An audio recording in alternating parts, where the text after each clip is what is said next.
Ming, let's see if we can connect into studio.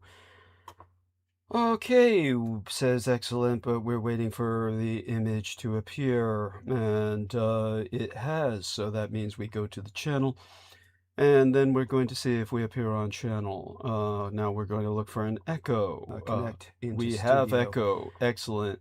So now we're going to ask everyone to upvote.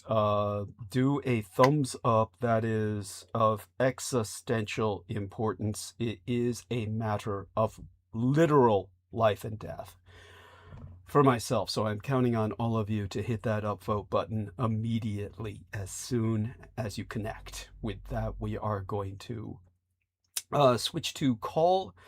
We're going to check in with the inbox and see if we get the message that we are live. We are live, according to YouTube itself, sending me an email. And with that, we go to Infinite Call and we hit the audio button. Let's do that. And you're going to hear this ringing. It's always irritating. Part of the production process. We're going to see if we reach our dear friend Aristides. We're going to see if I can see him register on the online broadcasting software. When hopefully he answers, we are attempting to reach him now. And of course, we would appreciate anyone coming onto the program who is on the Infinite Call. And we'll see what results happen. This is always the worst part of the show, is just waiting during the ringing. I don't know exactly how loud the ringing is for our listeners, but it's very loud for myself. So, dear Aristides, thank you so much for answering call. How are you? I'm okay. I'm gonna be on the move. I can be on the call, but I'm gonna be on the move for like 15 minutes or so. Jesus Christ. Okay. Well, I'll do my best to just hold the stage for that period of time with inane babble and small talk. Yeah, well, you always start,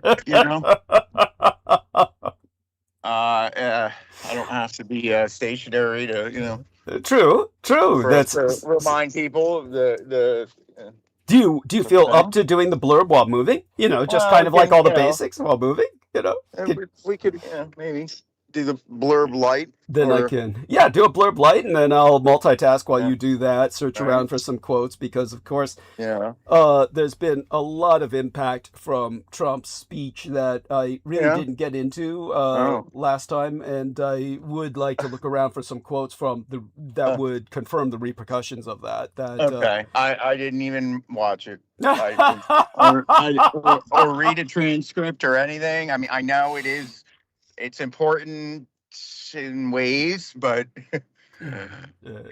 well, I mean, it's in one sense, it's the most banal, unimportant, ridiculously blasé, it's garbage. It's only in the sense of the impact that it has, regardless, by spooking people and sending the markets into a tailspin, that it becomes somehow important. By the way, I do want to thank Stephen Myers, our brother from another mother, in formerly the heart of the belly of the beast, in Manhattan Island, a small island of warring tribes. He has since migrated to a better part of New York City. He is, and hopefully his mother is still alive. He says, still with you, DD. Okay, God love you and keep you, my dear brother. Let us know if your mother's doing well. Don't be afraid to come into the chat. Matter of fact, Jesus Christ, send me a request, and I'll try and go through my requests for my contact requests on Microsoft Teams, and we'll try and bring you on the program whenever you wish. I saw Faces of Death the other day, or rather a reminder of Faces of Death on YouTube, of all places, and thought of you, because that was something that impacted Stephen Myers deeply when he was a child. He actually was witness to that film, and it made him realize, of course, that our world was had much more gravitas in terms of the ascent of evil than was conveyed at the time in conventional media. We didn't have alternative media in those days. That was a Or long the time ago. internet. Yeah, or the internet. I Yeah. remember faces before you Yeah. could just look up anything on, the internet. Yeah. Now it's just like the news is like That was delightful. That's incredible. I love you, man. That's you. That's golden. Yeah. That's a golden observation. Yeah. It really is. And we're asking, is it, or is that real, or is it AI? It's like all those guys just got blown up right there. Is that AI? It's like, oh my God! If you don't laugh, you're gonna cry. Anyhow, Stephen Myers sent 60 United States dollars. God bless him and keep him. So at any rate, thank you so much for that. So good to see that just as we start the show. And God knows we need more from everyone out there. By all means, everybody pitch in to help. The show's not possible without you. And this is, of course, basically, for those of you who do not know, this is my income. So your contributions are my salary, and we'll allow our man Aristides to reiterate all of that. And feel free to take it away. How can they do that? I cannot put the link in the chat right now. Understood. But you don't need the link to donate, right? You can just look right, I assume, right on the front screen. Yes. You've got what you always have up, and it says there on the bottom line, paypal.me/DouglasDDietrich, and you don't even have to type all that in or any HTTPS or any of that confusing stuff, because who wants to do that? Just go to your search engine, type in PayPal, you'll get there, and then type in Douglas D. Dietrich, one word, and then you'll get to his PayPal, and then you can send him money. That's the first and easiest way. Absolutely. Absolutely. Yeah. T-Tank Barry says, good evening, brothers. Oh, by the way, let me check and see if you're even registering, if people can hear you. I'm sure they can, but yeah, I see you. But say hello anyway. Say hello again anyway, just something big. Hello anyway. Excellent. Okay, just making certain that the bar moves up and down while you talk. Yeah. T-Tank Barry says, good evening, brothers. We love you, T-Tank Barry. Hugs and kisses and everything else. I'm already getting questions as to what the hell or what the fuck. I'm getting both WTH and WTF concerning the painting in screen. So embedded in thumbnail of live stream is a painting that I did for the Blood Boys during Easter. This one is for the lads. So basically 3 of them posed for that painting. There's actual young men who are in that painting and posed with various implements that are not live blades. They're not live blades, just so people are reassured. These were essentially props that we use for plays that they perform with other educators or tutors. But this was done for Easter, and I am represented by the dragon overhead. If people take a look, there are angels and various other entities in the background of the painting. But the dragon overhead on the side of the boys is, that represents my shepherding. So they appreciated that. There is a compass line on the lands below where the river is coursing. But yes, this represents the life that they give to all of us that are involved with the estates and parabioses on the part of other people involved with the program, basically my son's husband, a program of parabioses from the young men until they graduate, meaning a contribution of blood. And their blood ties to me, of course, is the only one that's live, meaning I feed directly. So without blood from these young men, our lives would be much the poorer in every way, quality and in terms of longevity. So this is in honor of them and their struggle against death itself. And with that, we turn back to dear Aristides. Yes. All right. Well, I can't wait to get in front of the computer and have a look at that. Okay. Yes. Okay. I appreciate that profoundly. I thought you could see it on your phone since you see the. Yeah, but I don't have the YouTube up at the same time. Oh, got it. Yeah. Yeah, and Probably not advisable. I'm driving, so I'm gonna try and not do if that. you want a copy of the painting, I could send you a scan of it after the show. Because what happened last time, I did ascertain what happened last time was the program is so primitive. Online broadcasting software program is so primitive in terms of how it is connected to my files directly, that when I sent the painting of my mother, the scan thereof, Yeah. which is in my files, it Uh-huh. actually then relocates in the mind of the online broadcasting software. It relocated it so that it wasn't able to interpret it anymore. It's so bizarre, but I did ascertain that that's what happened. So that, remember, I had a Nice. black screen Okay. for a while, and I Yes. had to get it re-upload it. Yeah. Strange. Shouldn't be that way, but I get that something got triggered there. Well, it's just they keep telling me to update the OBS, so I always ignore it and just say remind me later. So I'm certain there's some update that would have prevented that, because it's such an old. It shouldn't be. If you, it depended on exactly what happened at the time, but I get it. Yeah, It shouldn't be that. Yeah, well, it's an odd old program. It's a miracle it works at all, and I've never updated it. It was telling me to update the program since 10 years ago. Believe it or not, I've been always. But wait, this is on the new computer, right?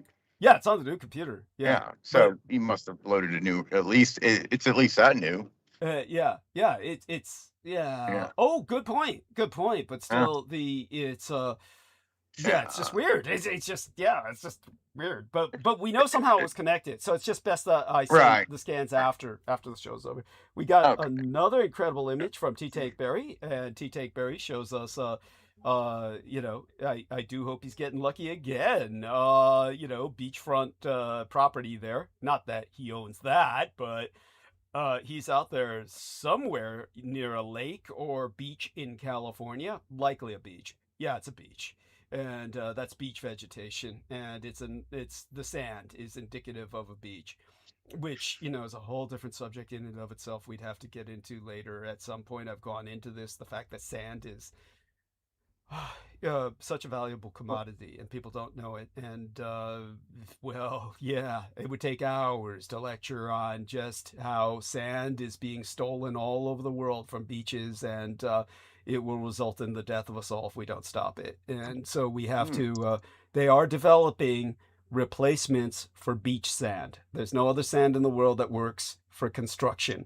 For those of you who do not know, our world is buried in concrete, and concrete requires beach sand.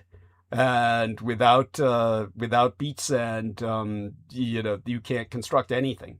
So, but it can't be desert sand. It can't be any other kind of sand. It has to be beach sand. So all our beaches are disappearing worldwide. Yes. Yeah, horrible. So they're developing a artificial type of sand to replace it. But we've got to get that out there and in mass production before they denude the beaches of planet Earth and we all die.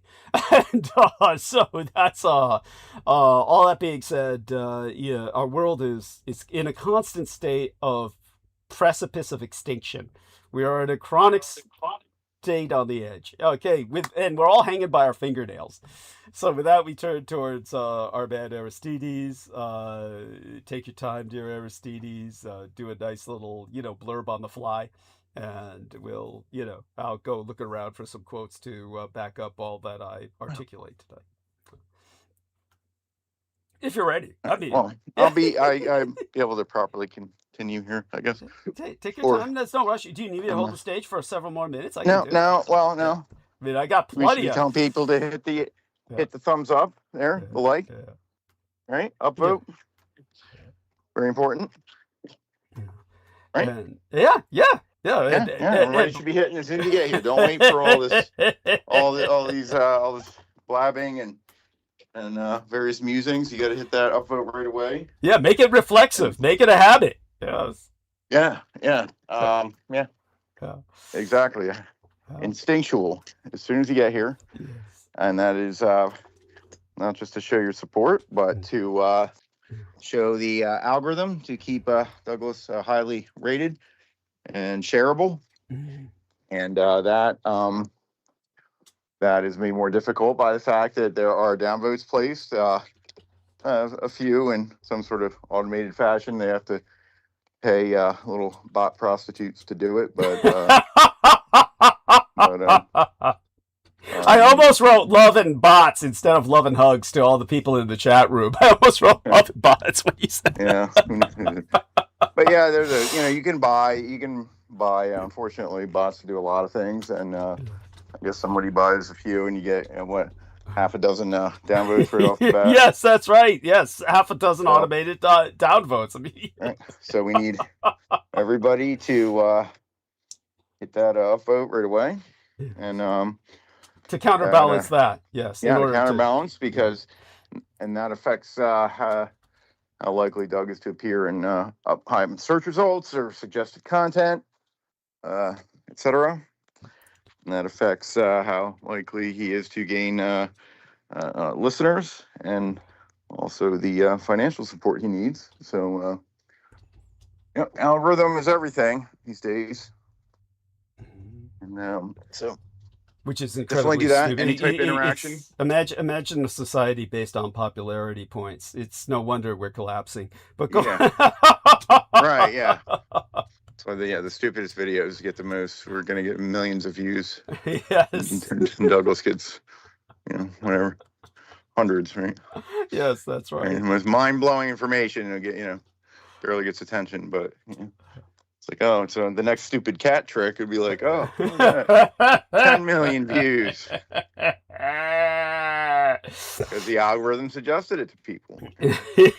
Yes, because it snowballs. It's a snowball of popularity effect. The problem is our listeners are just too intellectual. That's the fucking problem. Right. Everyone else is out there with just vapid. They just want vapid gratification from cute animals doing stupid things, or whatever. Or it could be, anything. That's yes. Well, anything that's not to disparage, people, the animals. It could be any amount of low quality content. Well, it certainly wasn't disparaging the animals, but it's good to qualify that. Very important. Right. Yeah. But I do disparage their owners. I do disparage their owners. Yeah. Yeah, I hear you. There is a neurosis involved with people who thrive off of the equivalent of an infant that never grows up, which is basically what an animal is. The animal is very dependent on you. Without your feeding it, the animal, can no longer exist. Oh, I know. Yeah, it's a serious commitment. Yes, don't take it lightly. It's even worse when you're trapped into it. Yes, it's like inheriting someone else's child. Yes. Well, we live by our choices mostly, but oh, we do. Yeah. We do, and we all make bad ones. Yep. Yeah. Okay, so that being said, so thumbs up, like, vote, covered that. You can try out any interaction helps. That algorithm. Such as a share, if you also very important to share the content with others yourself, and not just wait for the algorithm to do so.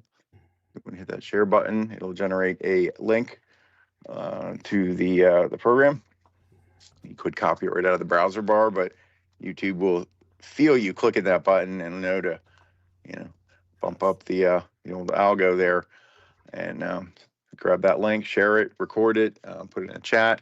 Put in an email, anything, text it to somebody, whatever feels right. Try something innovative to share. I'm sure you can think of something. So, anonymously, or your best friends, or even your worst enemies. In fact, most important, your enemies more than all. Yeah. Right. Because eventually they'll just have a they'll have a, what do you call it? Some type of epiphany, and then they maybe they'll think differently, right? Yes. One would hope. Even though the majority of people are always irredeemable. I mean, they seem to be fixed on their spirals of descent. a race to the bottom that they're all determined to win. Well, you might save a few, and that's all you can do. Yes. And Doug might gain a few listeners. Yes. Yes. So, yep. Share. Yeah, you can share the content there. The share button. If you see a button that says subscribe, you want to press it for sure and subscribe. If you don't see one, it could be because you are subscribed, especially if you remember having done so in the past. But it could be that you're not, as happens, reportedly often happens. So when you get a chance, go to the main channel page. Don't click out of the window. But you see there down the corner where it says Douglas Dietrich in blue, that is a link to the main channel. Again, don't click out of here now. You could right click on a PC, but check the channel out when you get a chance. The main channel will show your subscription status, right, definitively subscribed or not. Unlike it used to do that right on the video, but now I think it only it does that only when you're not subscribed. So, and there you'll see the little bell icon. It's the notification bell. If you turn that on and enable it, there's a little menu. Ideally, you select all, and that will give a little pop-up in every case that there's a new program on your device, which is very handy. So there's really nothing to remember, no favorites or anything to fuss with or go digging. It just pops up, and you click it, and then you get there. So definitely do that. And then have a look at the channel there. There's main tabs there. Videos and live are probably the main things you want to look at. If you click home, or if you're on home, that's just, it kind of organizes it how it wants to suggest. But videos would be the not live, and then live would be the live. Yeah. Including us. Yeah. So if you want to find stuff that way, you want to go back to past lives, they are under the live tab, and there's other stuff that most of which I guess was not, well, some of it was, a lot of it was live. I think you have other, is there? Yeah, there's stuff in the other tab that was live at one time. I'm not sure why it's in here. Must not have been like a regular, I don't know how that works, but there's a lot of other stuff that isn't live. What our man Aristides is talking about is the fact that there's a bunch of live streams from the really old days that for some reason got interpreted by YouTube as like one-offs or something instead of live streams, like, separate productions. Yeah, it's really odd. Well, if it's old enough, it might not have been organizing them the same at that time. Yeah, in the same manner. That's correct. Right. Yes. Yeah, but for some time now, it's been, all the lives are under live. And there are some older and additional things, some good review episodes, Douglas Dietrich 101 type stuff. If you scroll down, what are a couple that you would suggest? I always hear Satan's Crusaders is one. Yes. Obviously indispensable. That's one of the bedrock foundations. Yes. Yeah, your foundational course in these matters. What else? What are some of the other big ones here?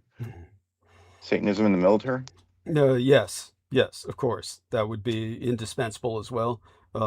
Yeah, and also a lot of stuff. Also, the one that, whatever the title is for the one where I show the picture of Himmler and Hitler, the one that has the picture of Himmler and Hitler, and that one, whatever the title is when I discuss a lot of things with Peter Moon. One of the things he brings up in that video is the fact that I met his quote-unquote girlfriend of the past before he married Paula, threw her to the curb to marry Paula. Like she was so much used dirt. He had confessed that I had met her, and that she had given me a gift of a jade hairpin. So that was interesting. He brings that up, but later on denied that I had ever met her as his brain began to truly disintegrate. Of course, it's hard to tell how far his brain spiraled. He never had much of one to begin with, but yeah, there you go. Back to Aristides, but it's important. We discuss important things in that video, aside from that, though. Yeah. I'm not finding it right now, but if I scroll enough, I'll find it. Here we go. Yeah. February 13th, 2019. Rendezvous. Right? Yeah, I believe so. Yes, that makes sense. Yes, yeah. Sounds like it. Yeah. Oh, you can't miss it. Yeah, a picture of Hitler and Himmler. Although Hitler is dressed or appears in a more modern form in a T-shirt, looking like some kind of emo kid. By Himmler appearing more, in the traditional garb, as handsome as it is. Yes. Yeah, there we go. In fact, wait, we could you could link conceivably, that. yeah, conceivably put that in the chat. Yes. And so all that being said, I am now multitasking while our man Aristides is talking. I am going over various quotes online to make certain that I cross-reference them, get them right, and therefore am able to let everyone, hear my analyses in a manner that is irrefutable, based on evidence that is undeniable. All of that being said, I do want to remind people that we had an earthquake here in San Francisco. Well, it's the greater San Francisco Bay Area Metroplex region, and understand that all counties surrounding the city and county of San Francisco, which is one of the few places in the United States that is both a city and a county. But the city and county of San Francisco is very small. It is geographically on the tip of a peninsula. If you stuck your thumb up, put a thumb up there, not only on the video, but stick it up just physically, San Francisco would be your thumbnail. And the rest of the peninsula is not the city and county of San Francisco. It is South San Francisco and other, we verge into other counties at that point. But if you think of that analogy, all of the surrounding counties in the immediate geographic touch zone of San Francisco, either with maritime borders via the bay or land borders, they're all economically San Francisco. So it's called the Greater San Francisco Bay Area Metroplex region. Everything surrounding the bay just cannot exist without the San Francisco economy. So we had a massive earthquake, very big, very large. I wish that T. Tank Berry could come on to talk about it, because he was in the belly of the beast. So I do want him, if he wishes, the invitation is here for him to just jump on the call, which he's done in the past. So it all depends on how he feels. Maybe he's got company right now, apparently, and, has better things to do. But he was knocked out of bed. And I did want people to understand that while he was being knocked out of bed, I was already awake. And because I'm a vampire and I'm up through the night, so I did let everyone know in the Infinite Call that we had experienced an earthquake, and I was fine. So again, we've got an 800-mile fault line under California that will someday tear our state apart. We have the potential of becoming the second Atlantis in the sense of a devastated economy. Should that ever happen. But if that happens, we take the entire United States down with us. So, because your economy is nothing. All your economy is riding on California. So if that happens, it's the earthquake that takes down the United States. Just bear that in mind. It's not a regional event in which you can sit back and laugh and say, oh, now turn off the tap water, as all these Americans say about California, just because you dislike us woke progressives out here on the left coast. If we go down, we're taking you with us. That's just the way it is. Because without our economic engine, all of you die. It's that simple. Your economy crashes and you're down to a third world level overnight.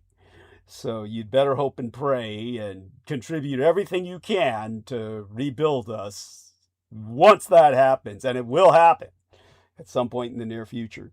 As the latest earthquake reminded us, it was pretty goddamn strong. And T. Tank Berry has some fucking complaints about it, in that they downgraded it to prevent panic.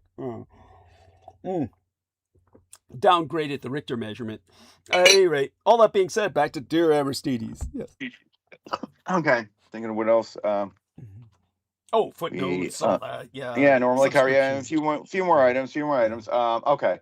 We did not cover in order to do the upvotes and other YouTube functions. I do need to be logged in.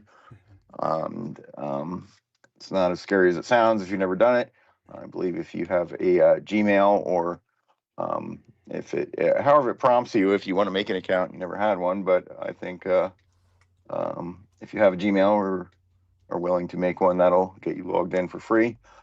And then you can do all this clicking and sharing and talking in the chat if you like, leaving comments afterwards, after it turns into a, or some other technical term for that, uploads or when the live becomes a regular video.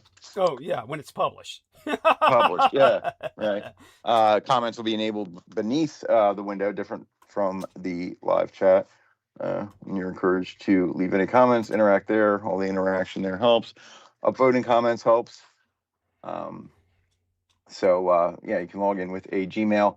In fact, if you have multiple Gmails or other methods to log in, you can switch between them in the upper corner. There's a little account menu where you can go and switch account.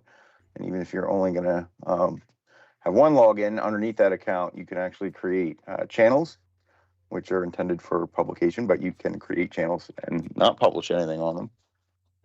But the cool thing is all those channels and all those logins can upvote independently. So you, once this is, do a little legwork to establish that, you can just do a quick little bit of clicking and you can upvote multiple times. So you can vote multiple times for Douglas, right? Yes, absolutely. And as a matter of fact, just so people understand, there may be only literally 2 or 3 bots because Stephen Outram, the multi-millionaire, who is a satanic cultist who was literally very personally involved with Michael Aquino, buttfuck initiation and all the rest of that. He's an individual who is so profoundly cheap. He may have only a few bots. The others are literally 3 channels belonging to the same individual, the lifetime stalker that he employed, who just automatically hits them as soon as the show starts while he listens. So yeah, we have to counteract that with the Dietrich democracy. The enemy fights dirty. It's war. You've got to fight dirty in order to win. If you consider yourself some kind of straight arrow, you'll forever lose in this world. So you've got to set up different channels in the Dietrich democracy, and you get more than 1 vote. It's better than your so-called democracy in real life ever was, because your so-called real democracy has the Electoral College, which cancels out your vote anyway. So you don't even really have a vote in American democracy. Whereas in the Dietrichonic democracy, you get as many votes as the channels you've established. Back to Aristides with that. Yes. So, yep, you can do all that, vote multiple times. Very fun. And also, while you're there, check restricted mode is off. There's a farther down. There's an entry for that. If that somehow is turned on, you will not be able to listen or view to any content that is labeled as age restricted, and that can happen automatically based on some YouTube review or scanning, or not, necessarily by any bad intent, but sometimes if YouTube reviews the episode, it can happen on, I'm sure on purpose, but it can also happen automatically. Based on certain keywords or phrases or whatnot, or a drawing that's a little too risque or something, Yeah. On the front. Yeah. Oh, yeah, right. We're still under a warning strike for nudity. Yeah. Of all things. Yeah. Like, really? Yeah, that's like... Yeah. And, yeah. So, yeah, make sure the age restriction is, restricted mode is off. Because we're presuming you are an adult and you are capable of handling adult content. But you're not an adult and you're listening on an adult's account, you can also perhaps access the adult's PayPal and send some money to Douglas D. Dietrich at PayPal. If you cannot, or do not want to be logged into PayPal or use PayPal, you can still send money on PayPal with just a credit card. And the way to do that is go to his website, also listed right on the front image, douglasdietrich.com. You see it there, you go there, and ignore the button right in the middle. It doesn't do anything anyway. Go to the upper right corner, yellow button, click that, and that will allow you to, one of the entries there will be to donate with or contribute with a credit card, and you don't have to be logged in. Another one is Venmo, if you want to use Venmo, because PayPal and Venmo now talk to each other. Yes, thank God. Yeah. Yes. So you can use Venmo, and then there's another entry just for PayPal. That one does go to his commercial account. There's some slight tax there, unlike the Douglas T. Dietrich one. But really, either way, and you can also, if you don't want to do any of that, and you insist on being old-fashioned, you want to mail a money order or even a check of any kind, want to sneak a check out of grandma's checkbook. Yes. While the family is gathered around and lamenting her last moments, and you want to sneak with the checkbook away and write out a nice check. In fact, I think Doug even prefers if you leave it blank. Yeah, just send it. Get her auto pen signature on it.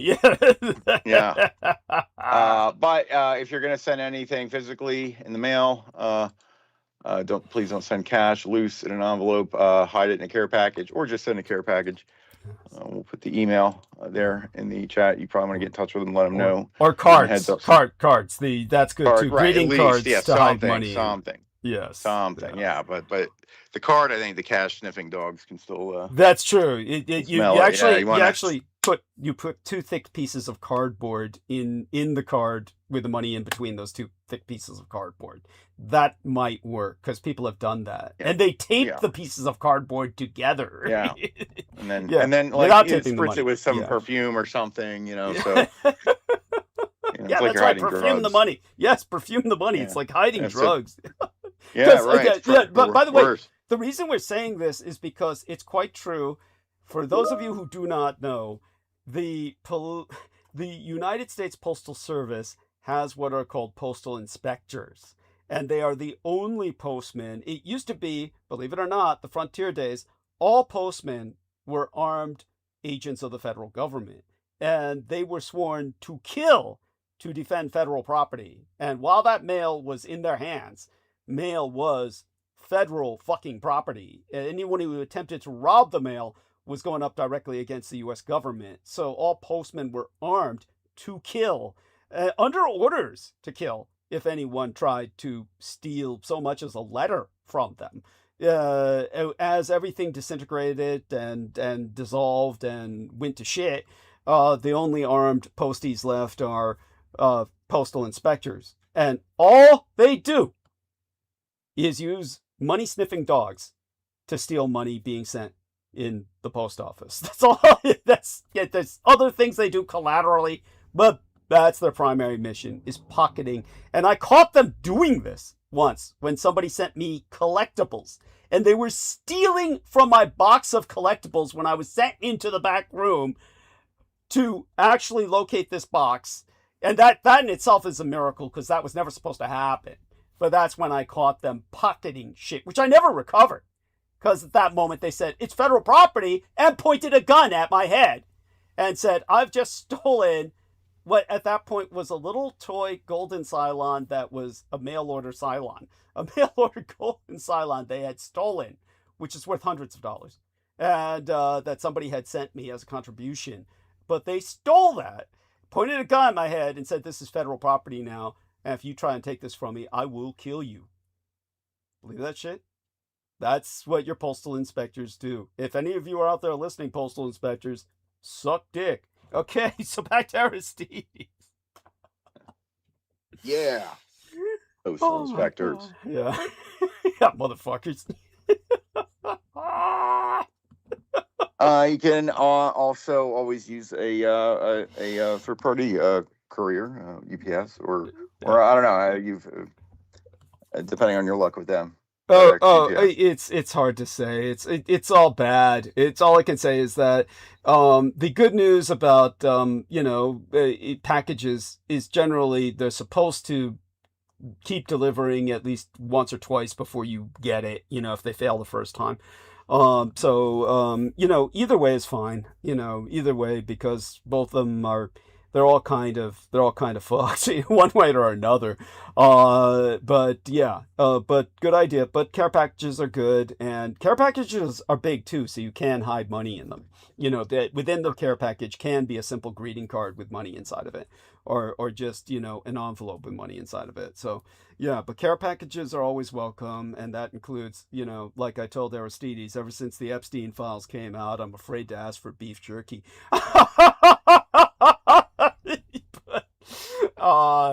Other things that I may need, sturdy slippers, and electric blankets are always welcome.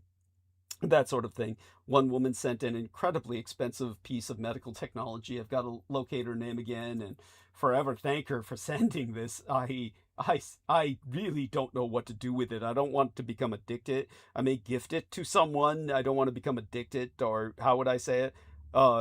Obsessed with my numbers, so to speak, because it's like something you step on or sit on, and it gives you blood pressure, fever, temperature, blood pressure, all that stuff. So, but I'll keep it. I'll put it to good use. I really need to start measuring myself more regularly, but we'll do that after things are done, settled here. Okay, so dear Aristides, anything else you can think of? Of course, subscriptions and footnotes are always good. Yeah, footnote. Let's get to the footnotes.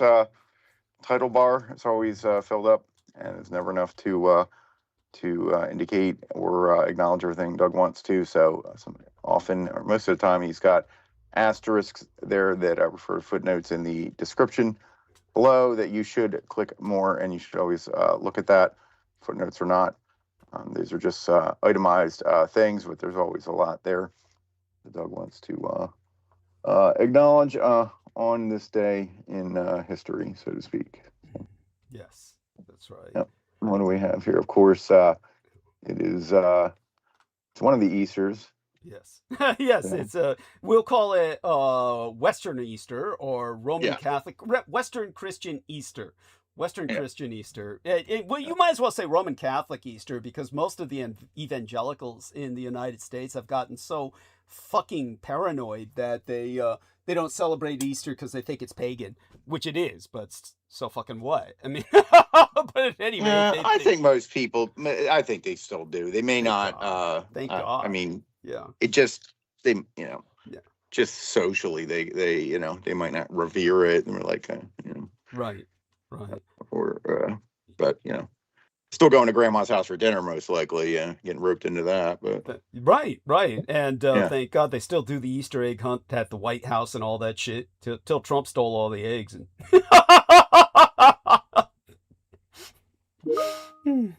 okay. Oh, you there? Yeah. Oh, okay. You were so silent after that. I guess you were pondering Trump stealing all the eggs. Yeah. Oh, okay. So, what else comes to your mind, dear Aristides? Please. And don't forget, let's keep you busy a little while longer, because I'm cruel like that. What about independently, domestically or internationally? What do you feel we should be paying attention to in the news? Okay, let's see what's new. And don't forget to start writing lists. You might start amassing little links and lists, electronically. I do. I kind of have a spot where I send things to keep it handy for this. Thursday. So such having been said, let's take a look at our incoming messages from what were you gonna say? No, I'm looking. Go ahead. Go. I'm looking for that list now. Okay. And here we are. Infinite call. John. There we go. On the border of Tehama County. So he's Shasta County, on the border of Tehama County. Jesus, T-Tank, if you're able, do come on and talk about the earthquake, because it did knock you out of bed. It was pretty serious. Woke him up. He's got an interesting sleeping pattern. We won't go too deeply into it, but he goes to work very early in the morning, and so goes to bed fairly early. Of course, to help him do that, he imbibes lot of a lot of alcoholic assistance to get him into the sleep vibe. To get him, yeah, he lubricates for sleep. He lubricates for sleep with a lot of alcohol, and mixed with oftentimes other recreational narcotics in a cocktail that guarantees unconsciousness. Don't try this at home, kids. Yeah, don't. He's kind of a professional. I would call that his Right. second job. That's like he's the career sleep preparer. Yeah. Like they'd always say, like on the TV, like these people are trained professionals. Do not try this at home. Yes, that's right. Yeah, he's biologically engineered for this sort of shit or something, and at least he's very cautious about it. And I don't know what he sent. It's loading and it's taking forever to load. Maybe if I click it, something will happen. Oh, gross. I'm going to click out of that because it's really scary. Some Microsoft screen. It's like a Microsoft black screen came up. I don't want it to impact anything else I'm doing. Whatever the fuck it is, you'll have to tell me what it is. I'm not going to click on that. T-Tank. This is a message to T-Tank.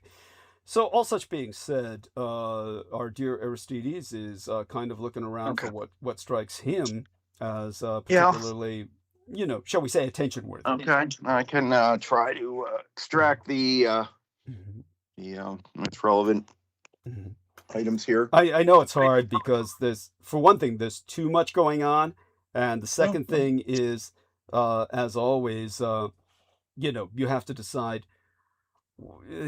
Does it really matter? Right. But we'll settle for entertaining. I'm trying to do that. So they're saying there's some. Of course, there's there's as they say, there's three sides to every story, right? Your side, my side, and the truth. And that's especially true in war, I think. Yeah. So supposedly, they're saying there was, detractors are saying they tried because there were planes shot down, and supposedly there were pilots that were in need of rescue, right? U.S. pilots. But by the way, remind me after we kind of go over this topic, which I really appreciate you bringing up, because I know I'm going to get questions about it. I'm already getting a few, and I really feel it's almost beneath my dignity to address it. I really don't fucking care that American pilots got shot down, right. And I don't care if they were ever recovered. I don't care if it's true. I don't care if it's a hoax. Yeah. Yet it's important, very important, for Aristides to address this. That being said, when we've kind of gone over that, remind me to go back to that Artemis mission, because that strikes me as even more odd. So yes, please. And more relevant. Okay, well, I guess the point with the rescue stuff is some are alleging that they were actually trying an offensive operation that failed, and that's when they reverted and then said, "Oh, we were just doing a rescue mission," because they were doing an offensive thing. Number one, they're not going to broadcast it. Number two, especially if it doesn't go well, they're not going to say they've been saying, "Oh, we got this war all but won," and then they try something offensive and it doesn't work well. They're not going to say, "Oh, it didn't work well." They're going to say, use some other story. So they say, "Oh, we were trying to rescue the pilots or something." That's what it looks like. Interesting, fascinating. Continue. Yes. Yeah. Don't be afraid to articulate on that. Expand on that if you wish. I'm just scanning it right now, so I will try to drop a link that gives us some more detail. I'm just getting a top level scan of it, but I think that link right there, Isfahan operation. Isfahan. What Yes, is you said that very Isfahan? well. That's very well. You said that. Yeah. Like your pronunciation. Yeah. That something to do with that. They were stabilizing entry routes, securing for a large ground Oh, landing wow. operation. Yeah. And when it failed, the Pentagon diverted. This is somebody's opinion, but Yeah. Pentagon diverted the compass with the excuse of rescuing pilots to justify what they were doing. Wow. We'll see. Yeah. Yeah. Well, it's compelling. It's compelling based on perhaps. Yeah, yeah. Perhaps. I don't know. I don't know any more details than that. And again, this is somebody's interpretation of what happened. But let me see. C-130 went in. Do you rescue a pilot with a huge C-130? I don't know. Maybe. Anyway, not that I know of. It doesn't right. seem to make sense. Doesn't seem. There is some talk that some information surfacing that previously in the past, I forget exactly when they were supposedly protests in Iran, and the narrative was that Iran just used this just so much, for they turned violent, and that Iran was this, this what would you call it, this this merciless regime that was using violence on its own citizens. And now apparently, according to some people, it's coming out that they're realizing that the people that turned the protest violent there were actors from elsewhere.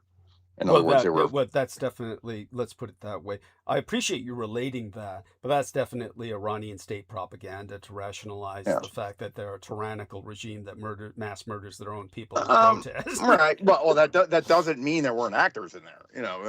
I would, there are certain types that would be glad to send people under false. I hear what you're saying. No, colors, believe me, I appreciate your cynicism. I really do. It could be both. It could be both. It could be a mixture of both. Sometimes it's not. You have to remember, it's not one or the other case. When it's this, it's not this or that. It's just, let's put it this way. When it comes to professional agitators, believe me, the Soviets perfected this technique. The Soviets developed what were effectively riot armies that were just infiltrators into protests, that were their entire mission in life was to turn protests into violent chaos that would result in government crackdown or retaliation that would make the government look bad.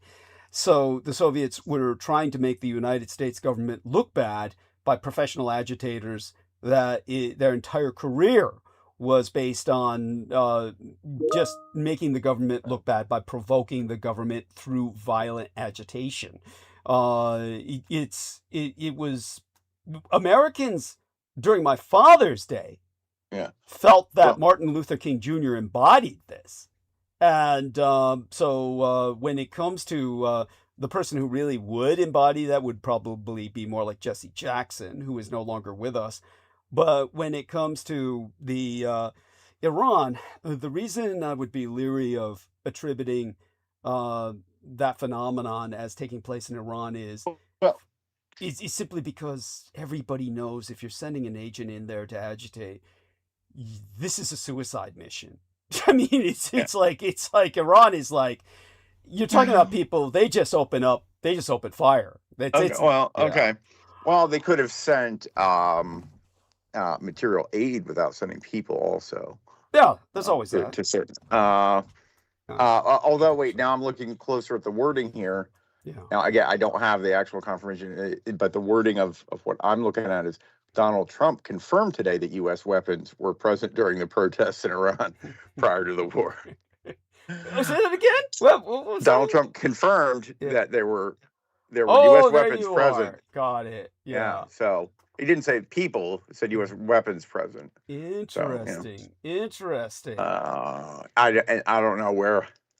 I don't have a hard link of him actually saying that. Right. But, right. It sounds like something he would say. He says the damnedest shit. Oh yeah. Oh gosh. Yeah. This is just when such as when Wall Street Journal asked President Trump if he is concerned that for the 93 million people, the civilians of Iran, if they would suffer if civilian infrastructure is hit, he answered, no, they want us to do it. Yeah. Oh yeah. Which is kind of true. They're kind of saying, hey, we're ready, come on in. But but as the U.S. president, you probably shouldn't say, well, I'm not concerned if civilians die. You should probably say that would be very unfortunate, and but he's just like, no, I don't care.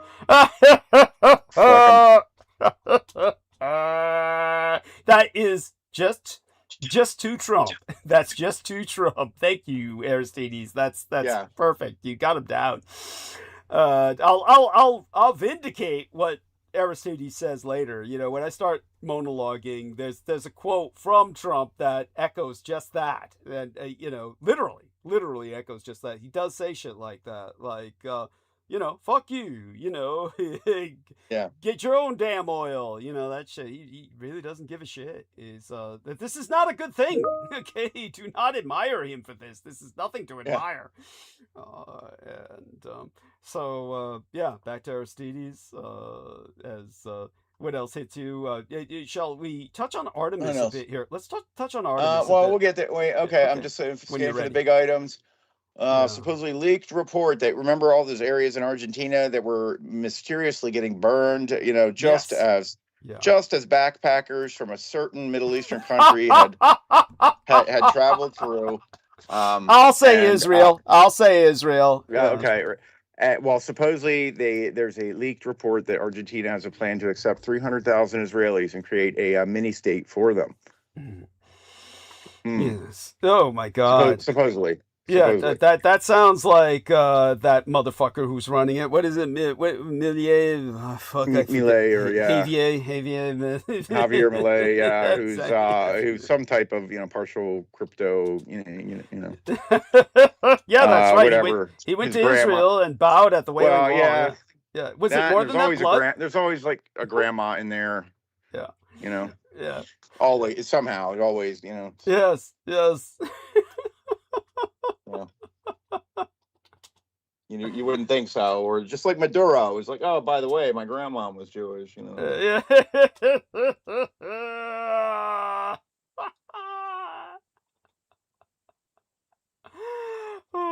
Let's search it right now. Yeah. Well, he was raised as a Catholic, but he has deeply embraced Judaism since 2021. Imagine that. He studies the Torah. An odd thing for a Catholic to do.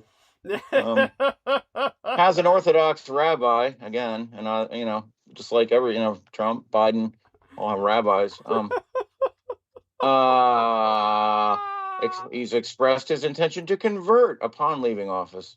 Amazing. Yeah. Why wait? Why wait? Well, let's see. Well, he said he cites challenges of observing the Sabbath while serving. Yeah. I guess he's a busy guy. He's got to work on Saturday. Revealed in 2024 that his grandfather, a great influence in his life, his grandfather discovered that he was Jewish. Imagine that. Imagine just discovering that. Well, how does one discover that? You just he took a 21andMe test and I don't know. Yeah, his grandfather discovered later in life. Found something in the attic, discovered.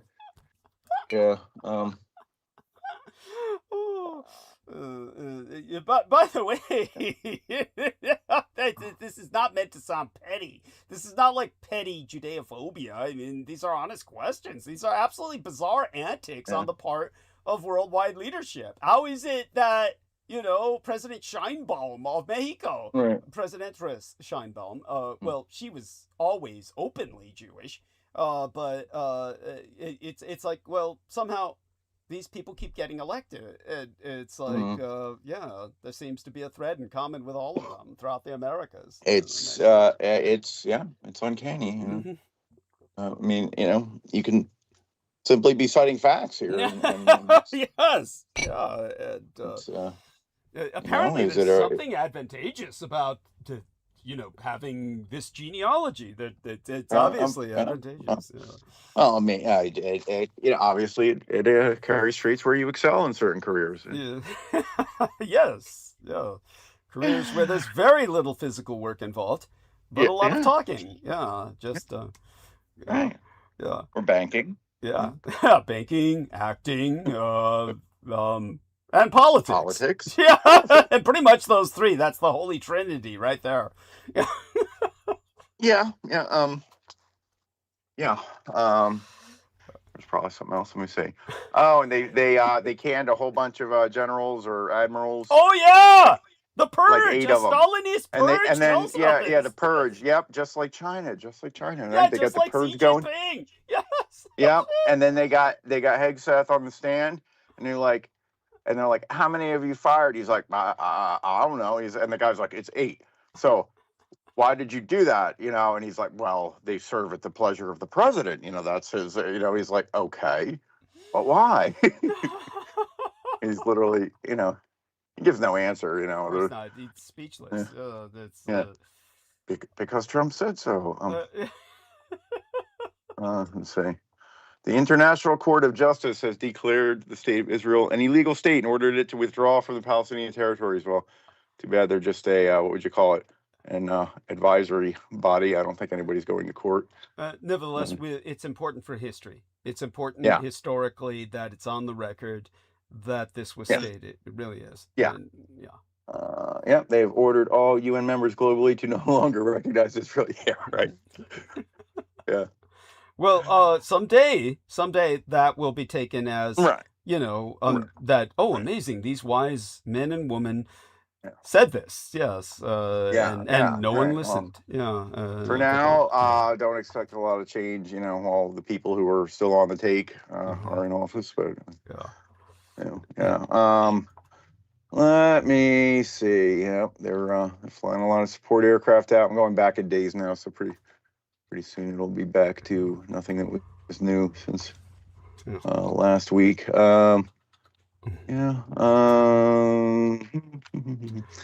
Let's see. Oh, there was somebody had a thing where someone, I guess, everybody's trying to knock out everybody else's, in a war. You try to knock out their radar, their this and that, their capabilities to guide their weapons, right? Yeah. And supposedly, I think that was done somewhat for Iran, but somebody then gave Iran coordinates on Twitter. and then that site was blown up. Like, oh, we got you, man. And they gave him the exact GPS coordinates on Twitter. And then, within the day, boom. So this is truly a form of warfare. Right? Just give them the coordinates on Twitter. That's right. It's I guess we can call this grassroots assistance to the enemy, or not that I personally consider the Iranians the enemy. I consider the regime such, but the people obviously different. So guided, or what would be grassroots guided munitions, right? Yes, that's right. Yes, and we got some incoming links from Brendan. We can take a look at those soon. We'll go over what our man Aristides is retrieving first. A lot of stuff going down. But go on, Aristides. And then I don't know. I've seen several instances of they've got Scott Ritter up there talking. I think he talked about. What do I remember about him? Jesus Christ! Some of these people I forget as soon as. Well, he's a journalist. He wasn't journalist, but he was like. Is he like Russia's guy or something? I'm not sure. Oh God, I'm trying to remember. Well, he wasn't that dude who went to jail, was he? Was he the dude that went to jail? I don't think so. I'll look him up. And Scott Ritter, he's the Marine Corps intelligence officer who did the child. He was trying to solicit children. Yes, goddamn dumb motherfucker. And remember when I brought that up? They didn't list that in the YouTube caption.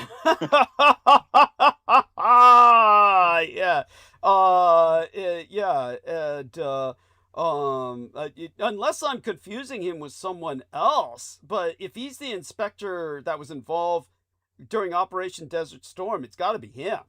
So I believe so. Yeah, that's him. Yeah, and by the way, I do want to apologize publicly to Roy Scheider. who is dead, he's no longer with us, actually died before the incident took place that I attributed to him.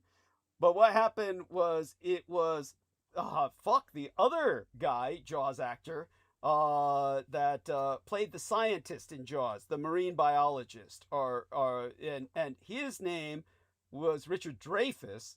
For some reason, the Scott Ritter guy reminds me of him, but it should become obvious in just a moment. But Scott Ritter played the marine biologist in Jaws, and Scott Ritter, just like Roy Scheider, I don't know why both of them were intent on self-destruction. Or in Roy Scheider, it was more of his own career when he was on Sequest, DSV, which was a series that was being produced by Steven Spielberg, had all the backing in the world, had this piece of boy butt on it. I can't remember the actor's name. Poor dude later killed himself. But he was so hot in terms of an item that he had to be escorted by a squad of security officers on set everywhere he went, because he was always ambushed by girls everywhere he went. So it was just for this hot piece of boy butt that they made him essentially the main character. And maybe Roy Scheider was bitter about that because he's an accomplished actor and is being upstaged for some pretty boy. But at any rate, he destroyed that series by going off in an interview about, oh, it's a piece of shit and it's asinine and idiotic and it's made for kids. And he shit and pissed all over it and resulted in the series being canceled. It was like, who self-destructs like that? You got a steady job. Who fucking cares? But he could afford to self-destruct. He destroyed the career of the young man who then killed himself. So Roy Scheider is no one to be admired, but he's not guilty of what I said he was guilty of, which was this idiot, Richard Dreyfuss, who played the marine biologist, and he was brought back in 2024 for a rescreening of Jaws, on its anniversary, like 50 years later or something, at the Cabot Theater in Beverly, Massachusetts. And he went nuts on stage when he was, told to speak on stage about, making the film. He went off on, of all things, trans children and women, and just said, why don't women know their place? And, why don't they just get back in the kitchen and raise kids? And instead they're raising all these kids, boys who want to be girls and girls who want to be boys. And it's like, dude, what drugs are you on? I mean, you're here to talk about Jaws. Everybody walked out. The theater empty. It's like, and he was saying all while he was screaming shit like, it's not okay because when the kid's 15, she's gonna say, I'm an octopus.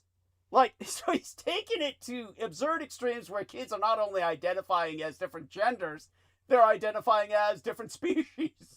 Which in this man's mind, because he's on internet all day, he thinks kids are identifying as. He thinks they're all furries. They're all like trans animals. So he started going on the thread of trans animals and shit.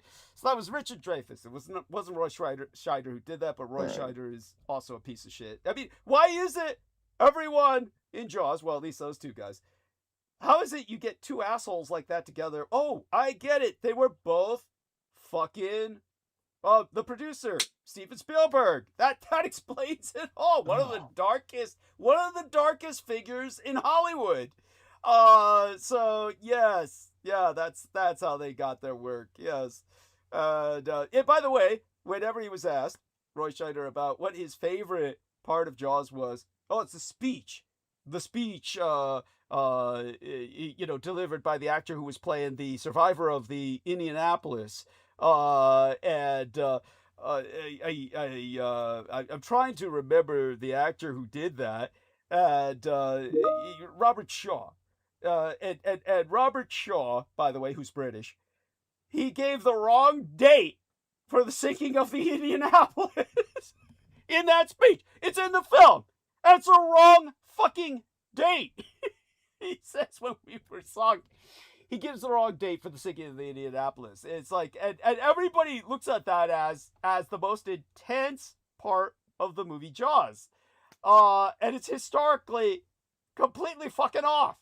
It's like, yeah, that's Steven Spielberg for you. But it's like he picks and chooses through history, like when he does Schindler's List and fails to mention that the camp commandant historically had a black African wife. Yeah, imagine forgetting that and leaving that out of the film. Anyhow, so there we go with all that rant over. We'll get back to, of course, the Artemis mission for what, because that's so bizarre to me. But yeah. Okay, yeah, I do want you to get to that. Let's see if there's anything else here. Besides, more reports of missiles just plowing into various cities. Sorry. Jesus, whatever you're sending me, T-Tank, it just keeps saying Microsoft personal content. It looks scary as hell. It just keeps black screening me. Whatever you're sending. Just tell us what it is. Let's see. Well, the war is not too popular in Israel, apparently. Really? Okay. Yeah. Yeah. Yeah, apparently a lot of, whatever alleged polls I with guess it, they just don't like, I guess they don't like tasting their own medicine with some missiles coming in every once in a while. Yeah, so, let's say public morale is suffering there. Yeah, what else? There's only a couple other things. Supposedly, let's see, Syria, and they termed it Al-Qaeda ruled Syria, if that's accurate. So they're attempting to reinstate or institute a pipeline as to move oil out, so it doesn't have to go out the direction of the Gulf. So over land, and it would not be as efficient. It would only handle a small percentage of any oil that's held up right now. But they're taking the opportunity to try to move some oil over either pipeline or literally in convoys of trucks, but they're seizing the opportunity to move oil overland, in the other direction. Gonna help with shit. There's only so much. They're still gonna, hey, they're still gonna, they're gonna try. I mean, I'm sure they'll find a buyer. They show up with truckloads of oil, they'll find a buyer. So. Yes, definitely. I mean, thank you. True. But it's not gonna put a dent. No. In fact, there's a lot of, if you get a deeper analysis, not just about oil, but things, fertilizer, helium, and then the trickle down effects of all these things. There's disruptions in supply chains that will take years to straighten out. Right? Yeah, of course. Well, I mean, that almost goes without saying. I mean, but specifically, a lot, is the fertilizers are highly disrupted, and the helium, which what is that? Does that have to do with what is? That's important in what? It's helium. It's important in all kinds of shit. I mean, that's but it's used for. Specifically, a lot of these inert gases, they're using like chip production. Mm-hmm. Yes, that's quite true. Yeah. This is what is dangerous for Taiwan. Taiwan, of course, like everywhere else, is being. And I'm not quite eager to talk about Taiwan yet tonight. We may get to it by Wednesday, but once I get into that, I'm going to be talking, so intensively and so in depth that I want to save it for a special night when I'm actually fit to talk about it. By that I mean in a better mood. I have had a lot going on lately. I've let our friend Aristides know a little bit about it. I'm trying to keep it, private for a bit of time until we actually solve the latest crises. But there's just a lot going on that I'm dealing with. So most of these are kind of like analyses that are skinning the immediate cream, so to speak, the cream on top of the problem. If you compare it to something positive like a cup of coffee, otherwise the scum that rises to the top of a soup. I'm giving immediate analyses on those subjects rather than the in-depth soup itself for the time being. Which would bring us back to chips. It would bring us back to chips. Yeah. This is where the helium comes in. Okay, I'm looking up helium apparently critical for cooling of silicon wafers. But they're saying that it's going to derail the AI boom. In other words, like it somehow ends up as an input like to chips and data centers and all of that. Mm-hmm. Yeah, that's right. Yeah. Not to mention the other, the noble gases are more directly used in the chip production, not just for cooling. But yeah, so there's that, and the fertilizers. By the way, I will obligatorily bring up a little bit about AI later in monologue. But it's these things are extremely complicated topics, and at any rate, by all means, continue with what else comes to your mind about that. Our friend in the chat, Mr. Douglas Marks, asked, "I'm a little confused. Is Isis or Artemis the goddess of the moon?" And I answered Artemis, which is literally the butcheress. That's where we get the term butcher's moon. So Diana is also the goddess of the moon, and they're the same, essentially, a kind of morphed or convergent entity. But it would take hours to explain the mythology, or, several minutes of intensive mythological reckoning to do that. But Diana and Artemis are effectively the same individual with a kind of different personae or kind of avatar. And they're the same, and so the correct name is a convergent name, or what would be called a portmanteau, a Dianartemis. Dianartemis would mean literally moon butcheress, or the butcheress of the moon. And so when it comes to that, at least that gives you an idea of what they named the mission after. But they chose the Artemis name over Diana, which means that they chose the butcheress aspect over the more huntress aspect. In other words, the huntress hunts, the butcheress, skins the game, and meaning she takes the animal that's slaughtered or hunted, and then it's not slaughtered in a farming sense, but hunted down, and then hacks and butchers it in a controlled sense, meaning she's not wasting meat or skin. She's doing the correct thing that you do when you hunt an animal. But they chose that aspect to emphasize as opposed to the huntress aspect, which would be the more nurturing aspect.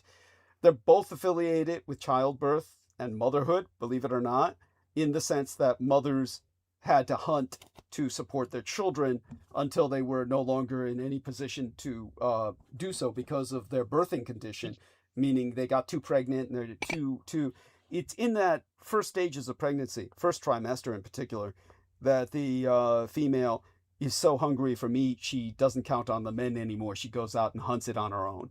That's the old tradition that comes from. And then she converts more to the goddess of delivery of the baby as she becomes more physically unable to hunt. And then the men have to do the hunting for her. So all of this is part of a cycle that is, I don't know if these people, we have to assume that they have an occult understanding of the code names they apply. We have to assume that. But there is something about this mission that is several aspects that are bizarre. I might as well say them now. One of them is I'll see if I can find it. We're getting notifications on Artemis of that they're halfway there. Like, I don't know if they're beyond halfway at this point. But they're beyond halfway to the moon. But then we've got reports of them describing the dark side of the moon. They're describing the dark side of the moon. Now, again, this is the middle of wartime. We're returning to the moon, and nobody gives a shit. But I have to credit the Blood Boys. Again, one of the reasons the painting represents them. They notice shit. And I have to say, it's the queer eye. It really is the queer eye. The queer eye spots things the straight guy will never see.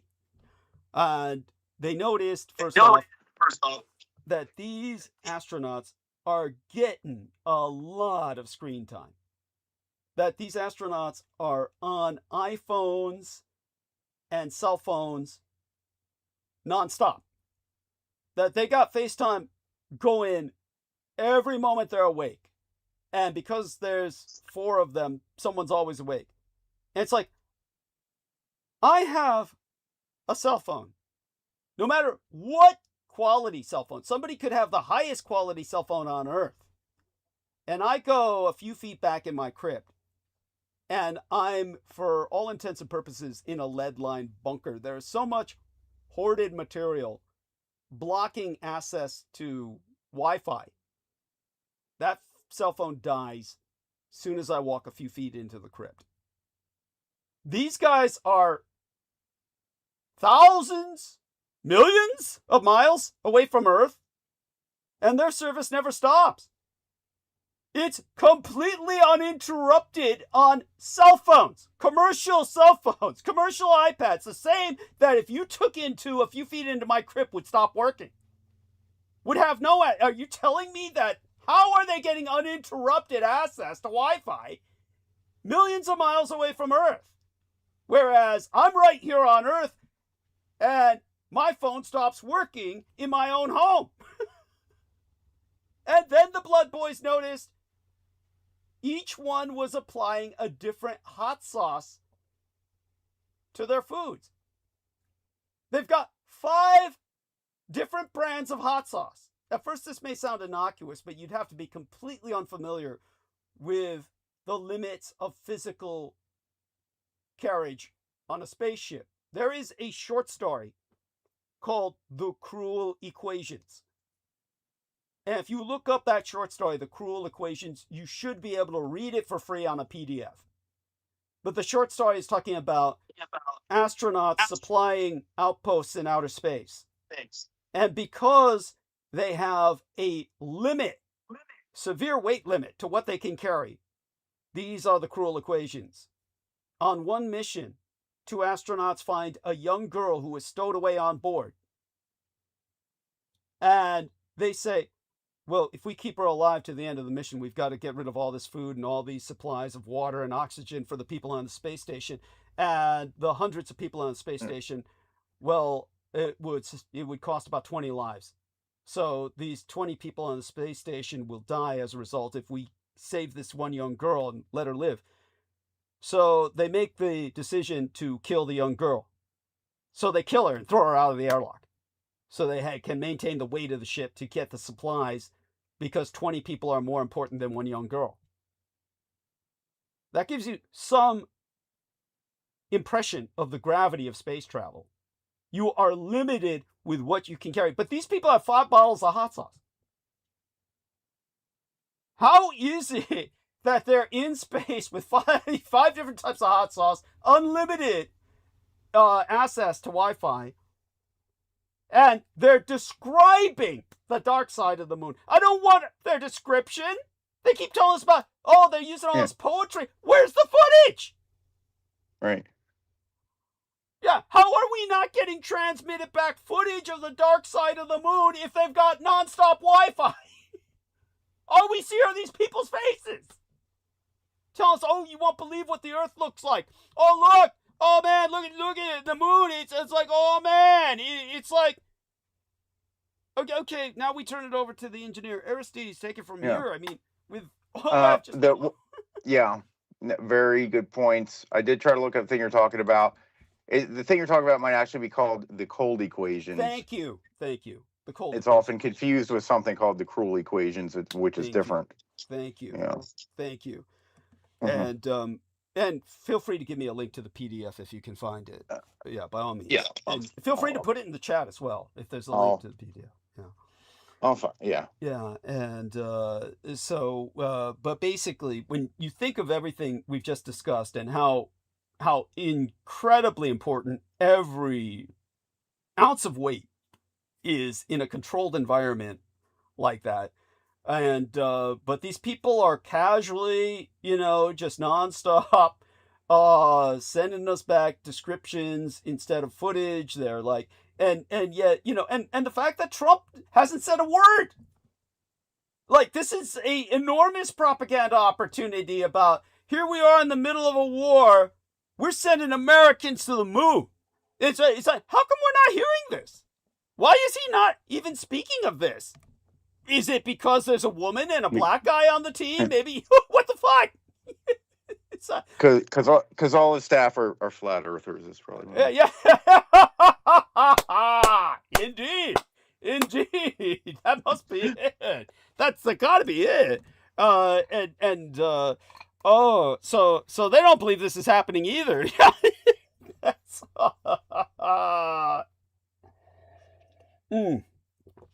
But there you go. It's appalling. I have. It's what's even more appalling is that no one is asking these questions, and yet it's almost not because they're skeptical of the mission, it's that they don't care whether or not it's really happening. Because everybody's too busy scrambling to survive. Everybody's so busy, just scrambling to discover a new side gig so that they can keep themselves afloat. Nobody has time to worry about in this situation, the asinine concept of people going to the fucking moon to review the dark side of her ass. So yeah, back to Aristides about anything else that comes to mind besides that, or anything else you can find on it, or what else comes to your mind. I mean, obviously these are like, yeah, good, very, very, very good questions there.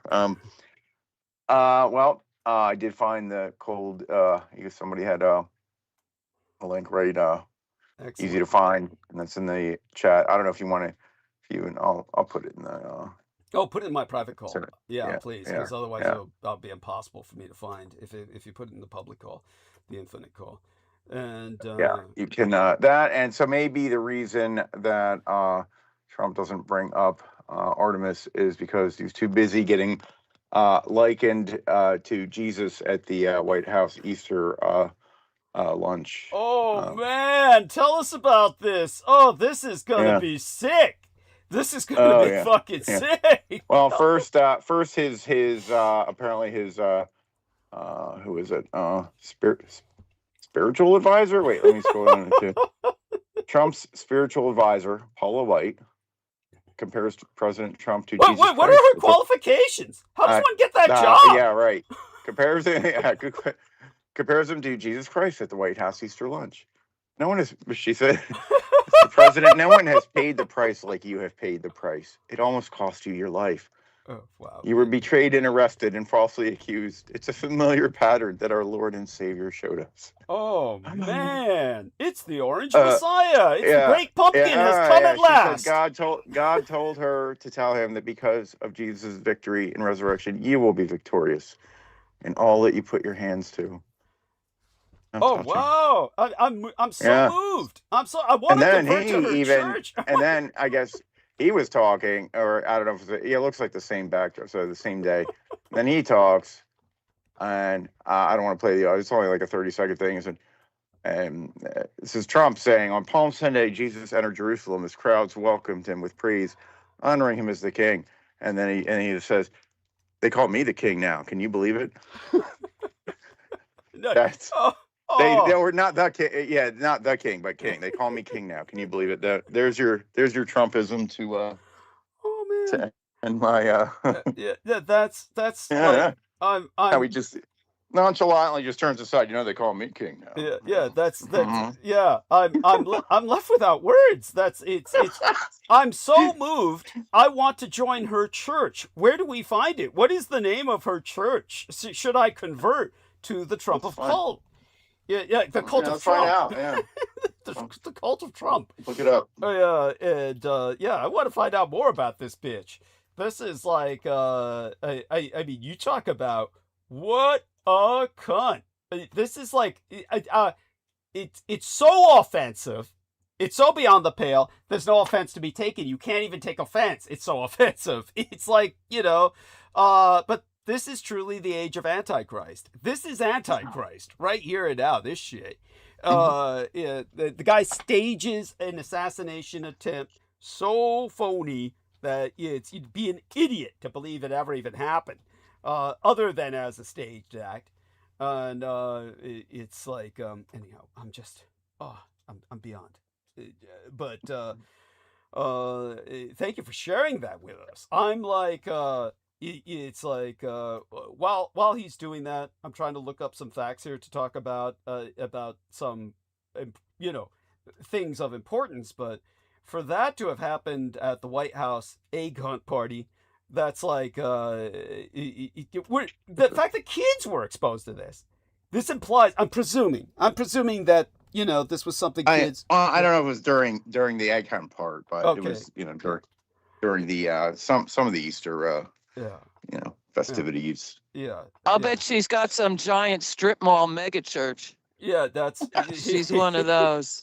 Well, welcome back aboard, honey. Hey, I want to talk to you privately, but I need you to understand. The only thing I want to talk to you privately about is the same thing Aristides is already aware of. I'm getting changes in communications, so we're going to have to reestablish changes in communications with the cell phone. That we're undergoing the process of that you know about, but it's like, as always, it's never easy. This is something that is Right. like, It's traumatic for us, I'd even say. no, it's beyond that. It was only Yeah. through a miracle I got some incoming messages from my dentist, so I gotta make certain she understands that I understand what she's saying in terms of scheduling or rescheduling, because but it's like I don't think that miracle is continuous anymore. I think that we're trying to change cell phones, so it's resulting in a change of number, which is monumental in anybody's life. Yeah, this resulted in a change of number. That's a nightmare. Yeah, so it means everybody has to be contacted, but it's a problem because the phones that are provided for free, they're worthless. And so basically someone has to send me a new phone. So we're working on that. So Paula White Kane, oh my fucking God. What televangelism. Yes, there we are. Oh, there you go. And a mega church, I'll bet. Yeah, a TV god pumper. God pumper. That's how you make the money. Yeah. We got to get into I like that. how it says, right in the first sentence, she's a heretical pastor. Heretical? Oh. God damn! I bet. Yeah, well, they got of an that evangelical? Right. Did it say evangelical? Heretical. And that. Yeah. No, before that. Yeah. Evangelical, televangelist, and heretical. Yeah, Like she's got it all. What's a heretical evangelist? It would be someone They're who all says heretical. she's basically. Well, yeah, I like that. By the way, I'll go for that. That's well taken. That's well taken. But such having been said, in her case, it would probably imply that Trump is the Lord. That's what I would assume. One of those. Yeah, that Trump in golden robes and fiery countenance. Yeah, Trump is swords the second coming. Yeah. Right. Yeah. Right. I buy that in a minute. This is like, You caught him saying he's too busy with war to worry about affordable housing or daycare. Oh, he's worried about it. He wants to cut it all. Yeah, for the sake of I'm saying war. he's much too busy. I can't be bothered. Let the states do it, and God knows. I mean, the states were doing it, and he just clobbered them. A few Somalis got daycare centers, and that's the end of the world. Well, welcome aboard, honey. Tell us how you're doing. Oh, crappy, but this is such a highlight of my life, if you can believe that. Thank you. That's pretty bad. That profoundly. Well, it is for a lot of people, believe it or not. A lot of people tell us it makes their week to hear us. So, because you're speaking sanity, and that's hard to find. Yes, thank you. A couple of thoughts about Artemis. They did put a photo finally of the backside of the moon, and it was the shittiest photo you could possibly imagine, like a little speck far away. And that's always been a right-wing crank kind of fixation. Where's the military bases? Where's the alien bases? That's what they're all on the edge of their seat waiting for, and they ain't getting shit. But Oh, what you said, what happened? I mean, you're talking bottles of hot sauce like in a restaurant. What happened to the pouches that you squeeze yeah. and suck your nourishment out of? Now it's like a fucking restaurant up there with it. Yeah, all they're missing is a wet bar. Yeah. Yeah. What the Yeah, yeah. fuck? Where's Yeah, the yeah. bottles? I mean, you don't fly bottles into space. It's squeezy pouches and space sticks and stuff. No, admittedly, I was Weird. not watching, but the Blood Boys said they've got 5 different types of hot sauce. They pointed that out. I did not Yeah. see how they were dispensing it. I did not see Okay, how they like were El dispensing it. Chalupa, Yeah. green and red. Yeah, they might be squeezed, but the fact that you're astronauts, it's like, why Yeah. I don't understand. Why would you have this luxury? It's like, dude, it's like you're lucky to get squeezed peanut butter, and you're just trying Yeah. to maintain yourself. Well, where's the you know? squeezy stuff? I mean, Yeah. they started to market it. It was such a big, shocking deal. That's right. That's right. No, it's true. That's how we used to get that. Remember, it was Tang, was the shit they used on Oh, the moon. yeah. All this is space Oh, age shit. yeah. Yeah. And all that's pouch food. And like, what if they get diarrhea? You know, they Yes. can't be doing that with the Yeah, hot thank sauce. you. Thank you. That's what I was thinking. The first thing I thought of was diarrhea.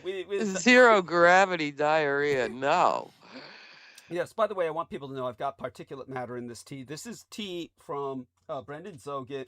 I've got 2 emergency pouches of tea provided by Brendan Zągit that will last me a while. But this is tea with toasted rice, so it has an exceptional amount of particulate matter and it tastes very dry. I don't exactly prefer it, but it's what will hold me till I get my more wet tea. Or but it's good tea. It's high quality. It's but definitely I want people to understand, if you hear me coughing, that's what it's sourcing from right now. It does make it somewhat difficult to talk at times. So I found some teas can be super dehydrating. It can when feel like when you say dry. Yeah. Well, it's dry in the sense that it does give you that feeling. It's kind of like they use the I term can't dry drink for some beers. green tea in the heat when I'm working. Yes. I feel like I'm in the desert. Oh, yes. No. This is true. That's why I prefer the ocean teas that taste like the ocean. They're much more invigorating. So, but green tea can do that. It just depends on the kind of green tea. But for some reason, Brendan included in this case, his other packet he gave me later was without the toasted rice, and that's the one I hit first. I hit the toasted rice packet because that's, basically what I'm left with for the moment until next time I go tea shopping.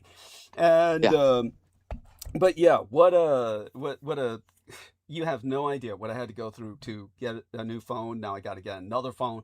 And have all this done with getting the service switched. Because they won't give you the new one till the old one's dead. It's and then weeks. Well, here's what happened was when I called Lifeline. First, I called Lifeline and let them know I need a new phone. The old phone is dying, and they said okay. Just I had the forewarning sent to them. I then called Assurance Wireless, which I've never liked since that horrible incident a few years back where Aristides had to send me this very bizarre little phone, which I still have today. And it's like this, what would you call it, Aristides? It's like this transition between, it's like the missing link. It's like the missing link phone between flip phones and digital phones. And it is a bizarre piece of technoevolution that is a museum piece. So I'm keeping it for the purpose, but I can't use it.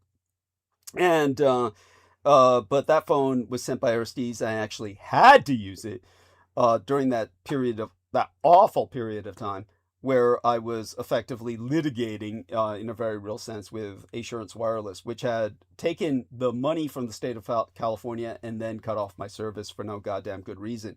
And then everybody who sent me a cell phone, it wouldn't work. Like Aaron Tice, people who were sending me conventional cell phones, they simply would not work. So, but this time, tried to avoid that. I, called Assurance Wireless, and everything has changed. All the days of replacing your cell phone by sending you a new Oh, one are over.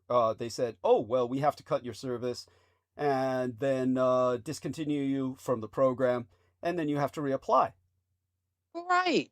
And I said, are You you told out me of your... that the other Yeah, night. That's yeah. wild. I said, are you out of your fucking mind? I said, the Yeah. reason it's called Lifeline Program is in case I need to call the police, the fire department. This is literally my lifeline. I can't do that. And it was, yeah, because they're speaking with just an accent that whatever call center they're at and whatever country they're in, English is unheard of.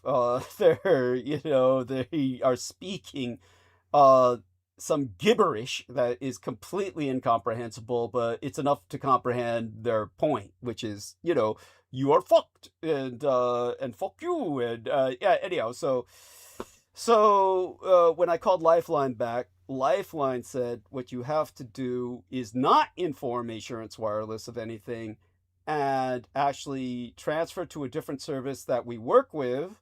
And they said you have to go online and take a look at the services that accommodate the Lifeline program and are willing to take money from the state. And you simply call them up, and it has to be a Monday or a Tuesday. You have to do it really early in the week because it takes days. So call them up and switch to their service, and then and Assurance pay for it. Wireless. No. It's no, Okay. no. Okay. I did pay, but only for something else. That was a side benefit. That was Got it. yeah. You're not supposed to pay for any of this when you're on Medicare and Medi-Cal. But what happened was that they said let Assurance find out the hard way. So you just you switch the service, and then Assurance suddenly finds out it's no longer your provider. That's so that's and that's how you get the new phone from the other service, which then while the paperwork is being processed, Assurance will eventually find out it's no longer your provider.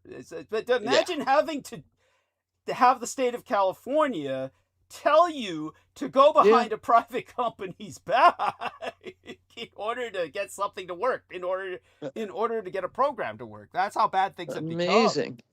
Yeah. And so what happened was that my chiropractor acted as my advocate to a little copy company next door to his office that has managed to interface with the Lifeline program for the Chinese community, because none of these major corporations have any way to interface with ethnic enclaves except through little community outlets. So they are connected to Lifeline. And I had to leave my ID card and my medical card, plus provide them the last 4 numbers of my social security number. I had to leave all that with them for an hour while I went to eat in a restaurant, and then come back while they filled out all the paperwork to get a new, to make a different service provider my service provider. I'm not going to name the service. I'm trying to maintain as much security as possible here. So they said, however, the new service would not allow a transfer of the number. So the number that I've had forever is no longer functional. And okay. So you have to call me. I can't call you. Although I could call you on the Teams. Yeah, and I can't do that right now because the cheap-ass cell phone that was provided through that little outlet, they are only given one model, and it's completely non-functional. So I have to have someone send me a new phone, and then I take the SIM card out of the non-functional unit and put it into the functional unit. So it's a nightmare. It's a nightmare. Yeah. And all that had to be arranged, that they will even put the SIM card in a new unit through my son Ed Beth, who speaks more fluent modern Chinese than I do. I was born in Taiwan, where the classical Chinese is spoken, and I faced the same problem as my mother, which was she spoke an ancient form of Imperial Chinese and Japanese that was a lot of the lower classes couldn't even understand what she was saying. So she had to deal exclusively with upper class aristocrats through a good part of her life, and basically simplify everything she said for orders given to people she was working with at the lower levels, at the lower ranks of the Asian hierarchical class system. When the communist Chinese proletarianized the mainland, they created a simplified Chinese language, which is so dumbed down that it's like Americans making cellular text English the official English language. Imagine something like that. What a disaster that would be for literature. Is that Cantonese? No.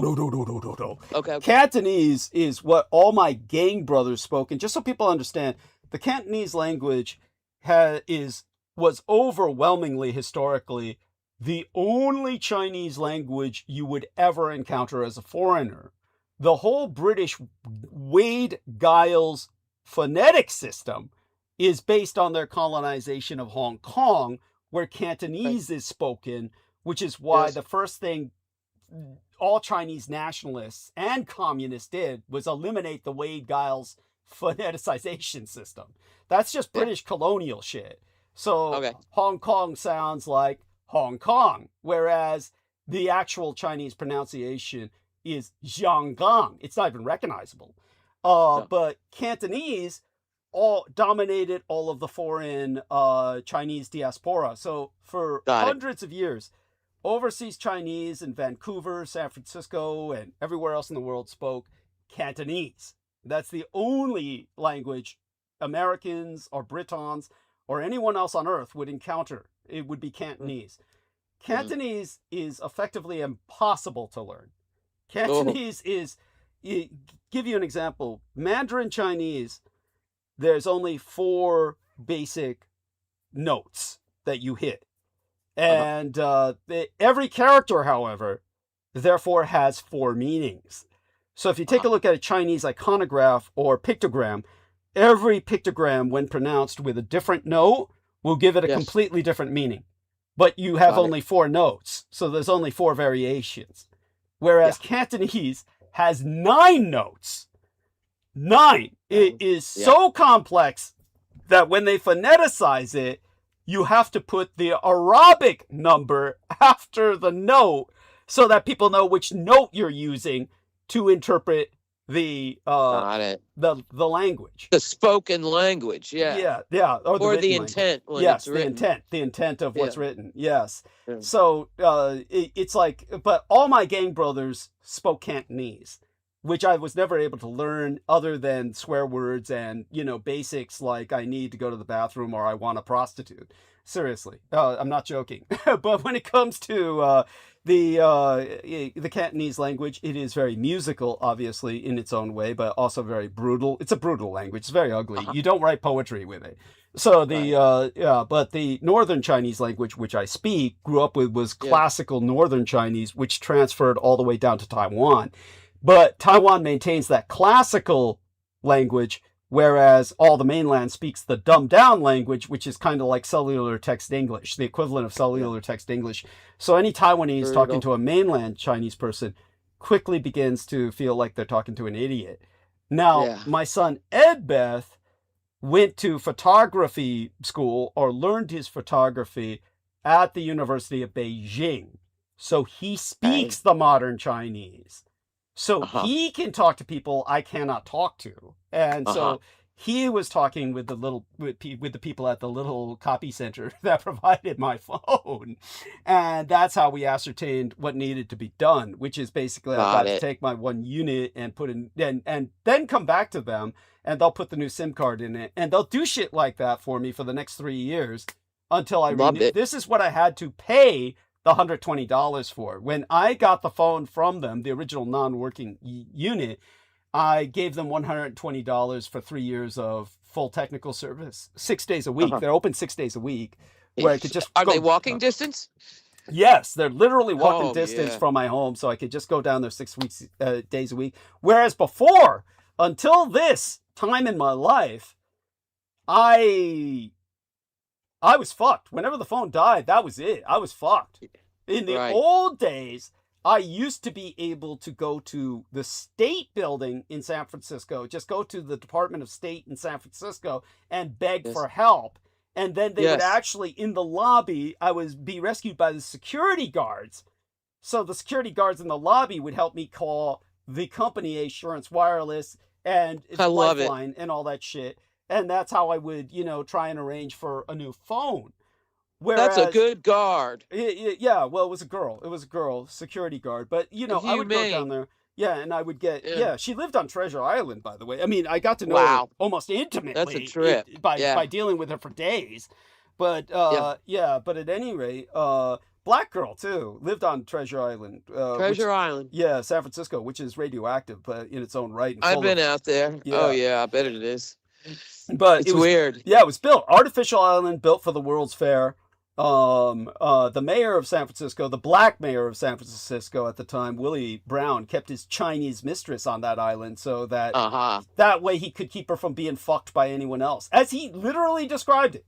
I keep Right. my Chinese mistress on the island so no one else would be fucking her. Jeez. Yeah, just real piece of shit. And when it came to the where was I? Oh yeah. Then of course after COVID, you couldn't go down to the State Building anymore. All that shit closed. Everything was closed. Oh, And sure. You were just totally fucked. You were just totally fucked. And so this is the first time I've actually got nonstop technical support. Whereas before, when they cut off my phone service for no goddamn good reason, then they after taking the state's money, no less. Right.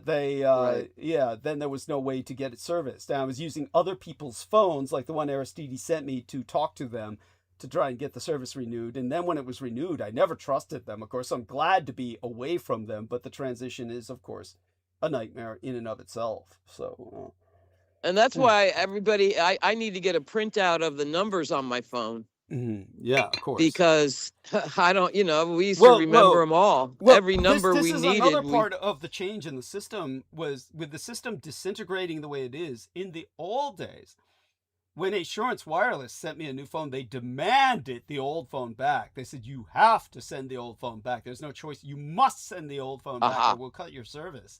And so I would have to literally put it in the special envelope they sent. They sent me a special envelope, which I would then mail via the Walgreens, of all places. It was an outlet I could go to that would accept them, and then accept the FedEx or whatever they were using. It wasn't the post office. They weren't using the post office. They were using No, FedEx. and that's true to this day. You can do a lot of doctor business like that at like CVS, because all the other drugstores are gone now. Yeah. Isn't that awful? And like they got these deals on your prescription, whatever it might be, is all tied up with this now marketplace of Part D health insurance. There you go. And the dreaded marketplace. That's all. And it's all privatized. Yeah. Yes. And horrific. And but the point was that when it comes to the now they don't care to even have the phone back. They don't give a shit.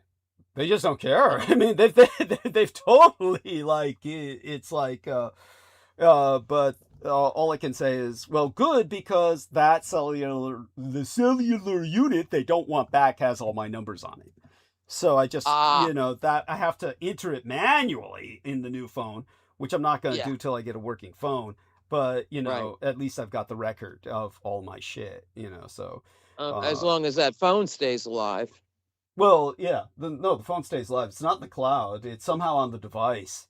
So so you just got to keep a charger for someday when you need a number out of it. That's right. You'll get the ones you need out of it fast. Yes. I mean, I don't know numbers of people I would need to know stuff. Well, what was interesting and that scares me. As the old phone got more and more, the one that I'm essentially putting aside, the old one that broke, so to speak, in a functional manner. It's broken in the sense that it got hacked and it's overloaded with spam. Boy. And there's no way I can get rid of spam. So it's impossible to use because the spam says ad will end in 8 seconds.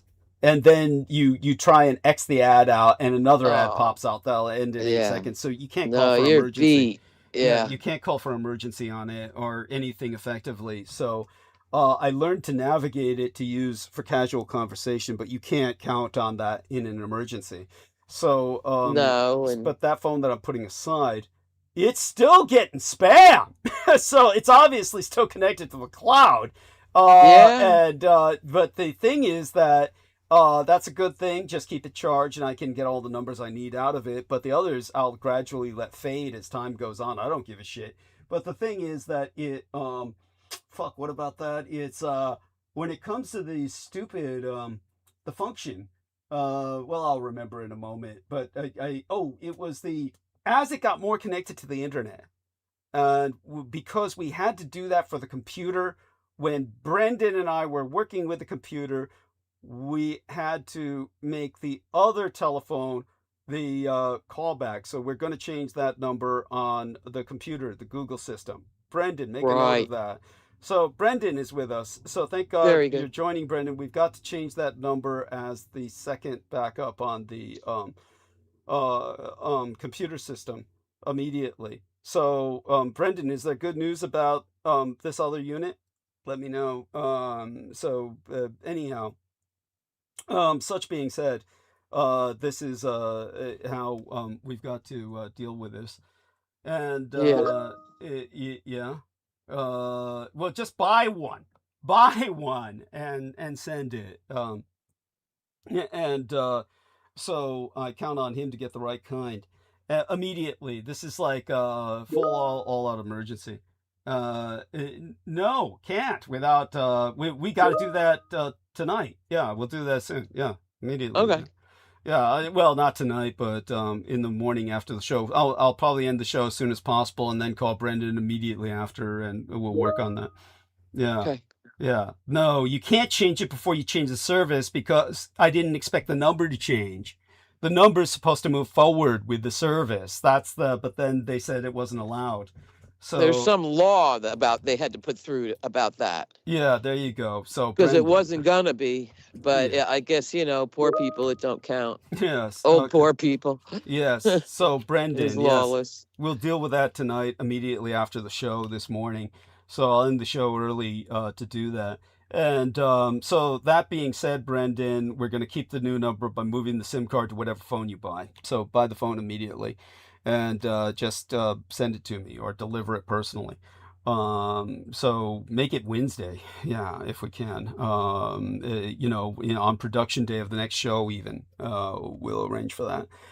So all that being said, the thing about the phone is obvious, but as it became more connected with the internet, when we had to connect that as the backup for our phone system, the thing that became more obvious was that I'll need the new phone, Brendan, in order to make that change, because I'll have to talk to the companies in which we change it and be able to hear what's being said, which I can't hear on the dysfunctional unit.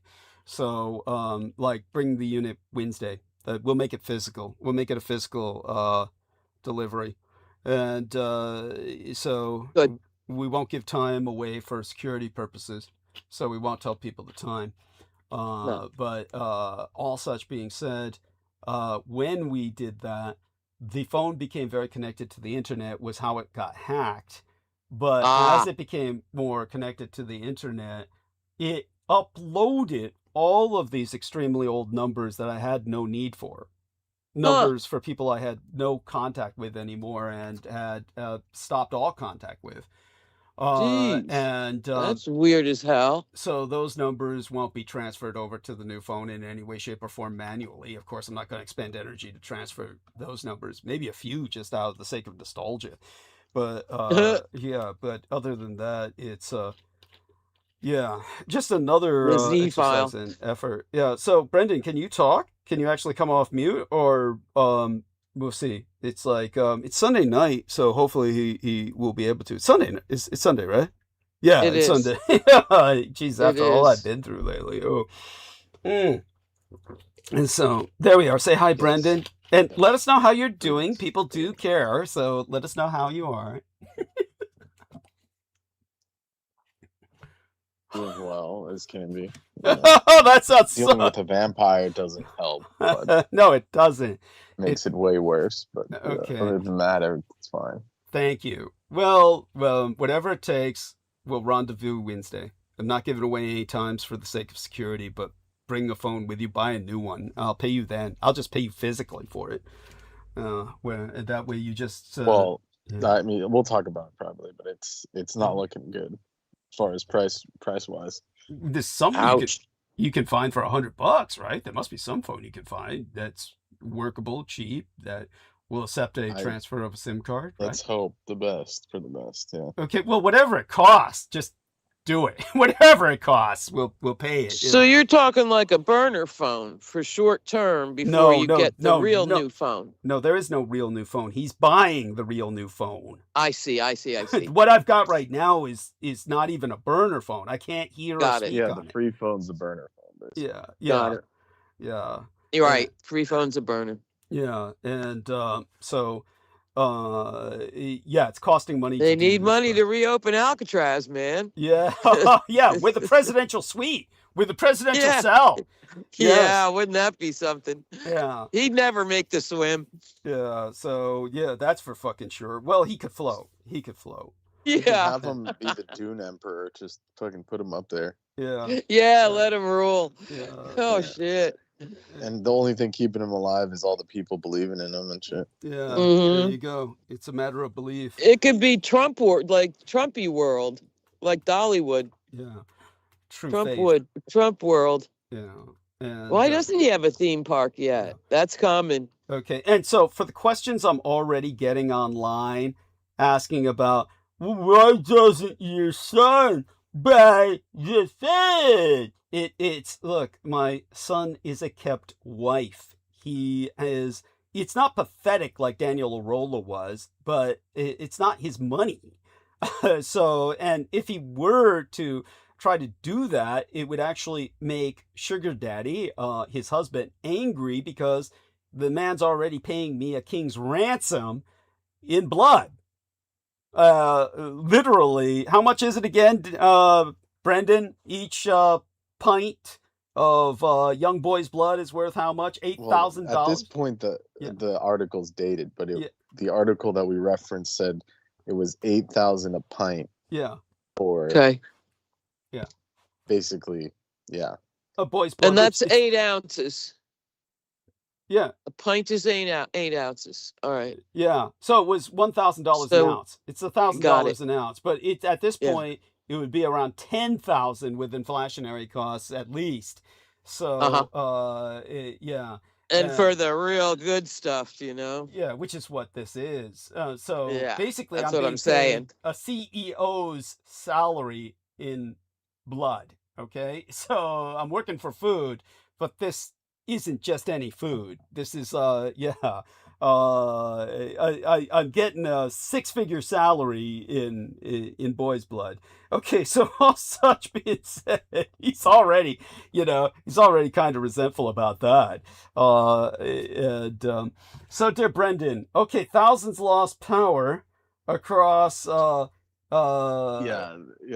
County. Yo, man. Yeah, this is the latest. Sonoma, this is Sonoma State University type area, out in bumfuck, the armpit of Rhode. This is this is like Auburn. This is okay. This is a squirrel. What's that guy's name? A squirrel.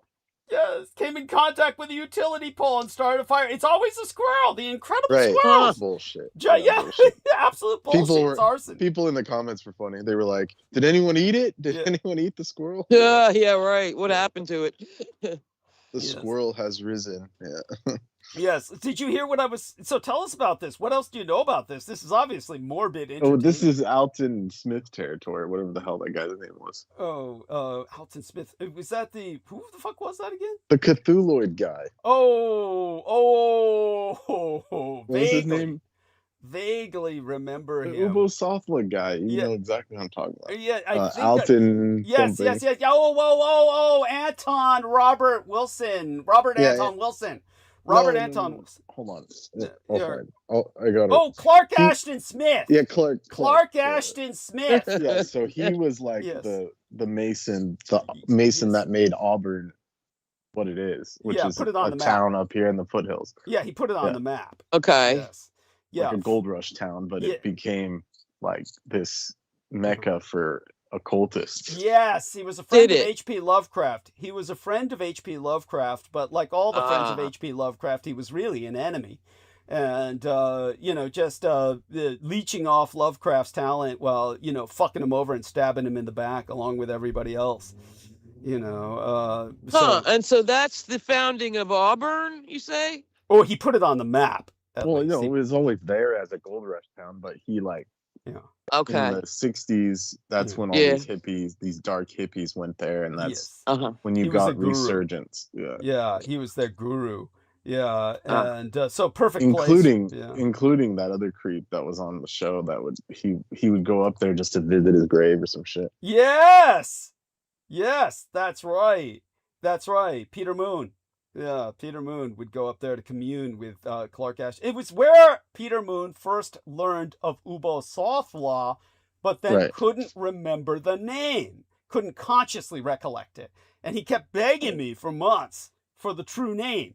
And by the way, our pronouncing the true name has to be done under a cult circumspect, where you've got various rituals going on for it to call on the entity. So by my simply saying the name, the entity is not going to be invoked. Just to I was going to say, we don't encourage it. Over that. Let's not go over that again, because I'm still traumatized from that first time. I know. From the shade. That's right. Yeah. Just what is it called? The imprint, the vibration, just the resonance of its touching you in the most peripheral sense was sickening. Yeah. And, it's not something to deal with. Yeah. And yes. So there we are, Brendan. I'll obviously try to end the show before midnight, a little before midnight if possible. Then call you immediately. We'll deal with everything we can at that point. I'm sorry. We'll talk on the internet and deal with it telephonically at that point. Well, I don't think I could do it after the show, but we'll see how everything goes.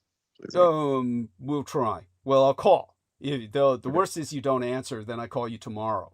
That's the worst that happens. Yeah.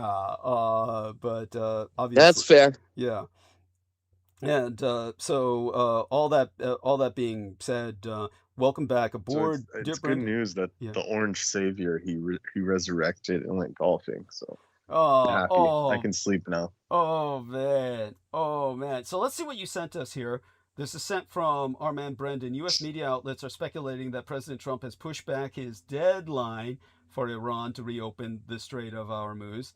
That's laugh material. Pope Leo has, of course, called for peace and did say the nations who started the war should, deal in peace. DW tells us that he said God doesn't hear their prayers.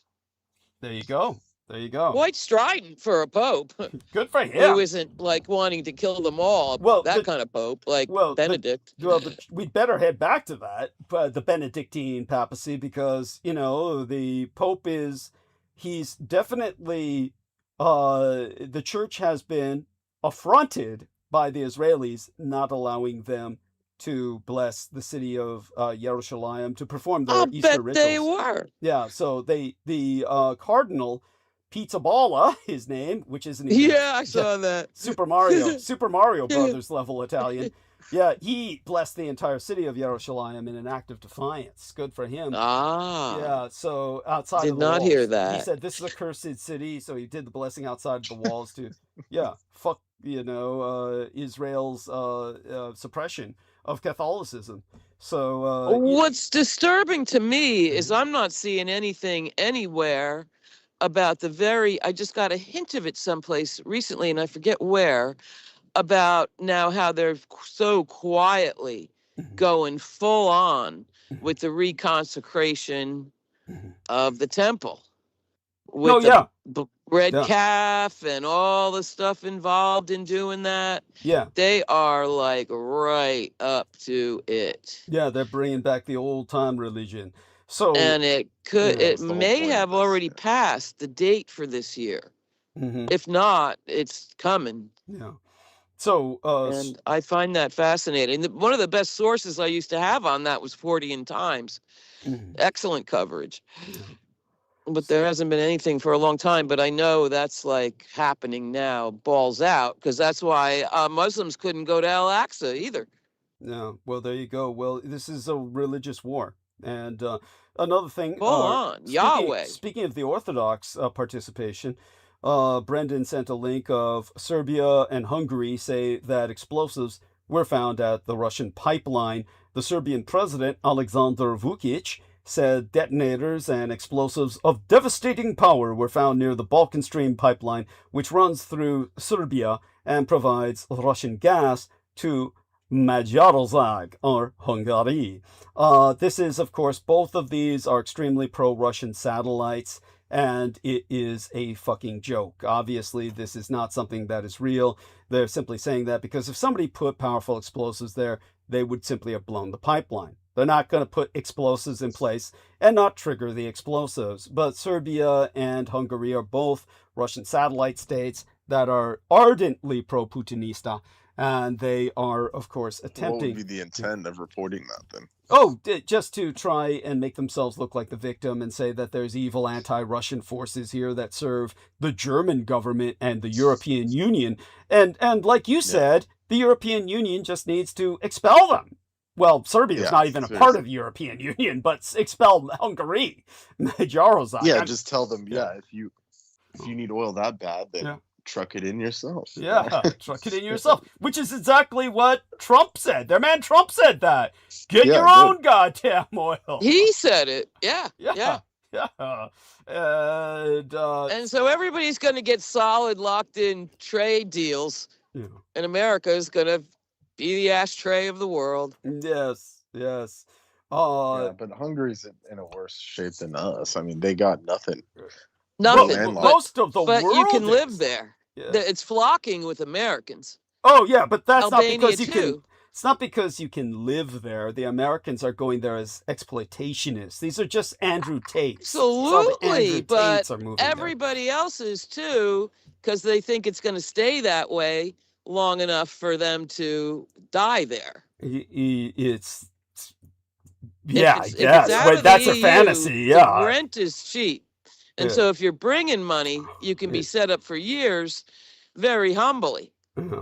Yeah, but it's like, who cares? I mean, fuck them. I mean, but you can't, it's good riddance. I know people in this situation. But no, it's awful. If anyone's stupid enough to move to Hungary, you deserve it. Move to Russia for all I care. I mean, you have to have that fucking stupid. Hungary is just a few steps above Russia, okay? And it will be. Hey, I'm not arguing for it. I'm just saying desperate Americans are looking for the next cheap place to go. Yeah, well, they're idiots. Or the last cheap place, put it this way. There's all kinds of Americans leaving America, and understandably so. But understand that those Americans have money, if they have any sense. I do understand that, but they're not necessarily millionaires. They're hoping 6 figures will last in a place like that. Yeah, that's right. These are stupid Americans. These are stupid Americans who are risking it. Some make it work, but now there's too many. It might have worked in the beginning. Yeah, they're risking it all for what's going to be a loss. That's right. Yeah, they're going to lose. Well, we don't know how long the clock's going to keep ticking, so... it won't be that long. That's how I feel. And there are people that think they can escape it. Yeah, so... And that takes a lot of money. A lot of money. It's to really escape America and its gravity, its gravity. Well, in the world. And going tits up. Yeah, and so all that being said, so dear Brendan, did you hear what Aristides and I discussed earlier about Artemis? No, but I decline to comment. I want Holly and yourself to comment on this. You heard what I said earlier, right, Holly? Yeah, we talked about it. Pouch food and Yes. Oh, I noticed a couple things. Go ahead, the hot sauce. Yeah, I heard the hot sauce. Yeah. Okay, you did hear that. Isn't that just remember? Tell them about the time you and I were shitting all over those dipshits who they said had been in space for months and months, and the guy literally had the Band-Aid under his chin where the woman had slit his throat because he still wouldn't sleep with her after 6 months and 9 months in captivity and shit. Yeah, he came off of it. Yeah. I mean, that was just another scam. I mean, come on. Joke. total fucking joke. Yeah, man. they were all in Topanga. Just like the hot sauce. It's like if you're going to space, like hot sauce is not a survival item. There's no. If you're going by space, astronaut logic, that's not real. That's not real. Period. It's nonsensical. Did you hear what I said about? But hey, no crazier than Katy Perry, for God's sake. Well, that's even though I don't think she left the atmosphere. You know what I'm saying, though? What NASA has become. Yeah. Well, that's it's always been a cult. It's never been a legitimate thing. That's what I've always said. Yes. That's why it was and hated founded by that guy. Yeah. Dude, Yeah. Parsons? The Crowleyite. Yeah, the Crowleyite. Parsons. Yes. Yeah, Jack Parsons. Jack Whiteside Parsons. Yeah, but did you hear what I said about the Wi-Fi? How the Blood Boys noticed that these astronauts are on constant screen time with their iPhones and iPads and they've got nonstop. It's a sponsorship. See, because they never left imagine. Canaveral. I mean, that's just what do you mean? And Apple's getting gigantic. It's what they do in movies, They have full bars, but they can't send back like real-time images. I mean, Yeah, it's a joke. yeah. Like tell him, Holly, what the image looked like. What the image looked like. Man, jeez, couldn't tell it from the front side.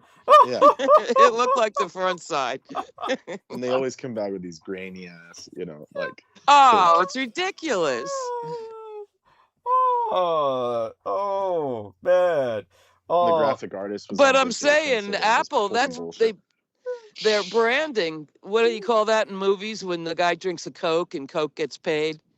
Yes. Oh, it's There's a word sponsorship. for that. Sponsor. So money's changing hands Yeah.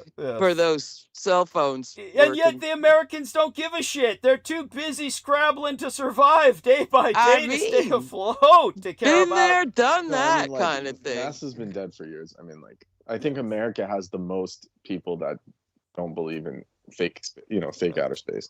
Yeah. I'm afraid they it's actually been dead spent for the years. money and are doing it. I mean, I think Well, that's of course, actually they're stealing also all the money. plausible. I mean, that's why they got to keep doing the fake, charade because On the auditors on show front. up. Yeah. Right. I don't know, man. But I think It's fucked up. like all of the South and the Midwest, like no one believes in like space travel. Yeah, that's Like right. guaranteed. Like no one's falling for it anymore. Yes. I guess. I don't know anymore what they all Guaranteed. think. Ask any of them. They'll just say it's the firmament. Like that's come out now. It's like millions and millions of people, have come to know about it. Yeah. Yeah. But like I said, You'd I don't wanna think. get into it. Now NASA's just seems like corporate fist is up its ass and just makes it dance. Yeah.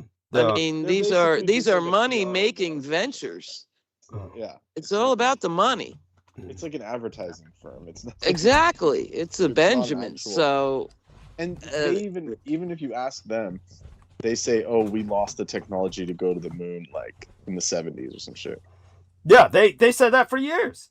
They said that for years. They almost sound Tartarian in that sense. Yeah, it got like in a flood, like it got lost in a flood. oh God. Yeah, no, it's like truly lost technology. Like they cannot rebuild that technology because they no longer have the industrial base to even construct such large Saturn or Titan rockets. Yeah. And the experts, Yes.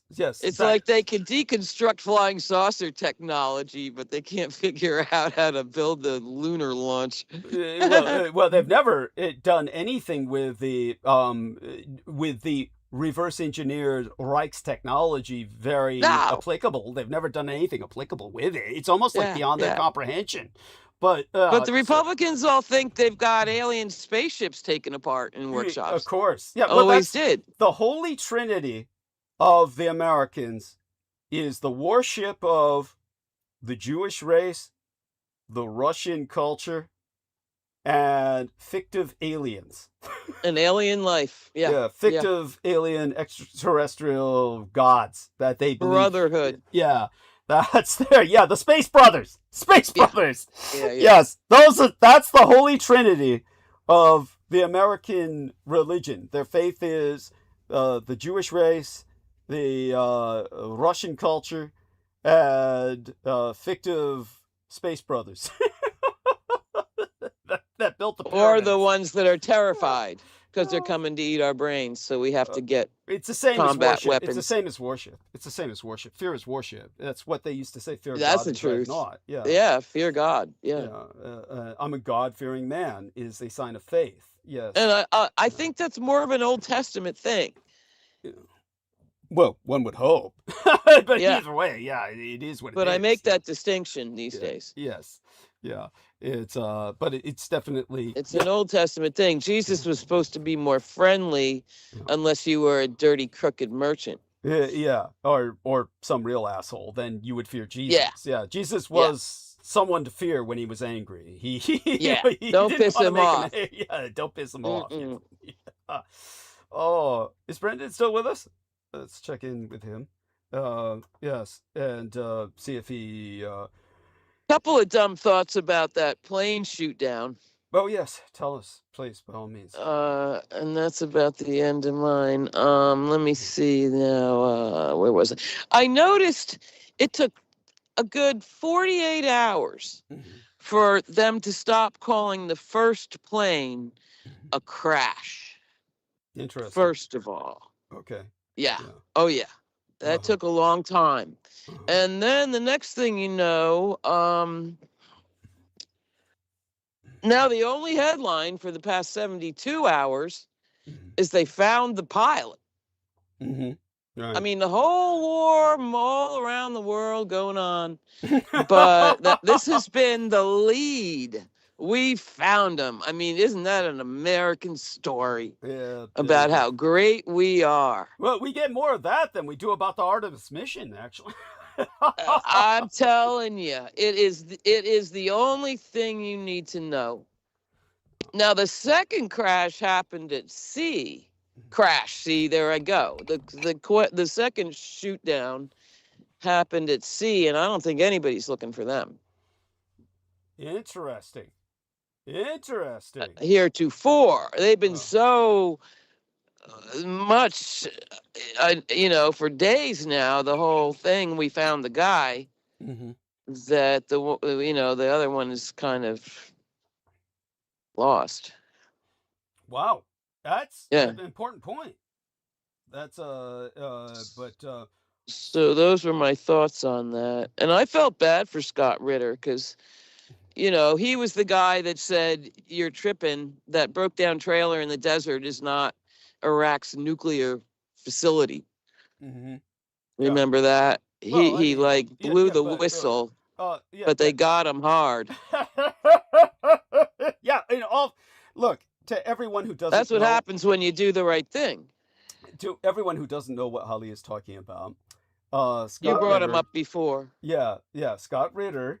He's the individual who was the United Nations. Wasn't he affiliated with the United Nations? I believe so. Yeah. But definitely American. Definitely a United States citizen. That was his downfall.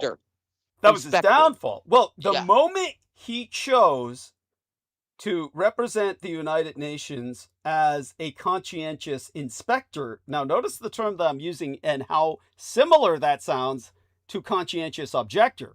The moment that Scott Ritter became a conscientious inspector and stated that there is no evidence for weapons of mass destruction in Iraq, okay, he should have renounced his U.S. citizenship and found somebody to take him in for asylum. He could have done that. Well, that's the truth. Yeah, he could have done that. But that's something that's literally inconceivable to your average American. Your average American doesn't think like that. Now, in the comics, DC Comics, DC, I believe, and people can tell me if I'm wrong about this, but I know for a while that this was, I'm certain it happened.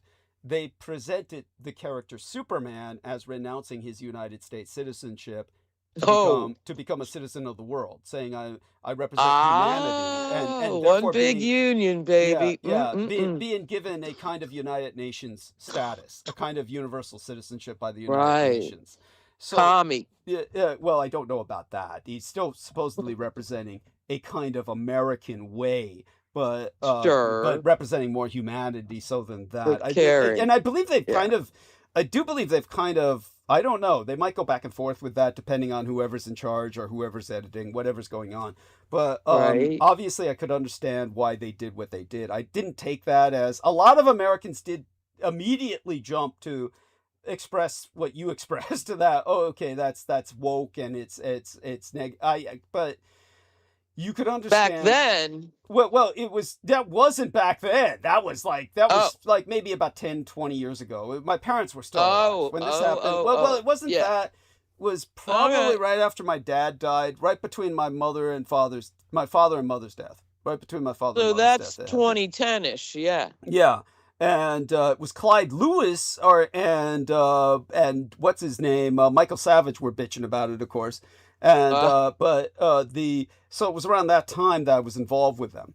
And but when it came to the Superman himself, you could see at that point in history, we had gone through 9/11, we had gone through the Iraq conflict, we'd gone through the whole disenchantment with America. You could see Superman at that point in history saying, my parents would want me to represent That's bold.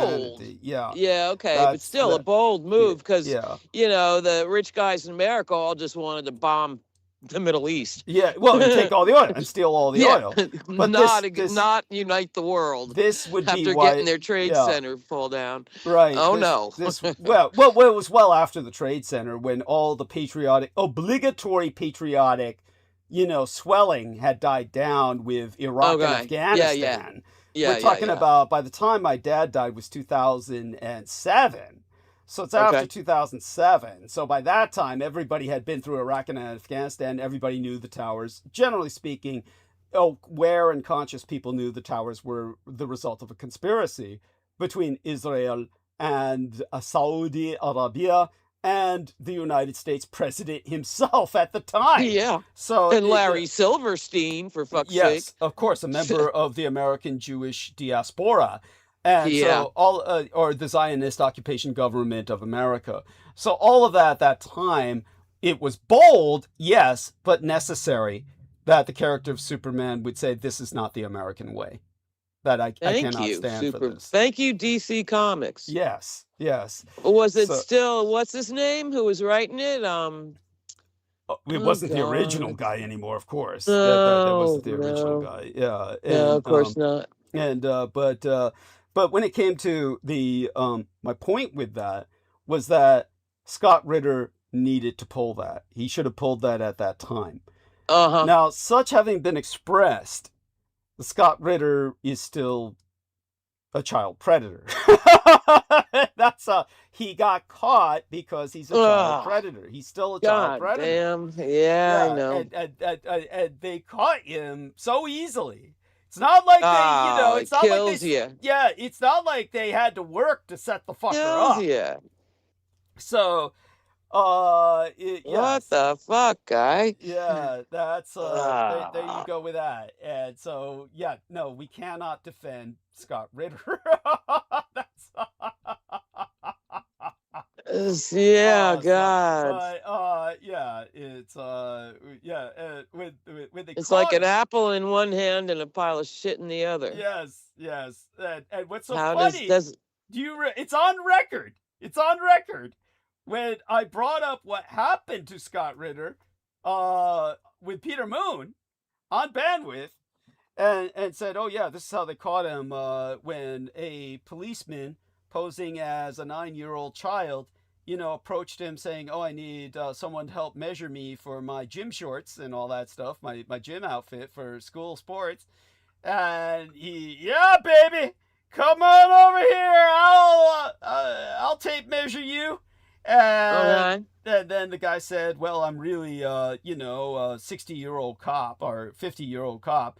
He was still an active duty cop. He was an active duty cop who was off duty at the time, and said this was his hobby, was just catching child predators. Yeah, seriously. Oh boy. Seriously, get that shit. This guy was an off-duty cop who said his hobby, that he relaxed at home after coming home from a hard day's work. He'd relax at home by pretending he was an underage child and approaching strangers Yeah. on the internet, which is, of course, no one can believe that. That's an unbelievable story, but nevertheless, Yeah. he still caught and ensnared Scott Ritter, obviously in a setup. But Yeah. it's not legal entrapment, however, because there was no entrapping Scott Ritter. He just went for it. He was so happy. Oh, man. And but when the guy said, "Hey, I'm really a cop," then Scott Ritter immediately copped to it, saying, "Oh, fuck, I'm sorry, all this shit," but he didn't do what Peter Moon suggested was, oh, he should immediately have cut the computer off and then immediately change contact and all this other shit, just all this. It's like he had it all figured out. He knew exactly what to do. I was like, yeah, Peter Moon knew what to do when a cop does that to you. Did Scott Ritter grab the guy's dick or what? It was, what happened was that are they in a school gymnasium? It's simply or the back that of a it car. was on record at that point that Scott Ritter responded with a positive, that was enough. Okay. That was enough. But the point was at that point, like Peter Moon said, he should immediately have shut down the computer, immediately. And tried to hide. Tried to hide and gone into. He knew exactly what to do. That was he incriminated himself. Creepy. That he had thought about all this in the past or somehow knew what to do. It's like, how would you know? To protect himself. How would you know to do that, Peter Moon? Well, he married an underage child who was not 18 when he married her in Romania. Oy. And he had to grease the wheels just like Art Bell to even bring her to the United States through bribery of individuals in the State Department. Sure. So there you go with that. He himself It's was an American racket for Romania. That's right. And the Philippines. Art Bell was from the Philippines. Oh, sure. Yeah. Sure. For those of you who those do not daughters know, are ready to market.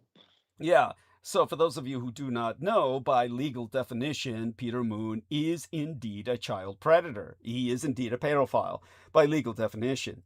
So there we have that. And the final thing I'll say about Scott Ritter is if they had found troves of child porn on his home computer or whatever, I'm sure we would have heard about it.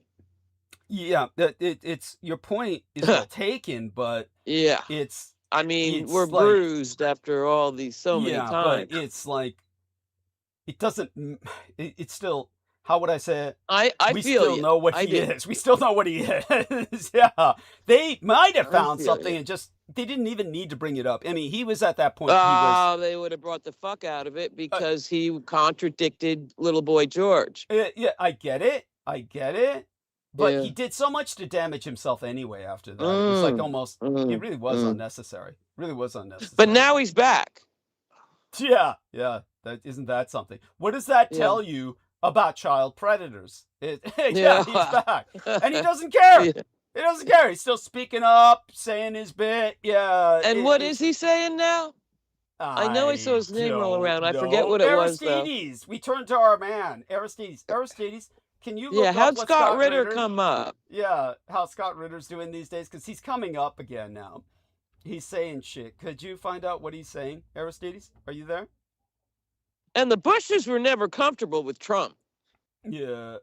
So that was the whole Bush dinosaur versus MAGA. Yeah, it's I noticed that they mentioned nothing of his child predation on the internet. Nothing. Yeah, that's interesting. They just say he's an American former United States Marine Corps intelligence officer. And they say he's former United Nations... that's kind of creepy. Special, in and of itself, obviously. Former United Nations Special Commission weapons inspector, author, and commentator. Ritter was a junior military analyst during Operation Desert Storm, which shows he didn't have a single moment of combat experience. So all they say is what a great guy he was. Nothing about his child predation. I'm telling you. Nothing about his time in jail. And nothing ever again. Yeah, and they did put him in jail. Yeah, he was in jail. He did time. They did. Yeah. So now get this. So he was definitely part of the Aquino cult because Scott Ritter is a former Marine Intelligence Officer. Right. So that implies he's affiliated with the intelligence coordination, which Aquino was affiliated with, because he served in the former Soviet Union, implementing arms control agreements. Right. So, good guy stuff. Oh, yeah, that's not good guy stuff. That's Aquino shit. That's Aquino shit. Well, you know what I mean. Yeah. Where else would Aquino be but in church and in the good boys, good guy stuff. Yeah, well, yeah, that's one of my greatest friends. The devil never misses church. Yeah, well, there you go with that. I like He's that. He's there every week. I see where you're coming from. I get it. Yeah. So yeah. Now, all they mention is he served over a 20+ year career in Marine Corps intelligence and, energy intelligence. They don't mention anything about his stint in jail for soliciting a child. Yeah. Yeah, that's curious. Yeah. Yeah. It's like, yeah, well, I find that could go either way, because it's not like the guy's ever had a lot real actual much power. I don't know about that. I mean, I'm saying he's not like he doesn't have a great deal of authority, it seemed. He just went and supposedly did his job and reported what he saw conscientiously and could or not prove. Yeah. And was kind of a workman level that exactly the kind of guy they've just laid off in the hundreds of thousands.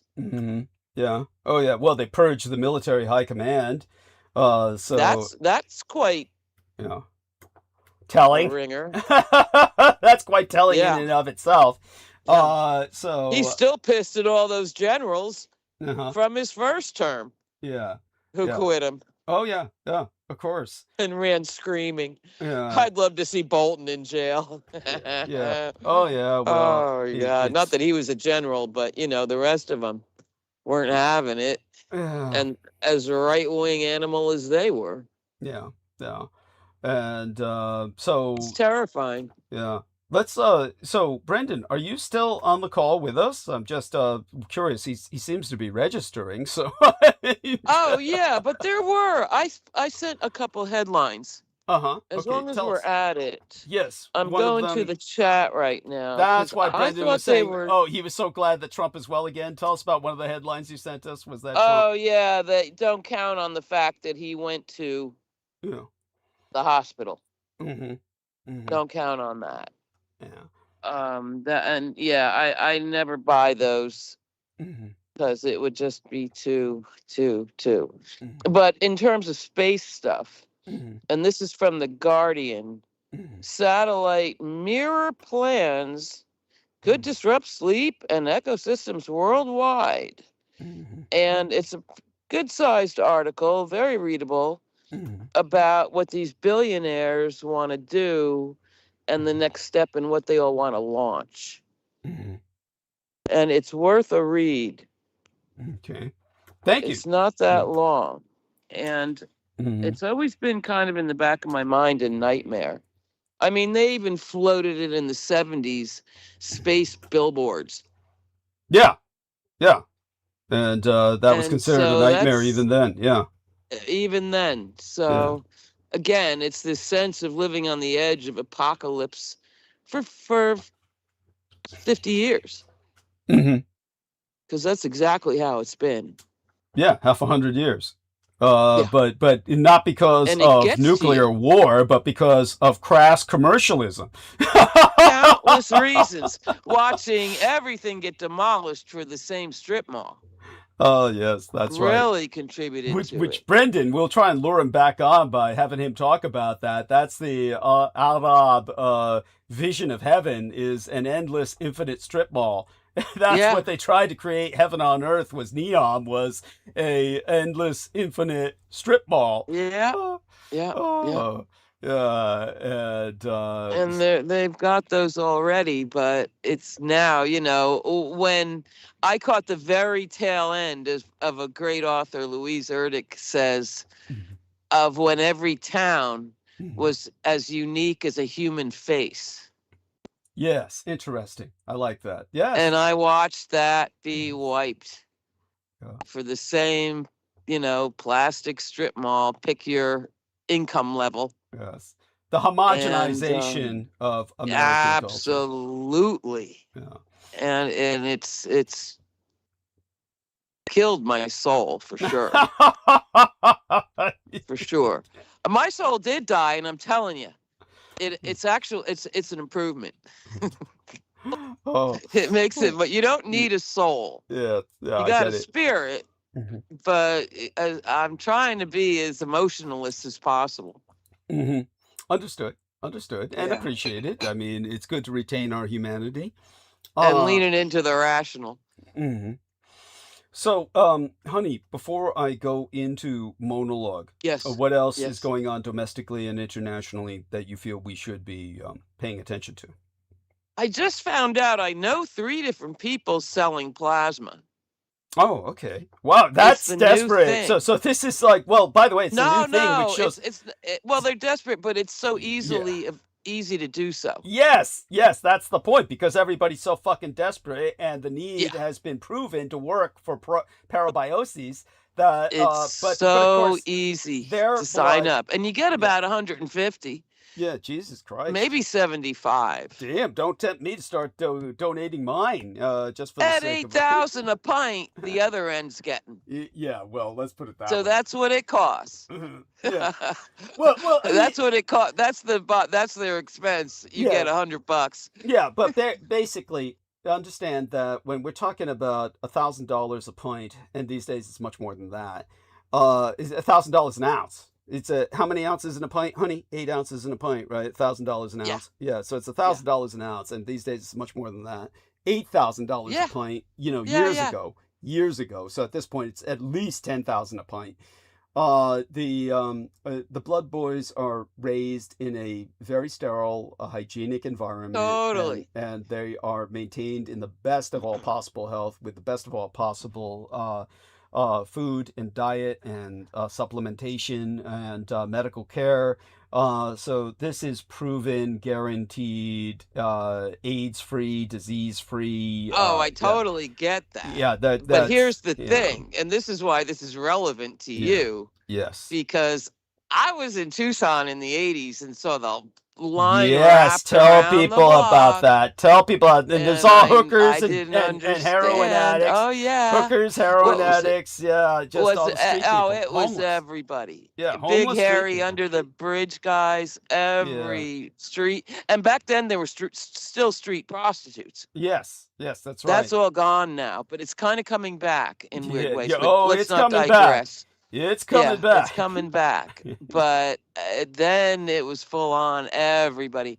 Long as the eye could see. I think it was once a month or maybe twice a month. Right. It wasn't once a week. I just got there walking down the street with my furry freak brother friends. And what's that? I mean, this was in like fucking 80. Oh. And so they said, oh yeah, but today's the day. Today's the day. And then I was like, oh, well, okay then. But you put the top on that story. Yes, tell people about it, please. Right, relate that. Of course. Well, that's a long story, but bum blood. Yeah. Bum blood. And so what? The reason I want you to take your time with it is because you're buying me time before I go into monologue. So take your time with it, enjoy it, draw the narrative out, but give people the details by all means. Whatever all was going on with autoimmune deficiency syndrome. Oh, back then AIDS was emergent. Right then. It was rampant. Just at the height. And there was freaky stuff going on in Africa with it, and where's it come from? And all of a sudden everybody's immune system is collapsing, and old ladies and nuns and stuff were getting this syndrome that at first you're only supposed to get from bad sex and bad drugs, but it was in the blood. Yeah. Yeah. And so the old lady or the nun might get a blood transfusion for one reason or another, and boom, Yeah. they had AIDS. Well, it became very significant in children receiving blood transfusions. Oh Yeah. man, I mean, that was how it was, and that made, as you and only you have ever described, Yes. of the big blood market collapse. Yes. And Hillary Clinton and what's her name from? Oh, Benazir Bhutto. Thank Benazir you, Bhutto. from Pakistan, Yeah, the spoiled Muslim princess, who as I she described herself. admired Yeah. until you. Thanks a lot. Yeah. Fuck you, You're man. welcome. You're welcome. I did. Reading the Another death, paper, you another know. another chink in the another chink in the armor, another dent in your soul. One of the Man, killing pins. One of the oh killing God, a female leader in the Muslim world, right on. pins. Yes. No, you crushed all that, and so then we have all that, but which is why it brings it around today, because what I want to tell you is now, when you go to donate plasma, you have to pass tests, blood Yes. tests. Yes. And so there's AIDS on there. I believe the hepatitis is. Mm-hmm. Mm-hmm. But Yeah. from what I hear, not many more. Interesting. Okay. Yeah, and that's why it's the bottom That's end of what the I'm blood. saying. That's the bottom end of the blood market that you're talking about. Your desperate friends. Your desperate friends are the bottom end of the blood market. Well, Their blood in goes Tucson, to- they yeah. told me that it was Yeah. all going to Revlon and ketchup, Heinz, for red corpuscles for food dye. Lipstick and that's got to be ketchup. urban rumor. I believe that's got to be urban legend. Yeah, That's got to be urban legend. that's what it was. Revlon was buying it, and so that's cool. It's not going into some little kid, Yeah, well, that's got to be urban legend. Whatever, But just they're lipstick. claiming that they're processing it industrially for our food. Really? No, they got insects they crush for That that was color. the claim. Yeah, it can't be real. It can't be real. So, But then again, walk I've down been proven memory wrong. lane. I've been proven wrong. There's plenty of things I thought were just urban legend that turned out to be real. Well, but it did go into the World Blood Bank, yeah. for hospital use. Yes, and I believe So why that they still thought is the they could case to do this day. that, Yeah. I don't know. And so it's still the case now, but if you can pass the tests, Yeah. I mean, there's a lot of Well, there's bloodborne a illnesses, risk. God There's knows. still a risk every time you get a blood transfusion. There You is know a it. risk. You know it. So yeah, definitely I want It's people not to a walk understand in the that, park. Yeah, that just take that into account. But by all means, when you need blood, you need blood. You can't say Right? no. You're in no position It happened to to say me no. once. Yeah, so And tell us about that and I wanted experience. to say no. Yeah. I was going to tough it out. Oh no. But you don't want to piss off that nurse. No, or That was how I felt. well, you don't want to be I listed need her. as you don't want to be Non-compliant. listed. Yeah, you don't want to be listed. Non-compliant is the death non-compliant knell. patient. Yeah, it's a death That's sentence. a death knell. That's Yeah. a death sentence. They can refuse you medical treatment after that. Oh God, Yeah, with a Uh, vengeance. yeah, and so I do want people to appreciate that fact, that horrible reality, and Very much so. and take into Well, like I say, a lot of people that don't look like street bums are Mm-hmm. running to sell plasma. Well, they may as well be street They're bums. desperate, They're but desperate. they're and- not. honey, they will you be homeless street bums Soon enough, I guess, soon when it enough. Or comes they to wouldn't be that. selling their fucking blood. They Yeah, wouldn't be I'm selling telling you. their fucking blood unless they were on the precipice of homelessness. It's you know. become very attractive. Yeah, well, that's bad. That's bad. And, That and means they're in bad shape. easy to do. That Lots means- of offices to collect. I mean, it's a Yeah. thing. Yeah. It's a big business on the other side too, of course. Yeah. And So they throw us the crumbs and yeah. go to the bank. Yeah. Oh my God. That is like, and for those of you who don't know, you're just telling the tip of the iceberg. Go a little deeper into the iceberg. You Yeah. know the story. Why don't you tell people? about what happened, with the breaking of the blood market, what Benazir Bhutto did. Oh God, because you could tell it so much better. You It's could tell it so much better. tell him what happened to me. I mean, it's like That's right. yeah. Oh God, and that's a whole nother giant chapter. Yeah, and Giant chapter. yeah. Well, all you need to tell them, Yeah, I'm sure you. basically, Yeah, please, Bandit, by all means. And basically, in yeah. brief, yeah, the blood market collapsed due to the diseases of the Yeah. 80s, Yeah. multiple of them. Tucson Like- diseases. Yeah, like you said, all the streetwalkers were going in getting free donuts and $20. Far as the So- eye could see. yeah, So apparently that's why it's federally illegal now to sell body parts. Because at one point it wasn't. People were, like you said, homeless people were going in. So this was a big deal back in the late 80s, early 90s. Mhm. And that collapsed the blood market. And so when they had to shut down all these donations, quote unquote, and which was just people getting paid to fork over their body fluids. yeah. With literally a free donut and $20. Yes. $20 and a free Quite literally. donut. Yeah. Quite literally. Yeah. And they still give you the donuts, by the way. But anyways, it's another note. And they actually get it for free when they go to schools, and it's like all volunteer, so they, the medical system got the good end of everything in that situation. But anyways, there was a time when it was so necessary, so important that medically necessary, that they had to start buying it from, countries with clean blood. And the most clean blood was the military blood. Yes. Right. they were able to In test Muslim them. blood. Yeah. And yeah, well, not just that, but the third world countries with very strict military standards and Yes. basically dictatorships. Mhm. So this lady, the ruler of Pakistan at the time, or she was like the head, the figurehead, Benazir Bhutto, she Inherited from her father. yeah, so she forced her army to give up enough blood to make millions, probably billions off of it, and tons of these people died or were maimed in the process. Who knows what else. Drained them. Yeah. Yeah, well, drained and yeah. dry. Here I'll just break in to give Brendan just the gory details here, and briefly what happened was Benazir Bhutto was acting on precedent with what seemed totally reasonable and logical to her commanders, her high command at the time, based on the fact that there had been 5 previous wars with India that had almost gone nuclear in the last several wars. And she said, we have to prepare for the next war, and we need that backup of blood from our troops. So have them volunteer to donate blood. And what happened was 20,000 troops who had basically been ordered by their high command to volunteer went in, and the medics were under secret orders to strap them down and drain them dry. Instead of taking 1 pint of blood, the medics took 12 and basically killed 20,000 of her own men.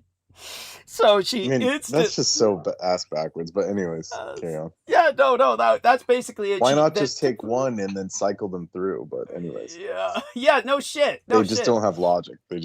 No, it was like, I think it was because they felt that they had maybe veterans and people that it was just strange. They think differently. Well, and it was a rush to market too. Yeah, there's that too. We gotta Good there was point. a crunch. what it's called, Yeah. maximize this bubble. Yeah, opportunity. Yeah. Yeah. Yeah, she wanted the opportunity, Max. But she took all the money and ran away to England. Yes, but anyhow, that was and of course, you can imagine how people felt about her back home. So all that being... Which I didn't potential. understand what the fuck was going on by that time. Because, it wasn't in the papers. No, that's for sure. But for those of you who don't know, don't forget to bring up the sorority sister part that she was part Well, of. that's the thing. Yes. That's the Clinton thing. Yes, the sorority sister with Clinton, along with Tansu Çiller, the only Muslim leader of Turkey, a female Muslim leader who was so butch she forced her husband you're to take killing her me last here. name. Yes. You're just killing me, Dad. Yeah. Oh, shit. Back to Brendan. It's so awful. Yes, back to Brendan. Yes, they were all sorority sisters and shit. Mm. Oh, man. Oh, so take it from Yeah, that there. was So pretty now much little the kids whole- got that was the whole Kaposi's backstory. sarcoma. Yeah, no, it's not the whole backstory at all. Keep going, Brendan. Yeah, seriously, and That's a lot. It's a lot for people to take, but yeah, believe me, it's still the beginning of it. Brendan, don't stop there. Tell them about John Henry Hagman. Come on. Oh, that's your chapter. No, Your Brendan personal, can handle it. your Brendan? intimate details. Oh, Brendan can handle it. Yeah. Do it, Brendan. Do it. He Please. can. Yeah, give it a try. Yeah, we're counting on you. Let's see if he responds. Let's see if he's off. God damn it. You ran him off. Did he? Did he leave the call? No, you Yeah, I mean, didn't. what No. else is there to explain? She sold all the blood. Then had No, to the run away. Hagman chapter. Yeah. Yeah, well, I mean, yeah. Then How it Doug trickled down became into a Douglas. How it sick trickled man down into vampire. Douglas. And blew his brain Well, this is up all. into. Yeah, this is all. What is it called? This is property of Dietrich. This is like. Yeah, Yeah. that's your story, Doug. Yeah. So basically, It's, so during it's that good to hear time- it so we don't forget. Yes. Yeah. So during that time, the blood market collapsed. Blood was in short supply. It was reserved for emergency, Elites. Mhm. extreme Elites. emergency and elites, right? Yeah. But So nobody then- wanted that dirty shit. Then when Doug came down with some kind of illness when he was a child, Bleeding The duodenal ulcer. ulcer. Bleeding duodenal Yeah. ulcers. Yes. right? Which somehow, how are you going to die from that? I don't know. But anyway, You can theoretically. It's not that difficult. But Perforation. my case, obviously, they were juicing the results. But Yeah. cooking the books. But go Yeah, on. so they told your parents, oh, this is a desperate situation, so we're going to try an experimental blood replacement therapy, which happened to be nanoplasma. This is according to Doug's backstory. And so in the process, they had to drain the full supply of regular blood and put in this nanoplasma, which then, basically turned him into the sick vampire we have today. or shall we say, triggered the recidivist genes into full effect, where they truly became. Well, I was a lot more hungrier after that than I ever was. Yeah. That was one Yeah, I mean, collateral if you want to effect. spice it up, you can. Yeah. But basically, And they When you probably woke put up- dolphin genes and When shit you in woke it because up, they you got were big brains and they're all sonar and shit. with nano.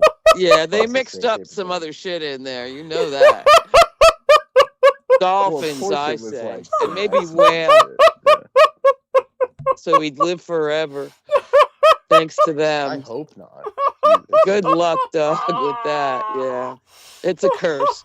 But anyway, there's an interesting modern tie into this. So the nanoplasma took effect and it boosted his processing power to the Yeah. point where he was nicknamed Data Yes. Yeah. in the circles at the Presidio. Yes.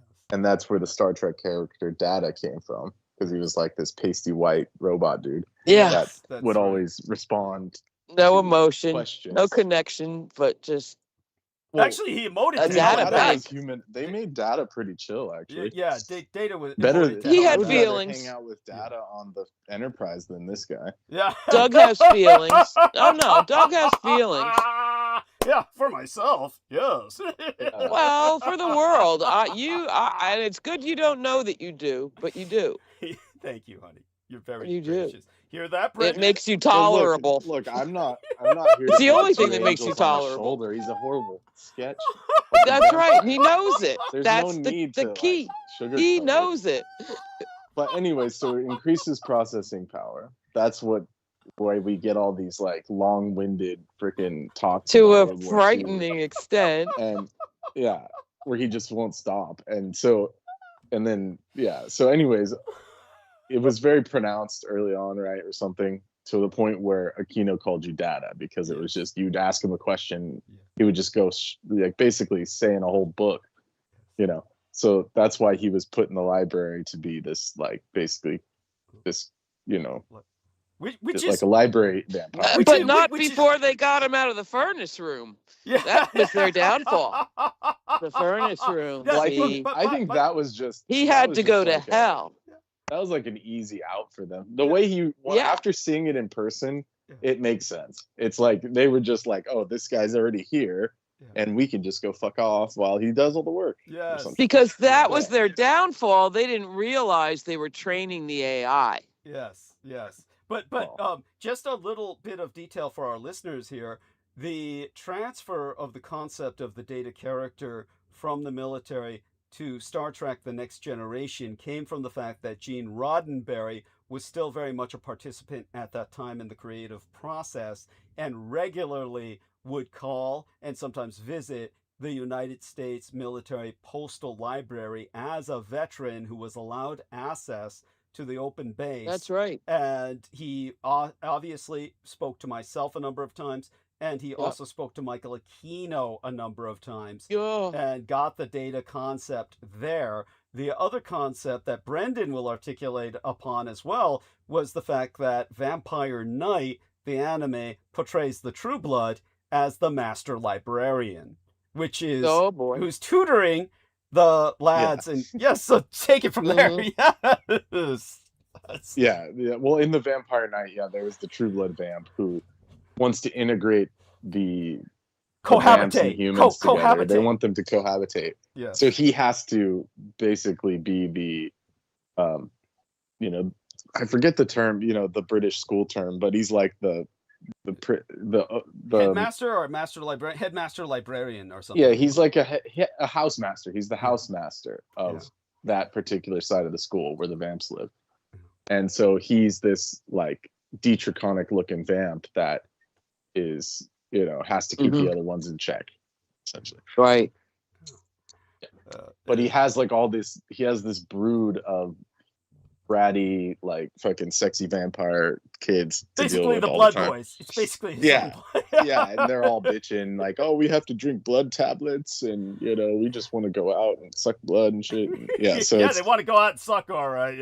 Well, that's what I'm saying. Since they did their experiment, and you didn't die. You died for a while. I know. And then reanimated. You ended up with this proto AI brain that went rogue and they lost all control of. And now 30 years on, you've got backup data banks in the bubble of wealth of the world. And Taiwan. Your boys. Your boys. The blood boys as well. Yes. The boys. Actually in its own. We've got that. Yes, thank you. But just to clarify, the blood boys are actually they're on it, and they can even outthink you in some regards as a mastermind. That's Where'd true. you get this from? It's what I've been telling her. So I might clarify that later, but I do want people to understand that the estates themselves, due to my son's husband, it's kind of like almost an extension of Taiwan. So you have to think of that. That's heavy. Yeah, but back to Brendan. That's a Bermuda Triangle right there. There you are. Yes. And back to Brendan. A rainbow bridge, I'd like to think. Yeah, I love it. A rainbow bridge. Such an insult. To Estate to Taiwan. They'll like that, boys. Okay. So that being said, so then that proved the efficacy of this nanoplasma, right? Yes. Mm-hmm. It did. That Indeed. It worked in one person, everyone else died. And they gave us the Tate brothers. They gave us the Tate brothers. You. That's what I was trying to get to. Ouch! So then they found this Air Force flunky who was the Tate's dad, who was Emory Tate the First. Oh God. And he was this Air Force flunky. They strapped him down, gave him the nanoplasma, and somehow he survived, right? Yes. No shit. But, well, this is the conclusion Doug and I came with. So basically, the Tate's father survived the nanoplasma because he was laterally transferred from the Air Force somehow to becoming the CIA chess player, which is like, you can't, there's no way you could do that. What? But anyways, so listen to this. So the Tate's father was an Air Force like captain or something. Somehow he made it up the ranks. He was just some flunky, like you said. I don't believe he was even a commissioned officer. If he was, I don't know what he was. Yeah. My understanding was he was just literally just like you know, some flunky, just literally. Some Air Force flunky. So then he all of a sudden becomes the Air Force's he wins the record for learning Russian the fastest. You know, shows all these academic accolades. Like an hour. Yeah, he learned the entire Russian language in 2 weeks, which is literally impossible. Crazy. Even polyglots can't do that. Yeah. So but this was the effect of the nanoplasma. And how do we know that? Because first of all, he went from being an Air Force dude, which those people are like the lowest IQ, no offense. Yeah, it's true. It's true. Yeah, to being to learning Russian in 2 weeks, to being a chess grandmaster where he could live off of his ability to play chess, literally just driving from tournament to tournament, winning the money, and then eating and boozing.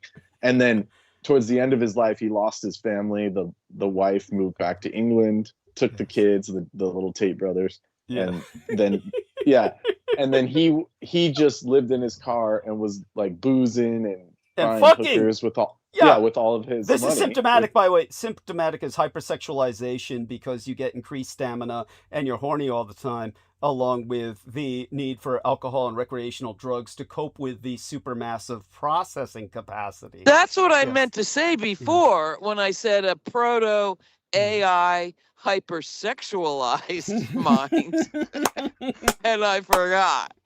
So Don't let him clearly he was already ahead. I was already in that direction. For anyone that doesn't know, but you were like 14.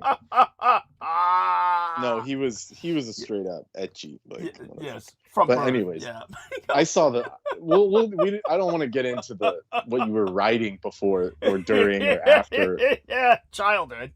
Let's just not go there, please. But just know it was just straight perp shit. Okay, and then this made it worse. But anyway, so the Tate's father ended up going from Air Force captain to laterally transferring to be the CIA chess player. Yeah, which doesn't even make sense. I mean, on that's paper. an espionage role. Yeah, but he was only ever capable of playing chess after that. Yes, because he would win the tournament money, then do the assignment, the KGB, fight the KGB in their chess tournament, and then he would just go back to living in his car, boozing, buying hookers, whoring, drinking, and then just rolling out of the like someone else we know, rolling out of the motel the next day and going straight to the chess tournament. It reminds me of someone we know. It reminds me of this talented individual.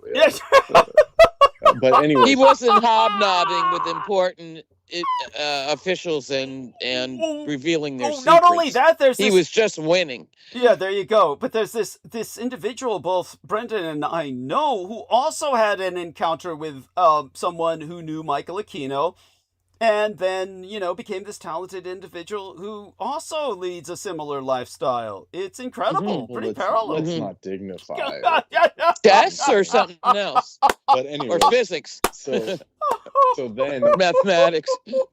What we assume, or what this would imply, is that the Tate brothers inherited because they were born of the father. Which is why they had a young girl have sex with me while I was straight after the plasmatic transfusion to see if my offspring would inherit it. Yes, and which ultimately you found out it did, and it causes them to be bonkers like the Tates. Now, but in their case, they think it was some kind of God-given something that they're all smart. Yes, divine providence. Yeah. They think they're God's gift to man. Yeah, so the triumph of hubris. Chess, and he has like an animal cunning to be able to scam people from every angle and dominate. To him, that's his God-given right of winning. But it's actually a symptom of the nano shit that the father had. Yes. Cloning gone wrong. That the kids got. So and they're even anomalous. They're almost like twins, but they're born a few years apart. So there was definitely something weird about that. So so there you go. That's incredible, and that's beautiful. I really appreciate. So that was our. But then that gets into the whole next chapter of how they held on to you long enough to infuse you into the wet work. Yeah. And create I mean, this is AI before there was AI. Yes. That we do not Oh, have. you're talking about Yeah. the Dietrich situation. Yeah, the Dietrich. I mean, hold this on. is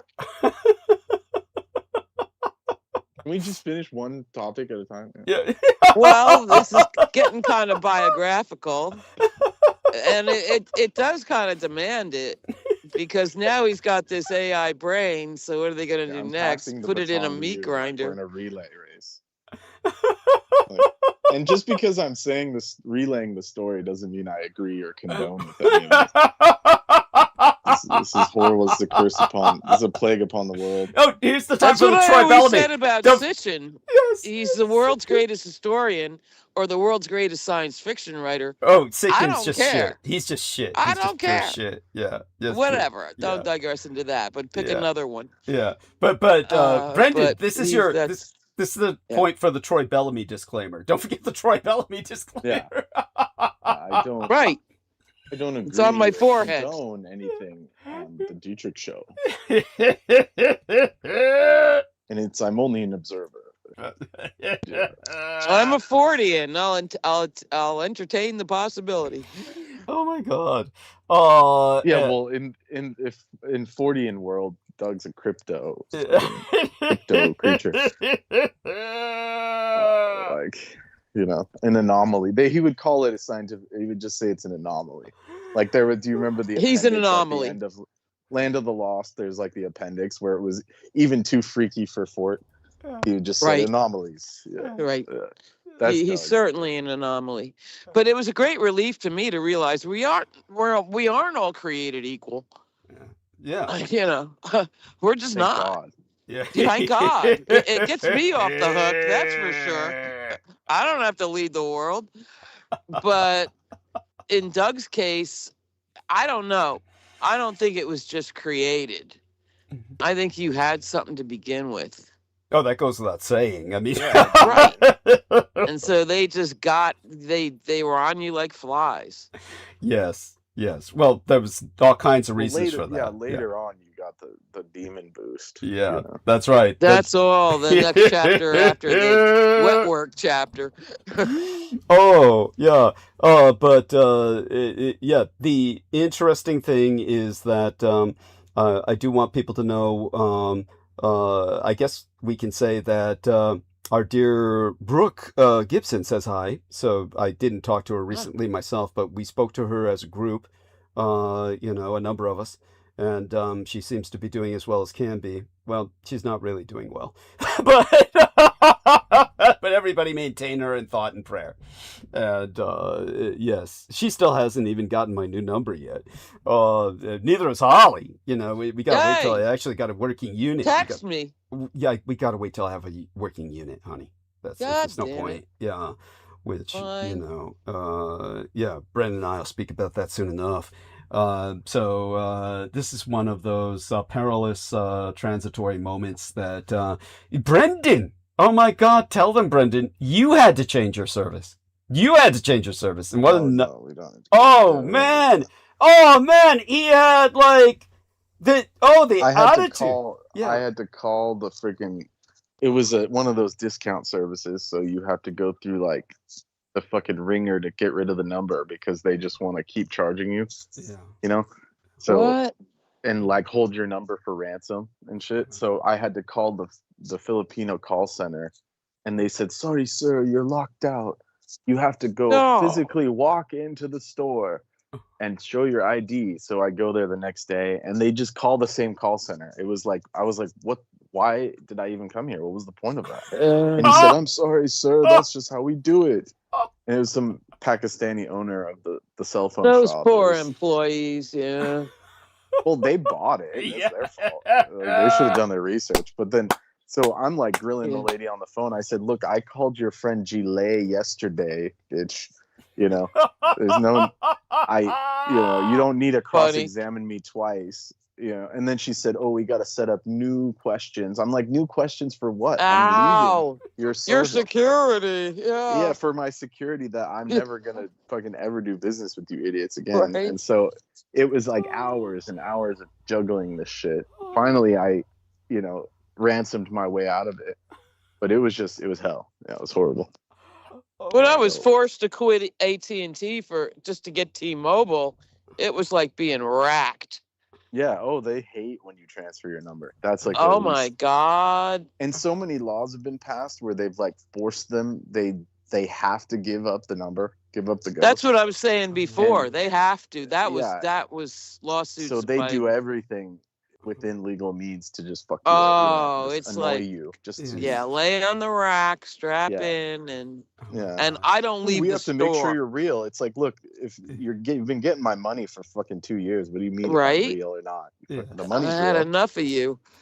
This is capitalism, right? You're not supposed to just. This isn't capitalism. This is monopolism. This is monopolism. Yeah, if it were capitalist. Yes, you don't get to own me. I get it. Yes. If your plan isn't, businesses don't believe in capitalism because none of them think they should fail. Yeah. No matter what they do. No. But altogether they don't deserve to fail. Yeah, it's just an endless waking nightmare, and so much needs to be done just to stay alive. All this just to stay alive for average people like ourselves. What a nightmare! And both of you, honestly, along with Aristides, of course. I mean, all of Team Dietrich. Without Team Dietrich and its regular participants, none of this would even be possible. Honestly, so everybody maintain everyone on Team Dietrich in thought and prayer, and do your best to assist myself is the best way to, of course, help Team Dietrich, and because Team Dietrich is doing their best to make certain I stay alive. Please contribute. Yes, it's so worth it. Yes, so worth it. Thank you. So worth it. That's so cute. Yes. I mean, when you think about what you spend $25 a week on for entertainment, and you do 2 action-packed shows, totaling 10, 12 hours. I mean, my God. Well, that was back in the old days. Of course. Back in the old days. No. Now it's you put 2 together. Yes. And it's still true. True. Put 2 together a lot week, to process. In a week. Yeah, and you just won't get it anyplace else. Yes. Yeah. Very much so. I've got a couple of rung down from you, but not you. Well, bless you, honey. You're an for angel. Sources that are what I helps keep me sane. That's all I know. And in the end, our sanity is all we have. Yes. Though sometimes it's overrated. That's well, I mean sanity with a small s. Yes. You got to do what you got to do. That's and right. And you have to get crazy once in a while just to keep it. Mm-hmm. Yes. True enough. There is such a state as unsane as opposed to insane, which is what people seek when they're seeking enlightenment. When you're seeking enlightenment in the Zen Buddhist sense, through meditation, investment of contemplation, then you are seeking to go unsane for at least a period of time to see that whatever it is that gets you into a state of higher consciousness. And it's always rare, and it doesn't always work. And so this can lead to people becoming nihilistic, or they see nothing. They see nothing in their contemplation, and they enter the void. People can become nihilistic through such pursuits. So it's always, you have to be careful. I call it the dead-eyed Buddhist. There you go. Tell us about this. Yeah. Well, for me, it all comes down to this chattering inner voice that's talking to me all the time. And I'm assuming that we all have that. Yeah. This inner dialogue. Yes. Hopefully so. Yes. Right. Brendan? But Brendan, wait, some insight from Brendan in this for a few minutes. Brendan, your own thoughts on that? Oh. Does Brendan have that? An inner voice? That thing. Yeah. but follow up, Brendan. Follow up. Yeah. Oh, I was just I was gonna say, isn't that like schizo? Isn't that just being schizo? So when you're like walking down the street or driving a car or something, you don't hear a voice in your head, you know, I guiding, understand what Brendan talking. is saying too. We want to be clear that we're not hearing auditory voices in our head. No. We maintain a constant conversation with ourselves. With ourselves. In what's defined as a normal state of sanity, where people essentially are, in a very real sense, analyzing or processing. That's what I'm talking about. Yeah, as opposed to... And I assume I'm not the only one that does that. I like to think we all do. But the delicate balance of keeping that kind of lonely voice, because, we only have one stable, and not whipping you like a dog or telling you to do crazy stuff is the game. Okay, here they've been absolved. Who? All the voices? No, worse. I mean, better. Let's take a look. Okay. Oh, here we are. Case closed. America's Rabbi Shmuley. Substack, Rabbis, whatever the hell that says. Case closed. Shmuley. His name is Shmuley. Got it. Okay, that explains it. What do you do? Okay. So, case closed. The Romans, not the Jews, killed Jesus. It's thank you, Rabbi. Oh God. Yeah. But back to what we were saying before about plasma. You notice how that hits her. Yeah, that hit Holly. Holly's life has just changed. You can see that. That was just a life-changing trauma for Holly to accept that concept. I don't think anyone ever said they killed him. They threw him under the bus. Yeah. Let's put it this way. Wait. I understand. By the way, Holly, I totally sympathize with that not even affecting you.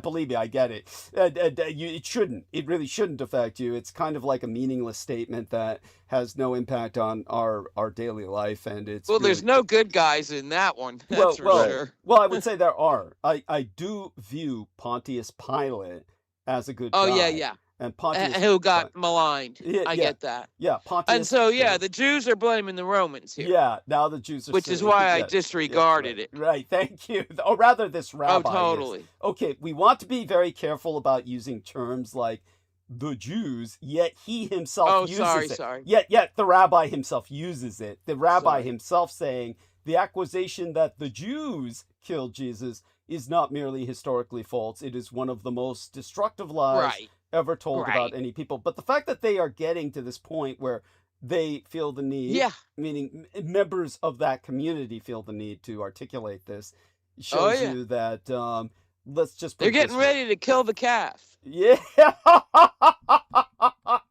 And I don't know if the sky's going to open up at that point or what, but that's a 1,000-year ritual. I mean, talk about archaic coming around. Okay. But I want to get one thing in here back to the plasma discussion. Yes. Kind of got into the organ discussion, which is a different thing. But everything I've ever read about that. Let me get this out. Wait, hold that thought for just a second. What was that, Brendan? Because a lot of times we have problems with our thoughts. No. This time please finish. This is just more brain rot. It's more brain rot from your end. Okay, so go on, honey. Oh no, from my end, but no, from Brendan saying from his end. Okay. From him. Go on, Holly. Every time in America somebody has gotten busted for that. And like I say, I'm just reading the newspapers. I got no agenda. It's been rabbis. Interesting. You mean organ East transplant? Coast? Something? What are you talking about? The organ transplant? This organ with the whole human fluids, and it came up at the end of that before that there is a trade in human organs, like livers and kidneys and shit. Well, but it was always rabbis. I mean, a guy on the East Coast went to jail. Bad for it. A couple of them, and I'm talking like every decade or so, a scandal like this would break out, and it was always rabbis. Wow. That's all I'm saying. Oh, but what do you make of that? So what do you make of that? I mean, like I didn't. I just tucked it into my brain to. It did tack back to the plasma thing somehow, though. Okay. In terms of The artilect and the use of organs? Israeli interests in that Okay. as a profit center. Okay.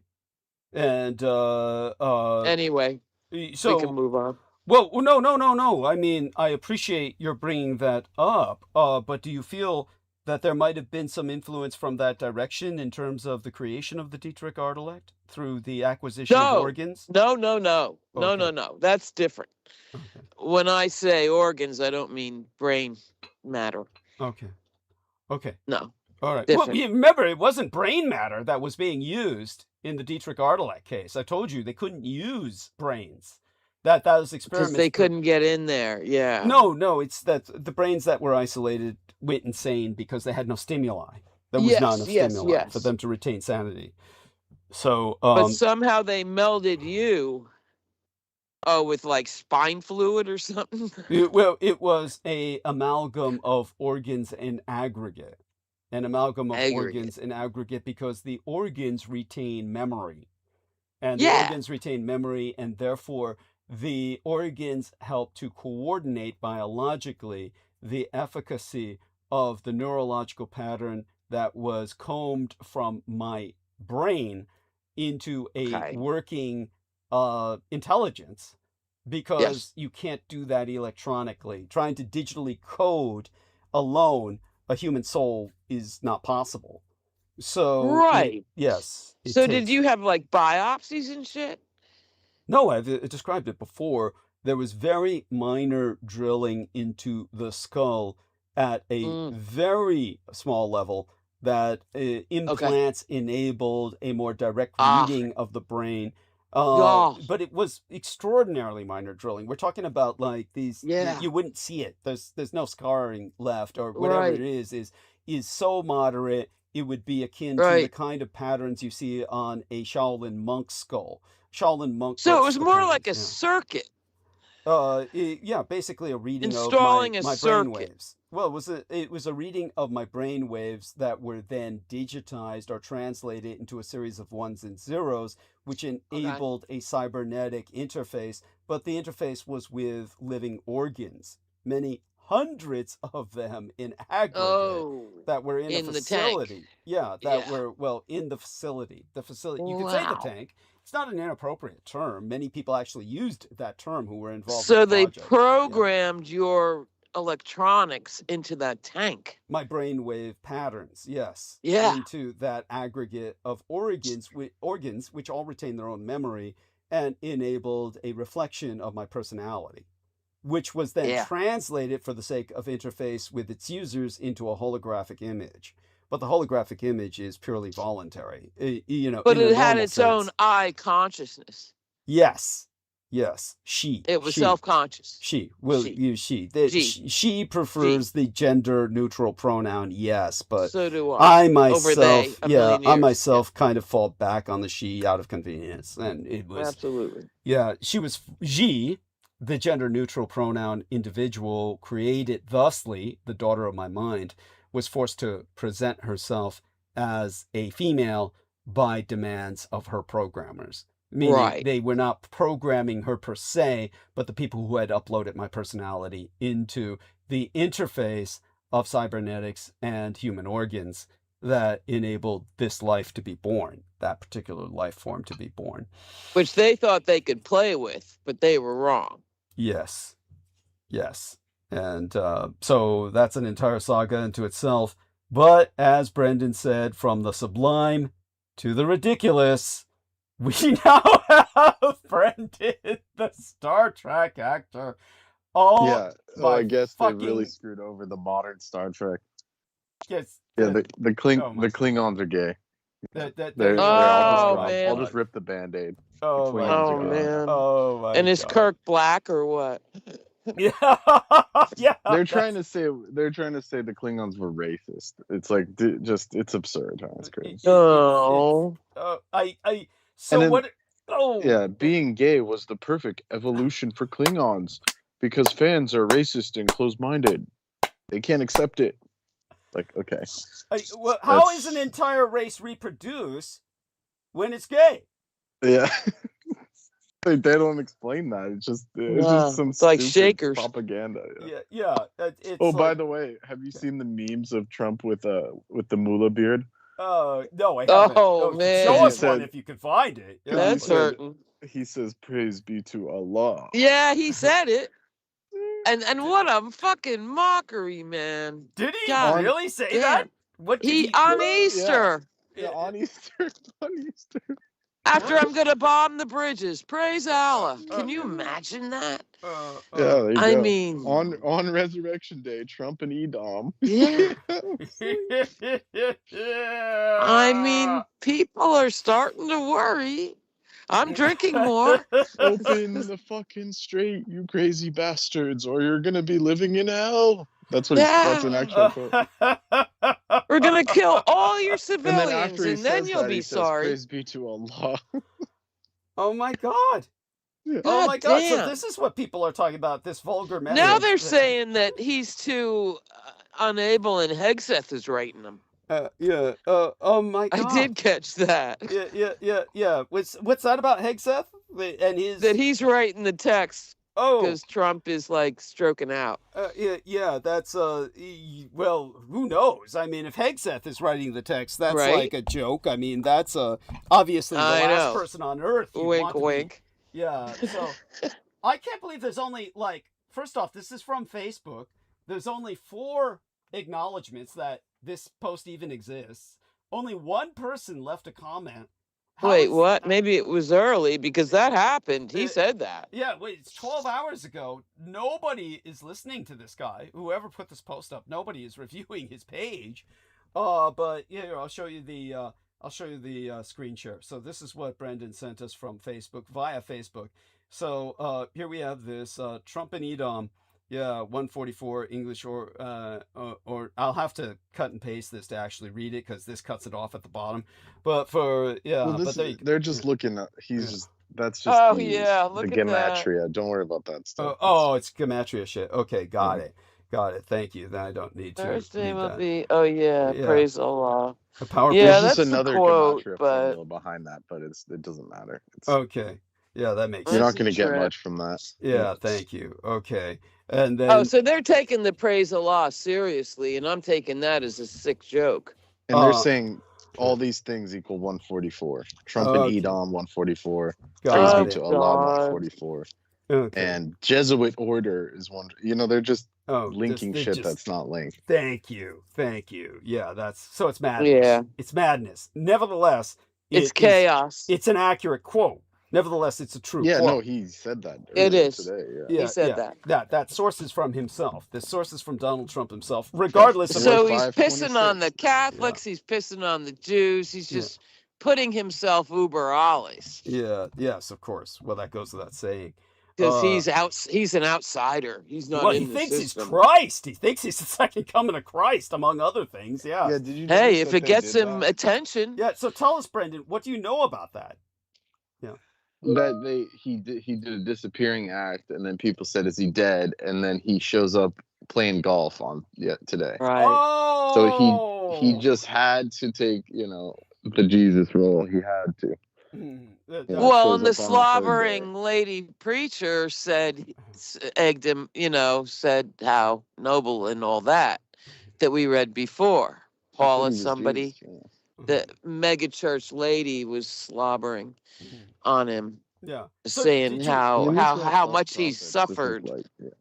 Yeah. You know what I'm saying? Right. No, honey. We certainly heard all that earlier. Right. Brendan, did you hear us talk about that? If not, respond, please. Talk about what? She egged that on. Yeah. How we had a televangelist woman who is now Trump's spiritual advisor basically promote heard. him as the I heard second coming. Did you hear us talk about that? Yeah, that's what I was saying. That's what I was Got saying. it. Okay. Okay. She so- said he was suggested Jewish. it. He just riffed on it. Yeah. Right. So what was that? The problem we're having, Holly, is your technology is very strong. For some reason tonight, it's coming through very powerfully. So you're basically overriding when Brendan talks because he sounds like he's talking with his head sideways on a pillow, like he's lying I really sideways do in try bed on not a to pillow. do that. No, understood. It's just what's That's happening tonight. sometimes I Yeah. fail. Yeah, Yeah. but he sounds like he's like got a mouthful of marshmallows or something. He sounds all right. Sorry, Brendan.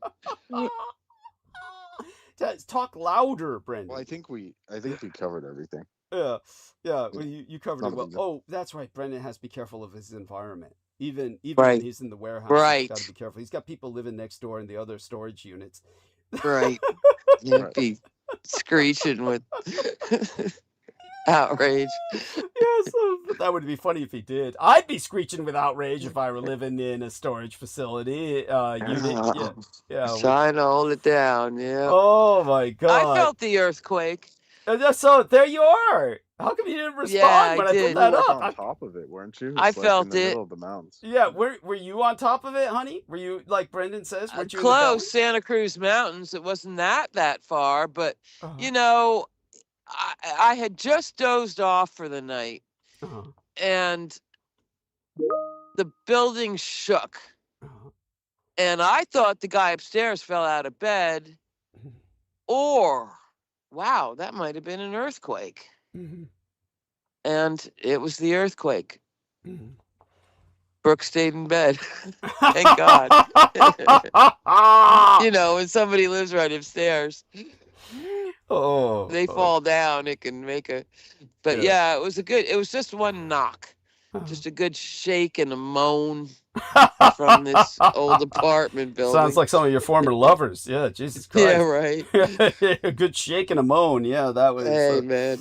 Oh, all right. Well, I want everybody to continue participating. Interject whenever you feel Okay. like it. I'm just going to go into monologue mode, suck all the oxygen out of the room, try to close in a matter of 3 hours approximately or so, and Good. yeah, then make that phone call. All right. All right, I'm excited. I'm gonna go to the tube Oh, and strap on but do for a come back wild and ride. and I'll come interject. back if Yeah. I can, if inspired. it's worth it. But I'll be listening. Well, you're dearly loved. Blessed All be. right, and so Okay. too you, Doug. Thank you. Thank you. Thank you. Thank you, honey. Okay. Okay. Bye. And so with dear Brendan here, the California gas prices, of course, it goes without saying, are the highest in America. And we're going to put this link into both the infinite call box and the text box of the chat so that people can see that Pete Hegseth is allowing. Oh, by the way, at Sweet Bells, Troy Bellamy says hello. Most blessed be Troy Bellamy. Thank you for joining us. Always appreciate it. Let's respond to him here. In the text, he says he's listening in bed. Happy Easter, guys. Listening in bed. There we are. Hope we're not turning you on. Here we go. Most blessed be at Sweet Bells, and spell that because it doesn't give me the the kind of thing it used to. Kind of response where everything would come up and all the rest of that. But okay, so there we go. And that having been articulated, here is the link. And let's see if we have any need to. No, good. It's got the brackets. I love it. Bracketed. There we go. And with that, we're going to put that into the infinite call as well.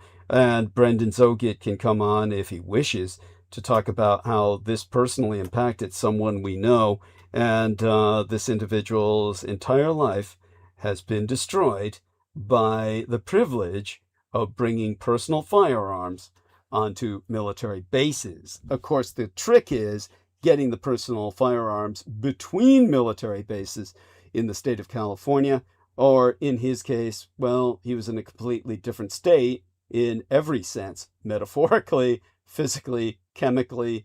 Oh, well, this individual went down.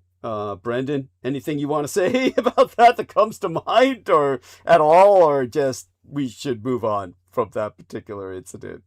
Morbidly. What are you talking about, Hegseth? Hegseth's boy, Sailor Greg, is Hegseth's boy. On dry land. Oh yeah. Well, Nothing. he was saying he said I could constitutional carry, and I said, "What's that?" You know, I said, look, I know about the Second Amendment, but I've never heard of this constitutional carry. And he said, it's my constitutional right. You can carry it anywhere, anytime you want, even into a school. It's like, dude.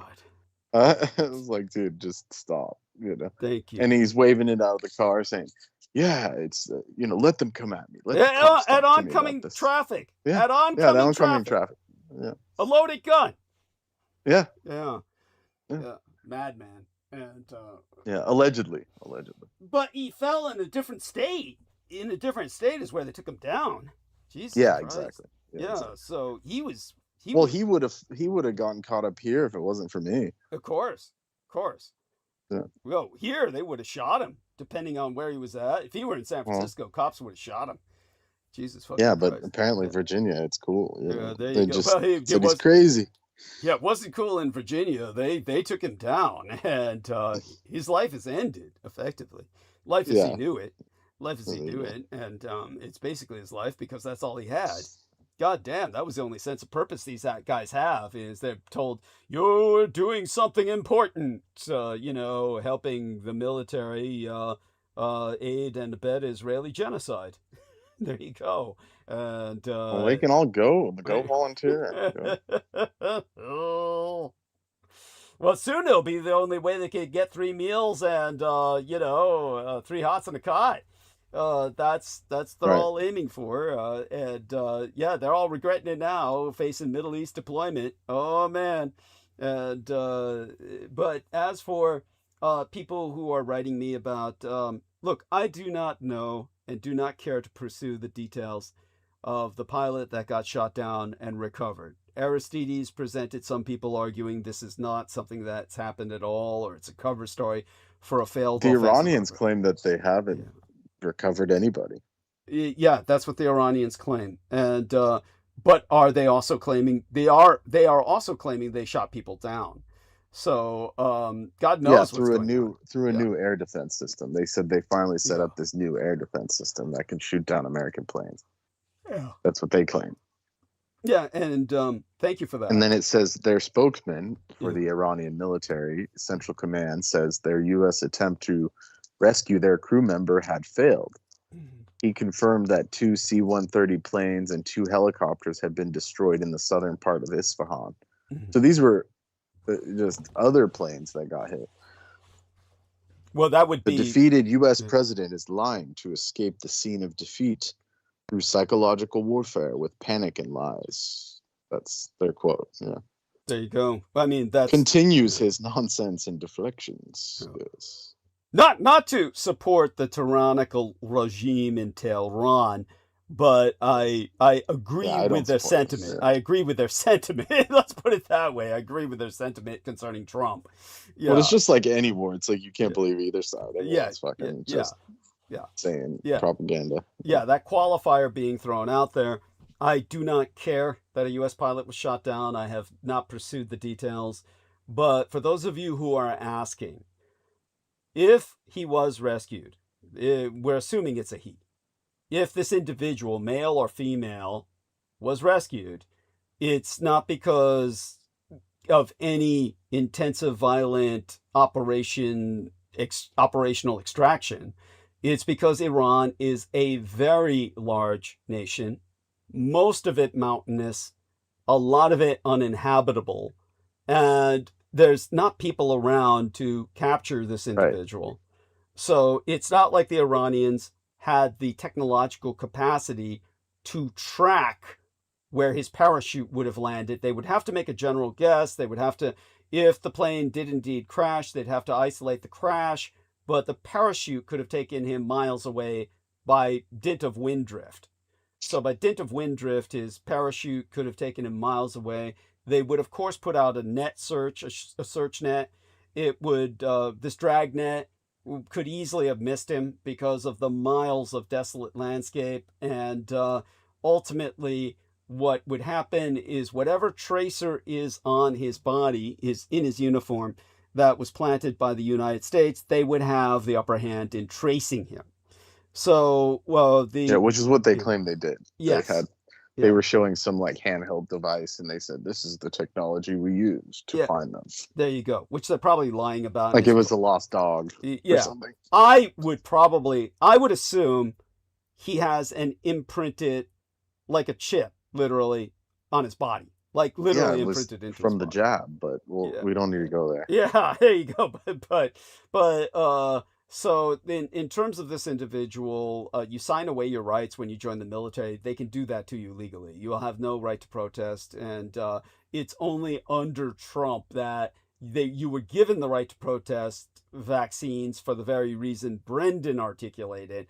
Under their own insane interpretation of that technology, and the end result is, the military is a joke now. There's no way it can even function.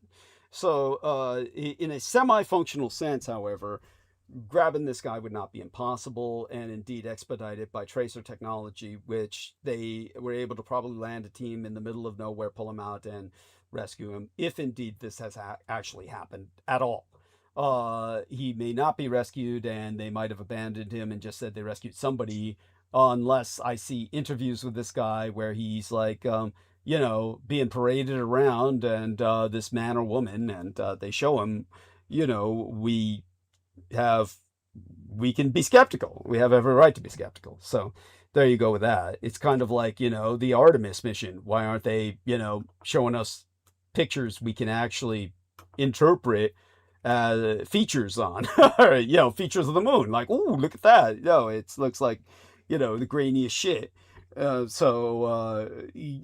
of this needs to be, we have to maintain a healthy skepticism at this point with this maladministration. It is not a transparent administration by any means. It is not on your side, and you must question everything about it.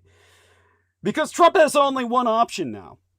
The president is out of control. The Israelites are unleashed. The Iranians have the advantage. Allies are outraged and alienated. The most Donald Trump can do right now is lie with everything he's got, in the hopes that markets believe him and keep the price of oil down, because markets are an integral part of the new battlefield. They're an integral part of the battlescape at this point in history, at this moment in time. Brendan, your thoughts? I heard you giggle there, so I thought. Yeah. Sorry. No worries. It was just the memes are getting off the hook. The memes where it shows, people shitting on Obama saying he was Muslim, and then it shows Trump in a turban saying "Praise be to Allah." Yeah, there you go. I love it. It's like, look, he's obviously like. I don't think Obama ever said that. Yeah. At least not openly. Yeah, there you go. But Trump did. On Easter. On Easter. On dude, Easter. It's pretty bad. Bad isn't even the word for it. It's just vulgar. It's comical. Comical. It's like he's truly out of it. What would be the reason for doing that? Like, I don't. Is a way to get their attention? If we're thinking logically here, which we know he's not. If I were to assume that there was some logic to his statement, I would have to look at it again. So let me open up the link again. So I'd have to open up the link and take a look at it and see if there's. I know that there's something that occurred to me when I saw it, so here we are. If we read it, quote, Tuesday will be Power Plant Day and Bridge Day, all wrapped up in one in Iran. There will be nothing like it. Open the fucking straight, you crazy bastards, or you'll be living in hell. Just watch. Praise be to Allah. President Donald J. Trump. So I presume it would be to show the rest of the Muslim world that this is not a Islamophobic act. By the way, when you were reading that, I'm looking at this meme where it was like the Homer Simpson's dad saying, I was on True Social on Easter Sunday when I discovered his secret. And then he says, praise be to Allah. And then all these MAGA guys say, he's a Muslim, get him.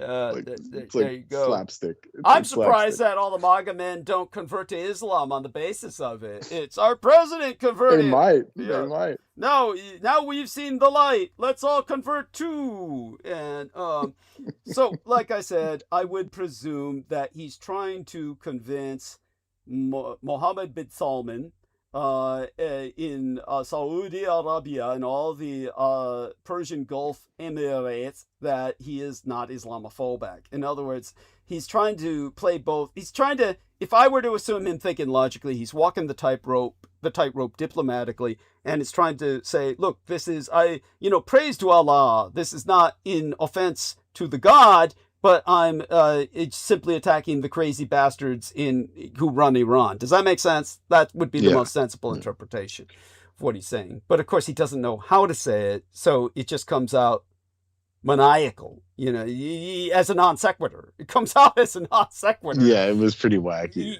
Because he doesn't know how to talk, and besides, he's functionally illiterate. At any rate, you've got these presidential statements. They're functioning to move trillions in value. That represents something genuinely new, the market itself as a quasi-front in the war.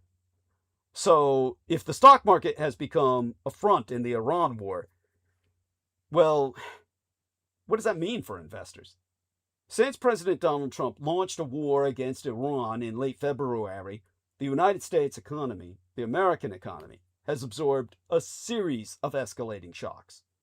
Gas prices have surged almost 40% to over $4 a gallon. Dated Brent crude, the physical oil that refineries actually buy, spiked this week to $141 per barrel, the highest level since the 2008 financial crisis. Meanwhile, institutions from Vanguard to the Federal Reserve Bank of Atlanta have raised inflation expectations and revised growth estimates downward, with the Fed's gross domestic product tracker falling from 3% in early March to just 1.6% as of Thursday. If the economic effects have already been profound, they have failed to grab headlines in the way that the stock market has. Increased volatility, with presidential statements functioning to move trillions of dollars in value, they represent something genuinely new. The market itself is being treated as a front in the new war. Take the events of Monday, March 23rd. Around 7 a.m., Trump posted on Truth Social claiming very good and productive conversations between the United States and Iran that were leading toward a complete and total resolution of our hostilities. Within minutes, the Standard & Poor's 500 surged 2.6%, adding roughly $2 trillion fucking dollars in market capitalization. Oil plunged. The Dow appeared set to open 900 points higher. By 8 a.m., Iran's foreign ministry had issued a flat denial, calling Trump's claims psychological warfare, and stating that there had been no direct or even indirect contact with the goddamn president. At, about $1 trillion of that morning's gains evaporated. Total market swing, $3 trillion fucking bucks in a few hours, triggered by a social media post that Iran immediately contradicted. The sheer volume of algorithmic trades in the American market likely amplified the dynamics, with programs that execute based on sentiment analyses likely accounting for a significant chunk of overall volume. This week, officials in Iran upped the ante by trolling Trump on social media, with parliamentary speaker Mohammad Bagher Ghalibaf. Was that the man you were referencing? Who was talking about the planes earlier, Brendan? Yes, most Thank you. likely. Thank you. The spokesman. Yeah. Yeah. He was the parliamentary speaker. Maybe not the same person as the military spokesman. Probably not. But he posted this trading advice to American investors on X. And it was at TWTR 0.00% or something like that. It was it was something that I'm trying to find, but basically it said, I'll quote, he wrote, pre-market so-called news or truth, both of those terms in quotation marks, news and truth, is often just a setup for profit taking. Basically, it's a reverse indicator. Do the opposite. If they pump it, short it. If they dump it, go long. The information warfare has only escalated from there. On Thursday, Gulliboff posted a poll asking whether he should name names on a handful of bankers and hedge funds that he claims are profiteering from war policy, complete with apparent taunts directed at hedge fund manager Bill Ackman, who's often treated as a pretender to the throne in financial circles. Ackman here, invite lost? You know, of course it's absurd, but it's also a signal. The Iranian speaker's posts have garnered millions of views. And at least in the very short term, his investment advice could well have proven profitable. Because betting against Trump's Iran claims this past week, say by betting on rising on oil prices or broadly shorting the American market, would have made money. In any case, the spectacle of an enemy official successfully coaching American investors against their own government's statements represents something unprecedented in the annals of human warfare. I don't think we've ever been here. This is as alien a territory as gay Klingons. Now, the vulnerability that Gulliboff is simultaneously mocking and exploiting is Trump's own credibility. Major news organizations very quickly published stories suggesting Trump's claims of negotiations with Iran are false, in whole or in part. The Wall Street Journal first reported that what Trump described as very good and productive conversations were actually preliminary messages passed through Middle East intermediaries with no direct Irano-American contact, and Arab mediators privately expressing skepticism that any deal was close. The New York Times then delivered the knockout blow, revealing that multiple United States intelligence agencies assess Iran is not currently willing to engage in substantial negotiations, and that the 12 countries are not in negotiations over terms of a ceasefire or ending the war. If Trump hadn't treated the market as a quasi-front in this war, the battle might never have gone there, or perhaps not gone there so directly.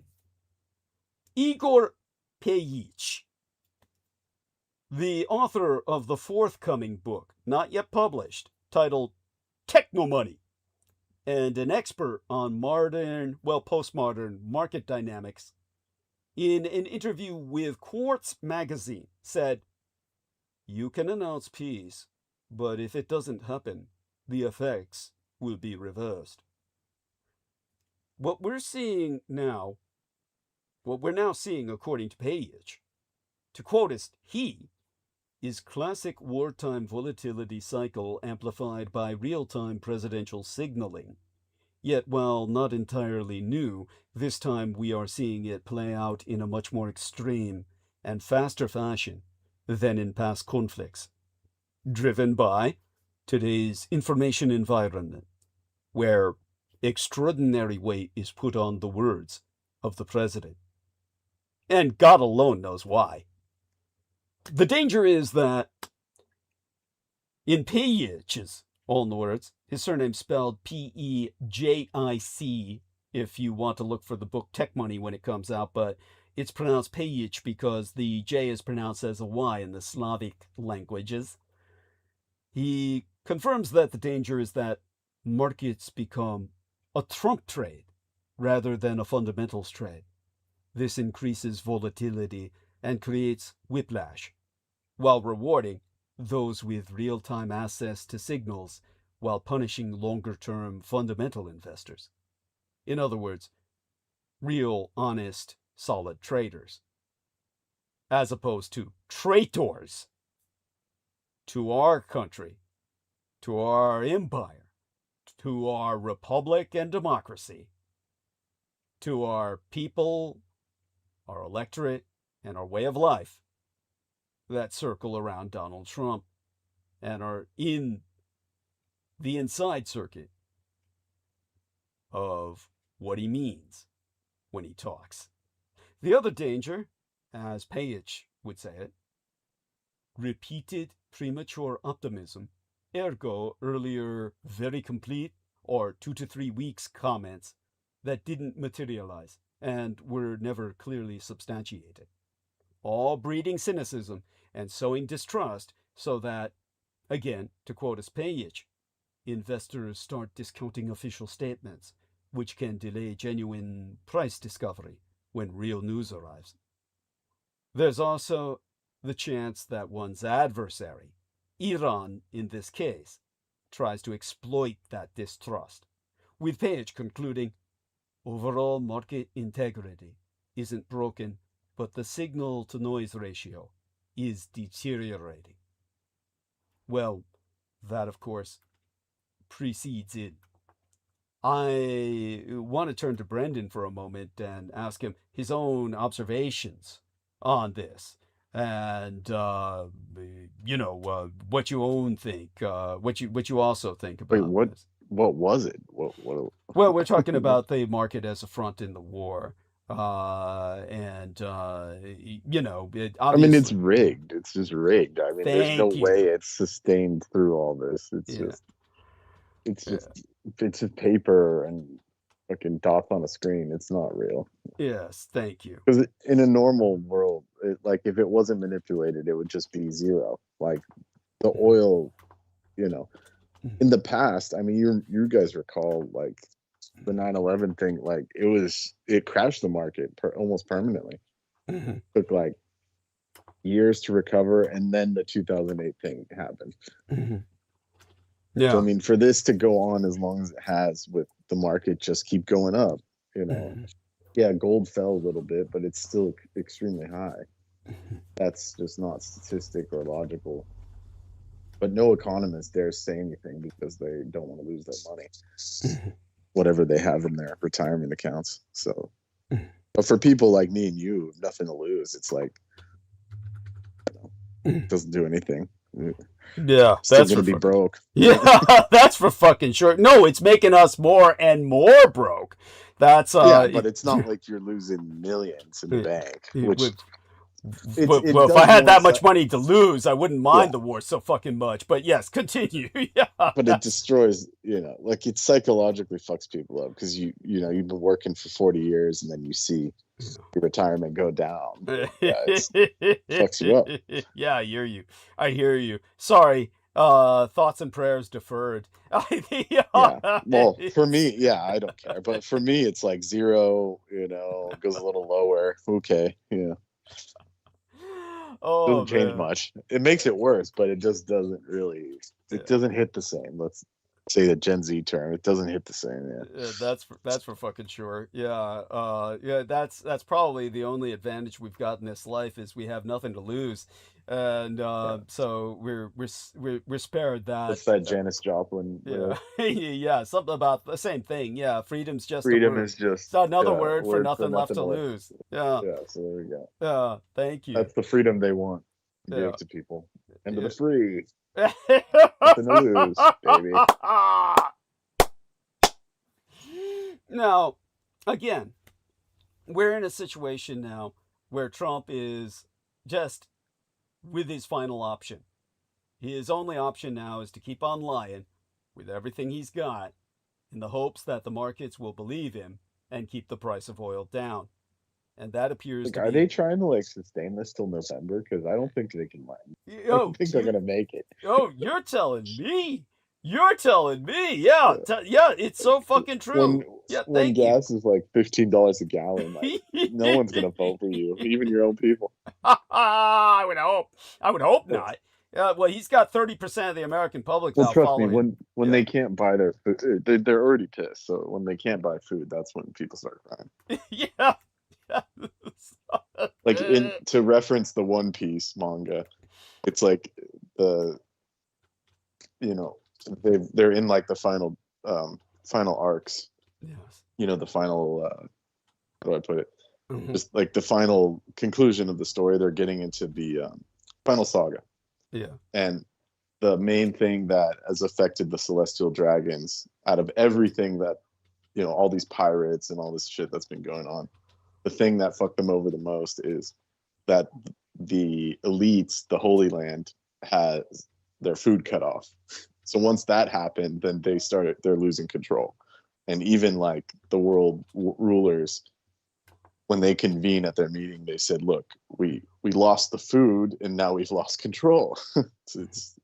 So that's what ultimately will happen in our world too. That's what Oda's saying. That Damn. even those degenerate rulers can't rule when they're, when the lower world, meaning the average person, doesn't have food. Or doesn't send them food, really. It cuts their food off. Yeah. So that's when it becomes a problem, right? Absolutely.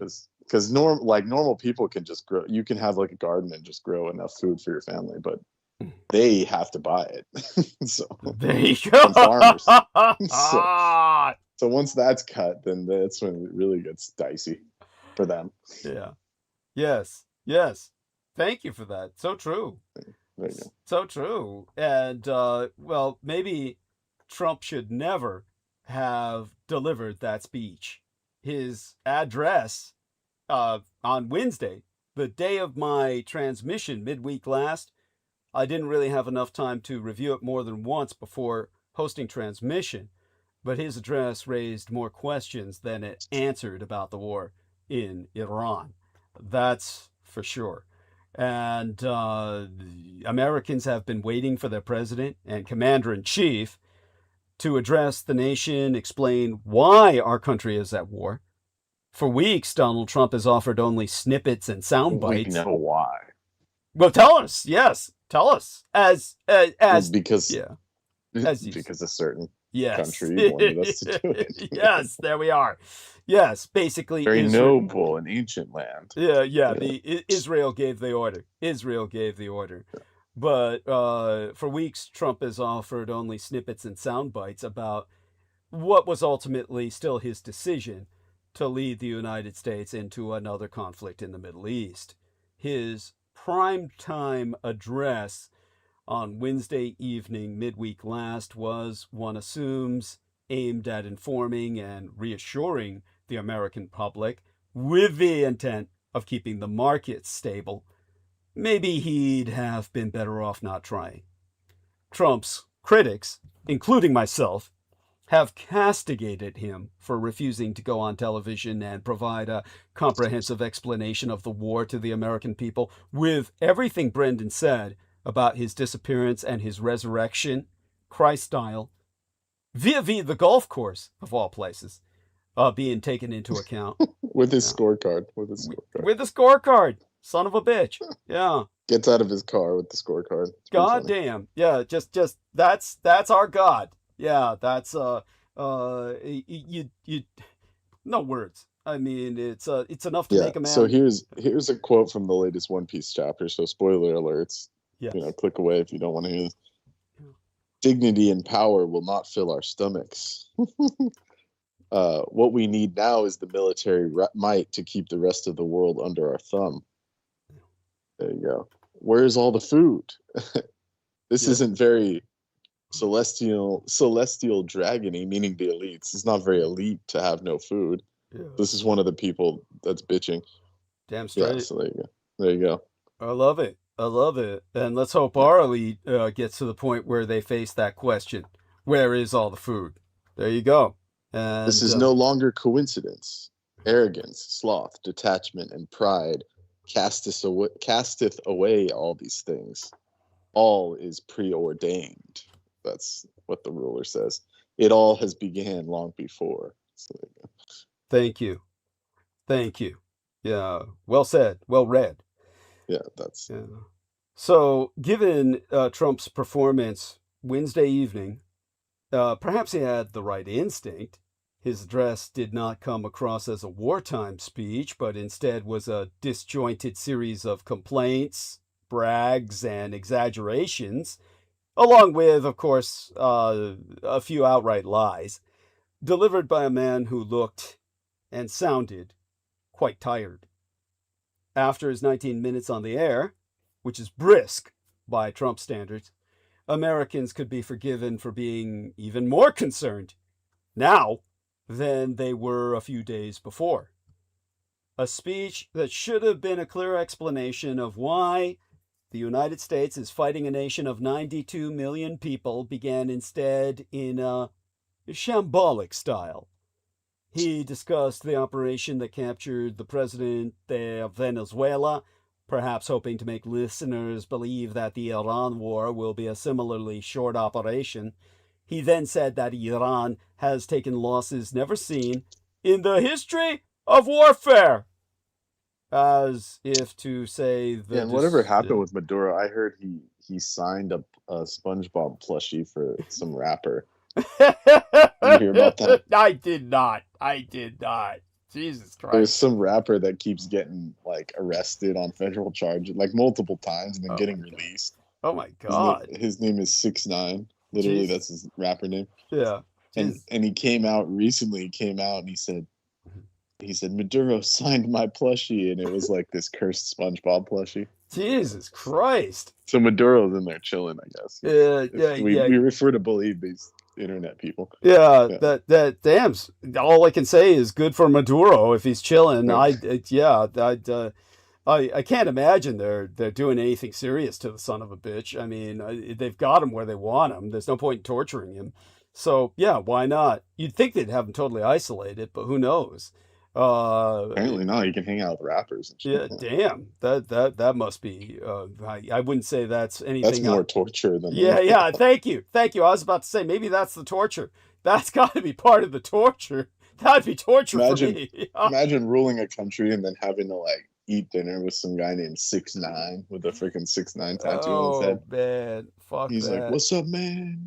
that fuck. Yeah, I'd rather die. So. Thank you. Yeah, it's all I can say is that. And then signing a SpongeBob doll. Yeah. There you go. Poor guy. I almost feel bad for him. Actually, of course I do. Well, I always did. Once he was captured.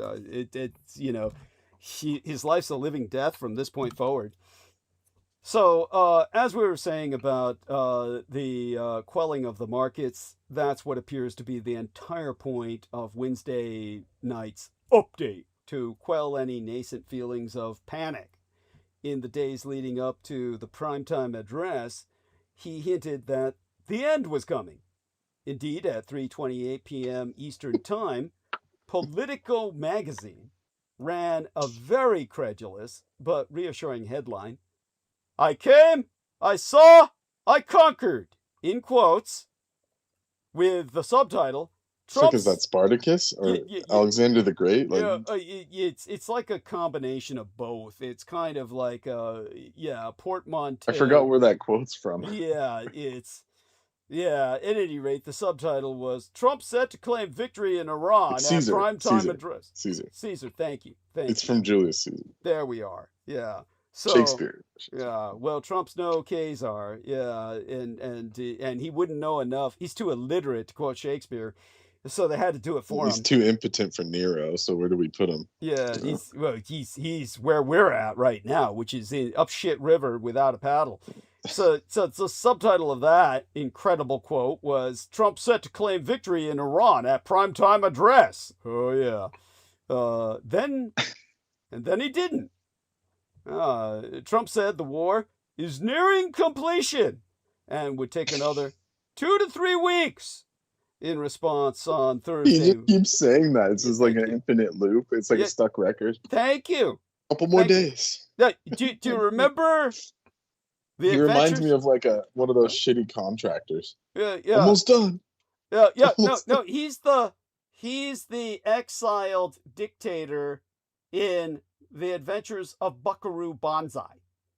If you ever remember The Adventures of Buckaroo Banzai, the exiled alien dictator is saying, "When are we returning to reconquer our world?" And everybody respond, "Sometime soon." They were all told to say that, and they've been saying that for generations. They've been saying sometime soon. That's where we're at with this. Yeah. And in response, on Thursday morning to Trump's Buckaroo Banzai speech, stocks fell and oil prices soared, reaching a $110 per barrel price on Trump's vow, in the words of the Associated Press, to escalate attacks on Iran. Now, by now, as Brendan articulates, it should be a familiar pattern. Trump has been saying the war is winding down virtually since the beginning of it. He knows markets want it to. He knows that if he doesn't end It's like they pulled the old trick. Oh, just 2 weeks. Yeah. And it turns into 5 years. That reminds me of a certain individual who was on this show. "I'm leaving in 10 minutes, Douglas.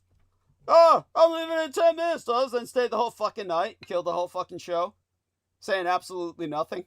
You remember that? That's happened multiple times with multiple fallen souls. Yeah, but there's one particular lost soul, eternally lost in damnation, that we know of. At any rate, it's a familiar pattern by now. Trump knows that if he doesn't end it soon, gas prices will keep skyrocketing. He knows skyrocketing gas prices will vaporize whatever advantage his red party has in the run-up to this year's congressional elections. He knows that if the Democrats take the House, he faces... I mean, I don't think he's ever had to fill up gas. Yeah, So- well, he's full of gas. He doesn't need to be filled up. And he knows that With petrol. Yeah, I understand. But he knows that if the Democrats take the House, he faces a world of endless grinding exposure. At the same time... he said openly, like, he came out and was complaining. He said, if they take it, they're going to impeach me. Yeah. And they won't stop. That's Yeah. what he said. Yeah, there you go. Let's only hope it's true. That's all. I won't give the Democrats that much credit. I feel Yeah, there's I was much going to on... say, Yeah. I was going to say they're weak. Weak sauce. Mm-hmm. Thank you. Yeah. They'll just get paid off and they'll Yeah. just say, oh, it's not the right time. or some Yeah, bullshit. all that shit. They'll keep saying it's not the right time and we all need to stand united in this time of war, all that shit. I don't trust them as far as I could kick a goddamn turd. Yeah. At the same time, Trump can't end it. Israel is neither going to stop its genocidal imperialist agenda, having already invaded southern Lebanon, nor is it going to stop attacking Iran for the purpose of mass exterminating its leadership. Whomever... Apparently they've annexed like that whole part of Lebanon below the river. Oh, tell us about it. Anything else you know about this horror? That they just went in and blew people's houses up and then took everything. The usual. They're going to West Bank it. They're going to West Bank it. Meaning bulldozers. Yeah. They'll send bulldozers and crazy settlers in with guns. Yeah. Yeah. And then did you see when they attacked the Israeli army, attacked the CNN guy? Who was on their side. Obviously, he was like half Jewish or something. Yeah, what'd they do? They still attacked him. What'd they do? Beat him up? They ran up the hill and told him, you can't record. Mm-hmm. And he said, I have a press pass. And they just fucking threw his shit on the ground, told him to stop recording. And then they had to apologize later. So you know he was of Jewish bloodline or something. Yeah, there you go. Yeah, one of their own. Thank you. Yeah, there we go. Thank you for that. American imperial allies in the Gulf, especially Saudi Arabia, where Trump is heavily invested, want the war to continue. Well, they've Yeah. They're so invested, he's like a puppet on a stake. Thank you. Thank you. The Saudis prefer an American ground invasion to overthrow the mullah-cratic regime in Iran, just as the Americans overthrew Saddam Hussein in Iraq for Saudi Arabia, to the point where they allowed troops to base on Arabian soil, which ultimately led Osama bin Laden to declare sacrilege or desacralization, a desecration of the Holy Land, which prompted ultimately his co-conspiracy with Bush Jr. and the House of Saud and Israel in attacking America. Iran's regime is also not going to stop. It will continue to choke off the supply of oil at the Strait of Hormuz to hurt Trump while boosting sales of its own oil to the communist China's Red Empire of the East. It has established a tribute system in which friendly countries can pay a toll or suffer the consequences. Tolling offers an incentive for insurers. They would rather see a $100 million tanker carrying $200 million in oil pay a 1% tax than see it sinking to the bottom of the Persian Gulf. Even if our president were not a colossal moron, surrounded by yes-men, he'd still be stuck. If none of those things were true, he would never have gone to war. The best thing he can do is kick the can down the road, which is to say, stand up and lie. Extend the time frame by yet another 14 night, the olden English, for fortnight, literally 14 nights. It is 12 weeks, continuously implying that the war is ending, that Iran is defeated, that NATO is ungrateful, and so on, in a desperate hope that everyone will buy the reality he's selling. And by reality, think reality TV. Nothing real about it. But Trump... Yeah, it's just the opposite of what? Thank you. Of what? What is said. Just Thank the you. antithesis of reality. Thank you. Thank you. Now, here's a link from Brendan. Here we are. Israeli coalition MKs, members of the Knesset, urge to occupy South Lebanon, evacuate entire population. Yeah, well, evacuate, meaning like their souls from this realm. Yeah. Well, even if they were corporeally mass evacuated rather than simply exterminated, the term is ethnic cleansing. This is called ethnic cleansing. Well, here's why I'm saying this, so we don't get accused of anything. Here, I'll add context. Mm-hmm. It's horrifying. Well, to read the subtitle, coalition lawmakers in an effort led by an MK, a member of the Knesset from Netanyahu's Likud party, called for the full occupation of southern Lebanon up to the Litani River and urged the Security Cabinet to reject, all humanitarian reasons, reasoning, rationale, or all humanity, period. Let me put a turd emoji on this one. Source is, NPR. Thank you. Appreciate that. It's not letting me link the actual article. Got it. They're obviously, they're censoring people. This. Yes. Yeah. Man, it's amazing, the control. In Lebanon, more than 100 medics have been murdered by Israel. Obviously targeted. Israel is... I like how they make it sound Thank you. like it's in question. Yeah, thank you. It's Some always that people bullshit. Say they may be. That's what bullshit. What bullshit. There's no point in trying to maintain objectivity when somebody is literally mass murdering people.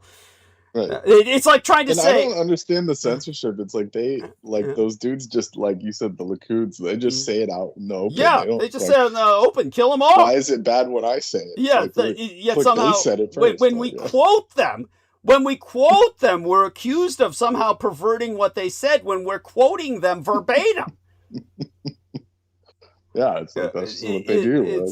That's what they say openly in English. 54 health workers are among more than 1,400 people mass executed by Israel during the current invasion. Human rights groups have confirmed that first responders, emergency technicians are being targeted. That's obvious. This is an international war crime. But it's like, all I can say is I am appalled. I am appalled, but not surprised. Obviously, it's what we would expect. Now, even with all the lies Trump is covering for Israel's ass, Trump knows everyone won't buy it. On Wednesday midweek last, Politico magazine reported that the current price of oil, about $100 per barrel, is now the new norm. It's considered by the White House to be our future baseline forevermore from this point forward. They must have bought a lot of stock in that shit. Yeah. There you go.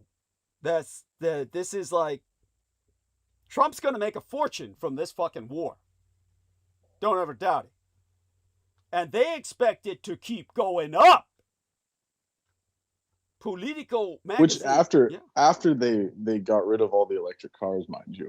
Yeah. They said we're divesting from electric cars because the libs. And then now because it's woke. Yeah, and then now it's like, wait a second, that would have been actually feasible in this new market, but never mind. Thank you. But yeah, it's now you're trapped. You're stuck with your gas guzzler, and then now you have to pay them. Yeah, it's a pretty shrewd business trick. That's nothing shrewd about it. It's simply predatory. That's like saying the guy who wipes a kid off the street while, and moves away in a school bus, like Preston Nichols style, is somehow cunning. I guess it is in a certain sense. Yeah. It's cunning, but it's nothing. Well, in that case, it was straight up illegal. Yeah.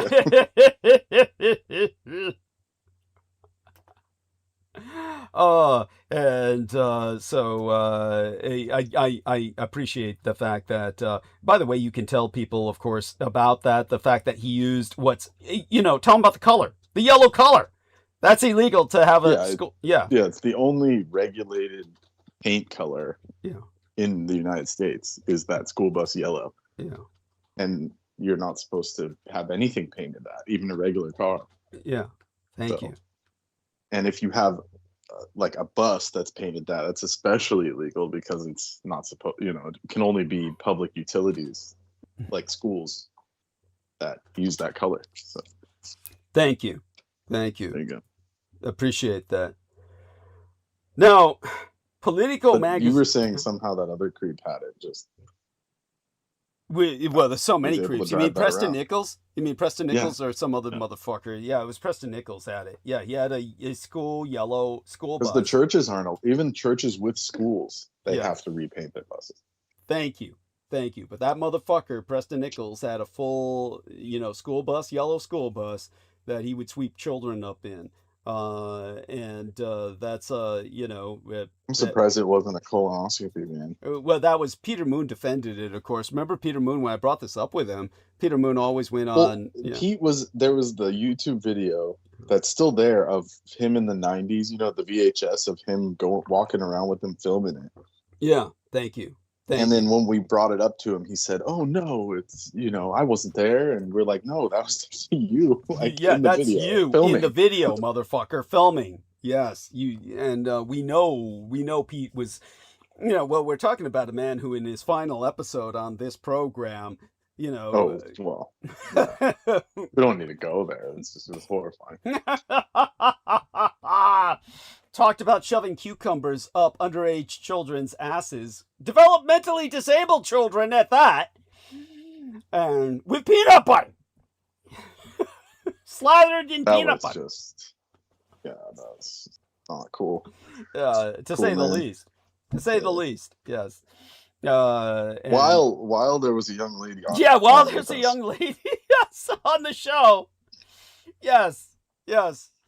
Describing that to her with great glee, in an attempt to, I guess, excite her or impress her in his sick fashion. That was one of the worst. Yeah.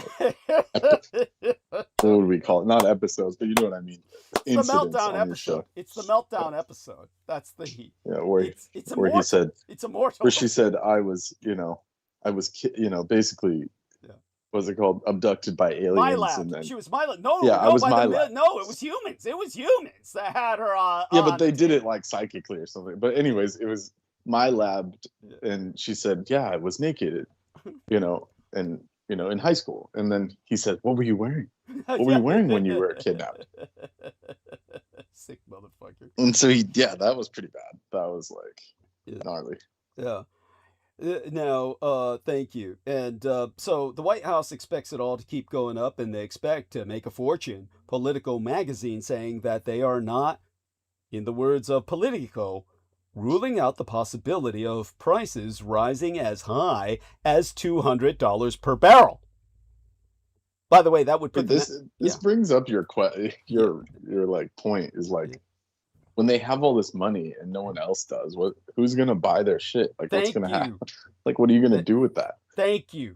Once you're at that. Oh, by the way, I've got it all. I've got all the money, and no one else has got any. Yes. So go on. There's a historical parallel here. Yeah. So, I believe it was the church, but there was this concept that the feudal lords and the kings had to abide by. Yes. And it was called Jubilee. So every 7 years, they would have to absolve all the peasants of their debts. Yes. And every 50 years, they would have to return the land back to the people. Yes. And this was a process called Jubilee, which was something that's in the Old Testament. Yes. Jubilier. Jubilier. It was the debt forgiveness. Yes. So so someone needs to dust that page off and like print it out. Dude, that'll be the first thing we do if we ever attain secular power. Will be to bring on the Jubilier, because the first thing we're gonna do is repudiate the national debt. That's it's right. We'll forgive ourselves and everybody else. Okay. The kings had to do it. Yeah. And in the most they claimed that the feudal times was like the most oppressive and they were all evil. It's like, well, they were they were obviously more noble. They were enlightened compared to today. I mean, today it's just pure rapacity, animal rapacity, and that's an insult to animals. We're at the bottom. We're at the bottom. But if it goes up to what Trump and his ilk are intending, to $200 a barrel, that would put the national average price of gas at around $8. It would put diesel at $12. Now, Paul Krugman, the economist, has reminded us that gas prices are only half the story. The effect of the Strait of Hormuz under lockdown will be felt. Yeah, maybe for him. Yeah, there you go. Yeah. The effect of the Strait of Hormuz under lockdown will be felt in the price of his words. Because all these writers, they all have electric cars, but I digress. Your point's well taken. That's why they can talk. That's why they can talk about it detachedly, because they just plug their car in at home. And they say, "Oh, it's going to affect all these people." It's like, well, they obviously ain't sweating because they've got Teslas and shit. Yeah, I mean, they're so moderately affected they can maintain a sense of rationality. The rest of us are left scrambling. We're left screaming and shooting each other, cannibalizing each other. Now, the effect of the Strait of Hormuz under lockdown will be felt in the price, as articulated by Paul Krugman, of diesel, jet fuel, fertilizer, and plastics, which are just pure processed oil. Fertilizer and plastics, that is. Who pays that cost? Well, Krugman reports that producers will at first, but it will, his words, quickly be passed on to consumers in the form of higher prices for shipping, and indirectly, almost everything you buy.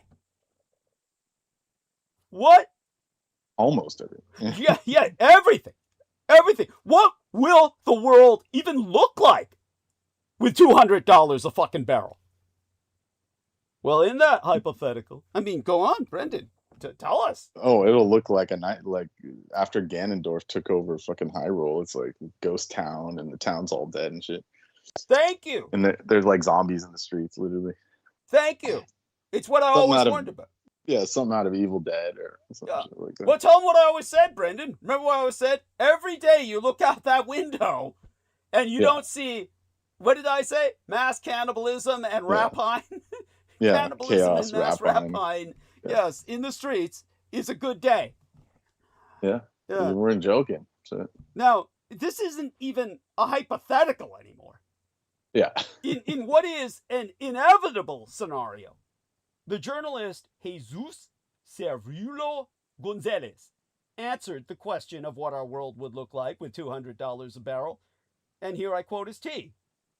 The economy will enter recession, triggering an inflationary crisis that would severely impact citizens' finances and businesses' bottom lines. The world will become poorer, and economic activity will grind to a halt. Well, there you go. It's beans and Cool. bullets. Yeah, it's beans and bullets. Yeah, that's understated, by the way. That's so fucking understated. I don't even know why I bothered quoting it, but Trump made an appeal on Wednesday night, just prior my latest transmission preceding tonight's. He said the war is part of a future investment in your children's and grandchildren's future, which is totally redundant. Right. But in his incoherent way, the president was offering a kind of bargain. A little personal economic security in exchange It's for... like Rumpelstiltskin and shit. Thank you. The devil's price tag. He's trying to We'll claim... take your firstborn. Yeah, there you go. Thank you. It's a little personal economic security is what you're losing right now. To him, that's just a little economic... To you, it's your life. In exchange for national security, which is probably the only thing I ever stood with William Burroughs. I stood by William Burroughs on the one thing he said. Yeah, everything we do is in the name of national security. What the fuck do you and I get out of national security? No, it's so abstract a concept, you can truly answer nothing. Not in any immediate sense. Do you get a goddamn thing out of the concept of national security? It is not defense. And this little bargain, as our man Brendan Zogin articulates it, the Rumpelstiltskin bargain, flies in the face of the existing deal, which was trading democracy and the institutions of democracy in exchange for economic security, which would be tantamount to a fascist bargain. I say that without any intent of negativity there. But thank you. That's what's so crazy about where on. they said nationalism is evil. It's like, look, in nationalism, you take care of the people because that's where your income. They're your ultimate resource. Where your GDP's coming from. Yeah. Yeah, they are your baseline resource. Thank you. But by the way, I want to thank Brendan. I'm sorry, T10. Yeah, fuck. The Real Tech Geek. Thank you, Real Tech Geek. I appreciate the latest message. Let me see what we've got. Some new messages here. Okay. So our latest from Real Tech. Let me acknowledge him. Democrats launch another probe into Pete Hegseth. He's also found a number of things. I'll try and look over his messages soon. If you're listening, Real Tech, don't be afraid to join the chat. In the chat room. I got to bring him back on the call eventually. I've got to see if he send me another. I should be able to bring him on the call. Not tonight's call, but soon during the roundtable. I don't know if he's up that early. He should be. He's in New York. But at any rate, thank you for the latest on his effort to buy up defense stocks See, what happened was Hegseth, he's bought up defense stocks before the war in Iran. I mean, imagine that. Imagine that, Brendan. Are you surprised? I'm sure you. Yeah, So surprised. it's just par for the course. It's the nature of the beast. But thank you for that. I appreciate that, Real Tech. And yeah, Trump declares victory. yeah. Did he really? Again? Yeah. Again. Again tonight? Just now? 5 hours ago. Good After God. rescuing that guy. Oh, 'Cause yeah, we there you are- go. Once again, Yeah. we have achieved overwhelming dominance and superiority. Yeah. Oh God. Yeah. Well, I mean, It's like, well, why did they get blown up then? yeah, no, don't even get me started. I mean, it's like there's no point in even asking logical questions. I mean, what he says is just so empty. It's so empty. It brings And the 1984 to glaze, life. the Yeah. person writing for the BBC is just glazing. It's so horrible. Is it really? U.S. troops entered a contested environment, set up a forward airfield, refueling points under the nose of the Iranians. Contested for 2 environment. hours. No one was there. Yeah. It was like he crashed in the middle of the Nevada desert. Go Yeah, on. it was just the empty quarter. Yeah, Yeah. of course. Then hold it for 2 hours while 2 aircraft were destroyed. Replacements were sent. That's amphibious operations. Yeah. okay, Amphibious. I know the Navy SEALs were involved. Are you telling me this guy crashed on a beach? cool. No.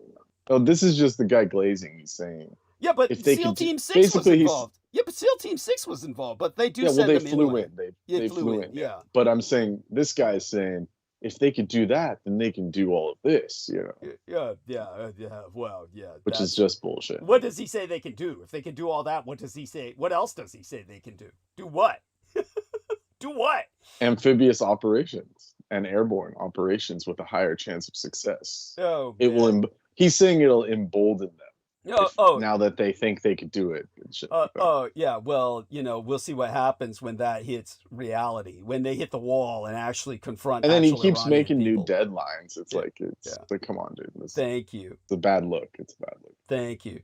Now on MS Now, yesterday morning, what used to be MSN, the former New Jersey governor Chris Christie said that many people in the last election chose to swap, in his own words, here I quote his T at length and verbatim, discomfort in what he does to our national institutions for a better economy.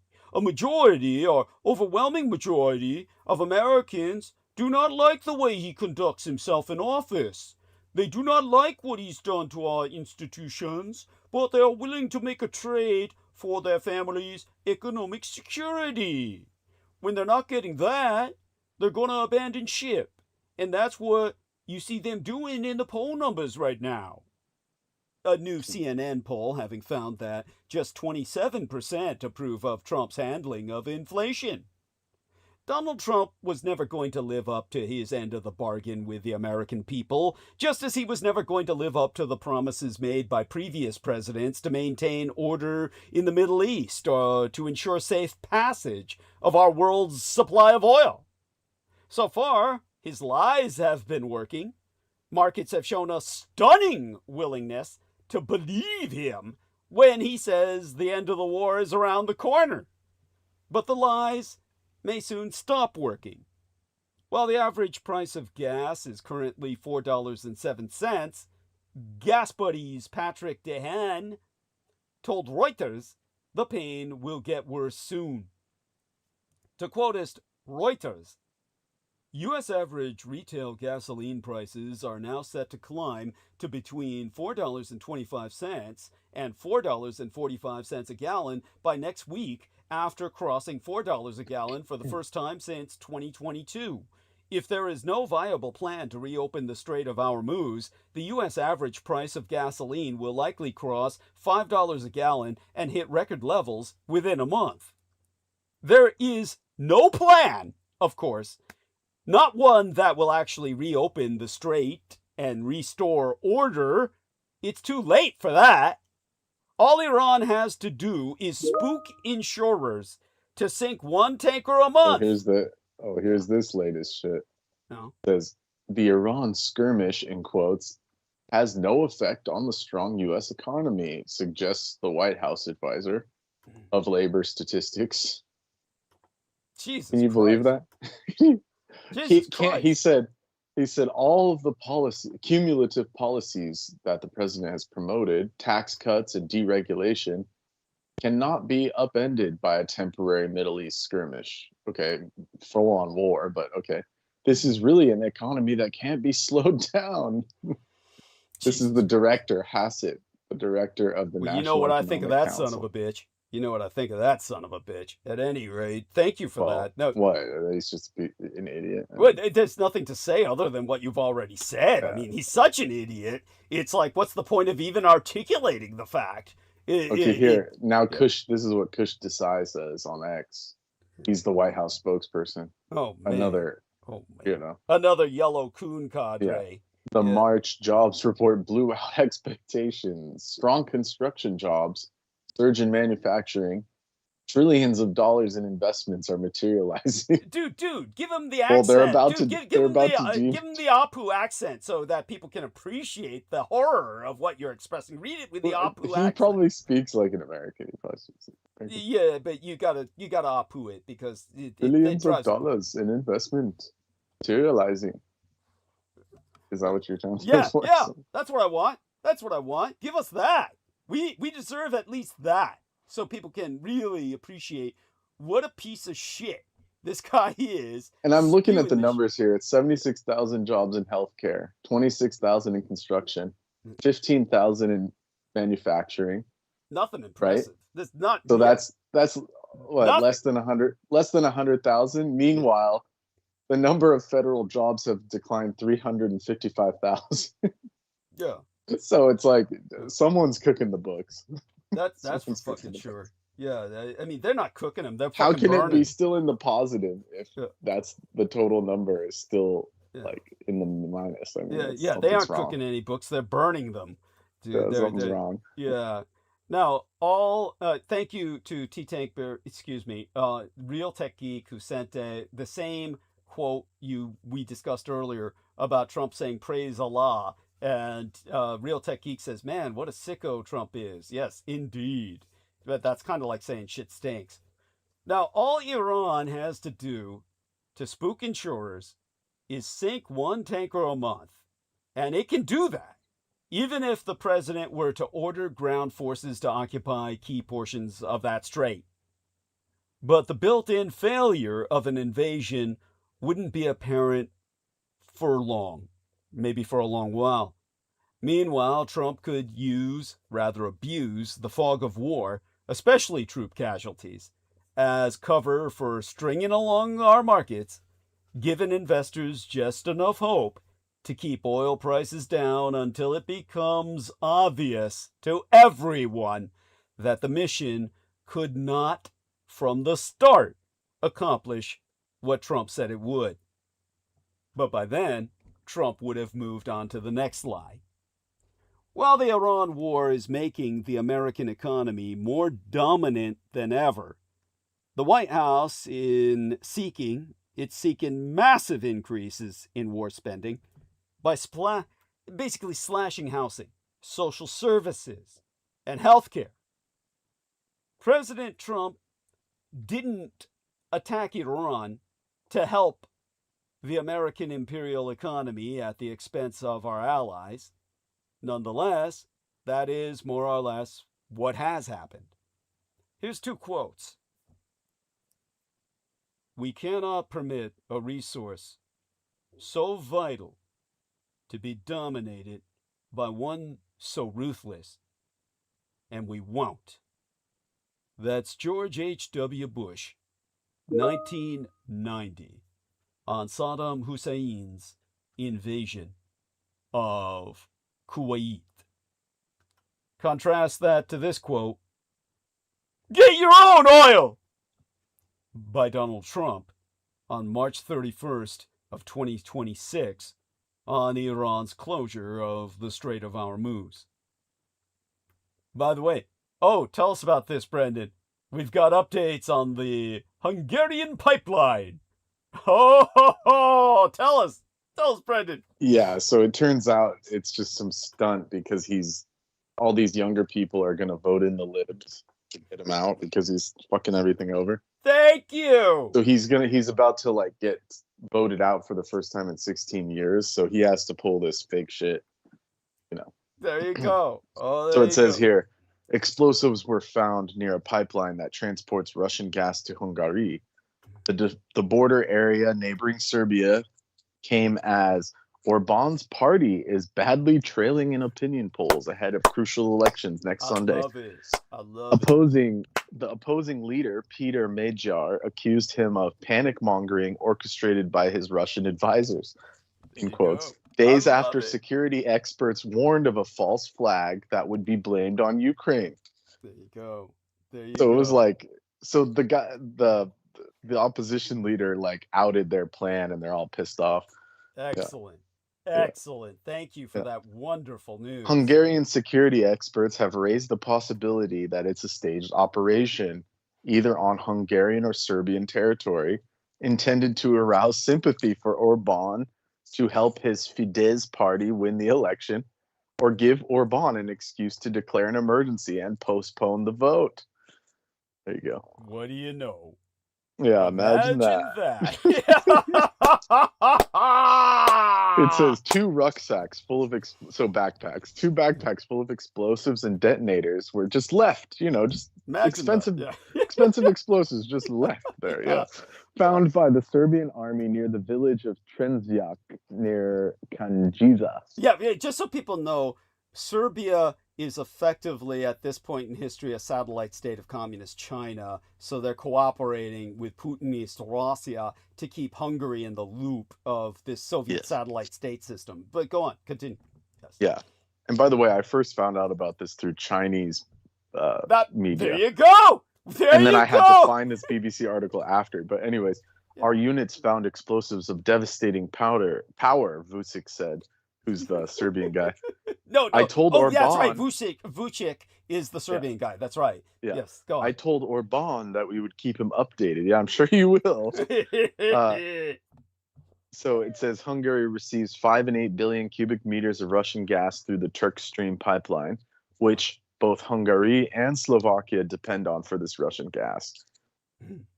Damn. There you go. Yeah, thank you for that. Very important update.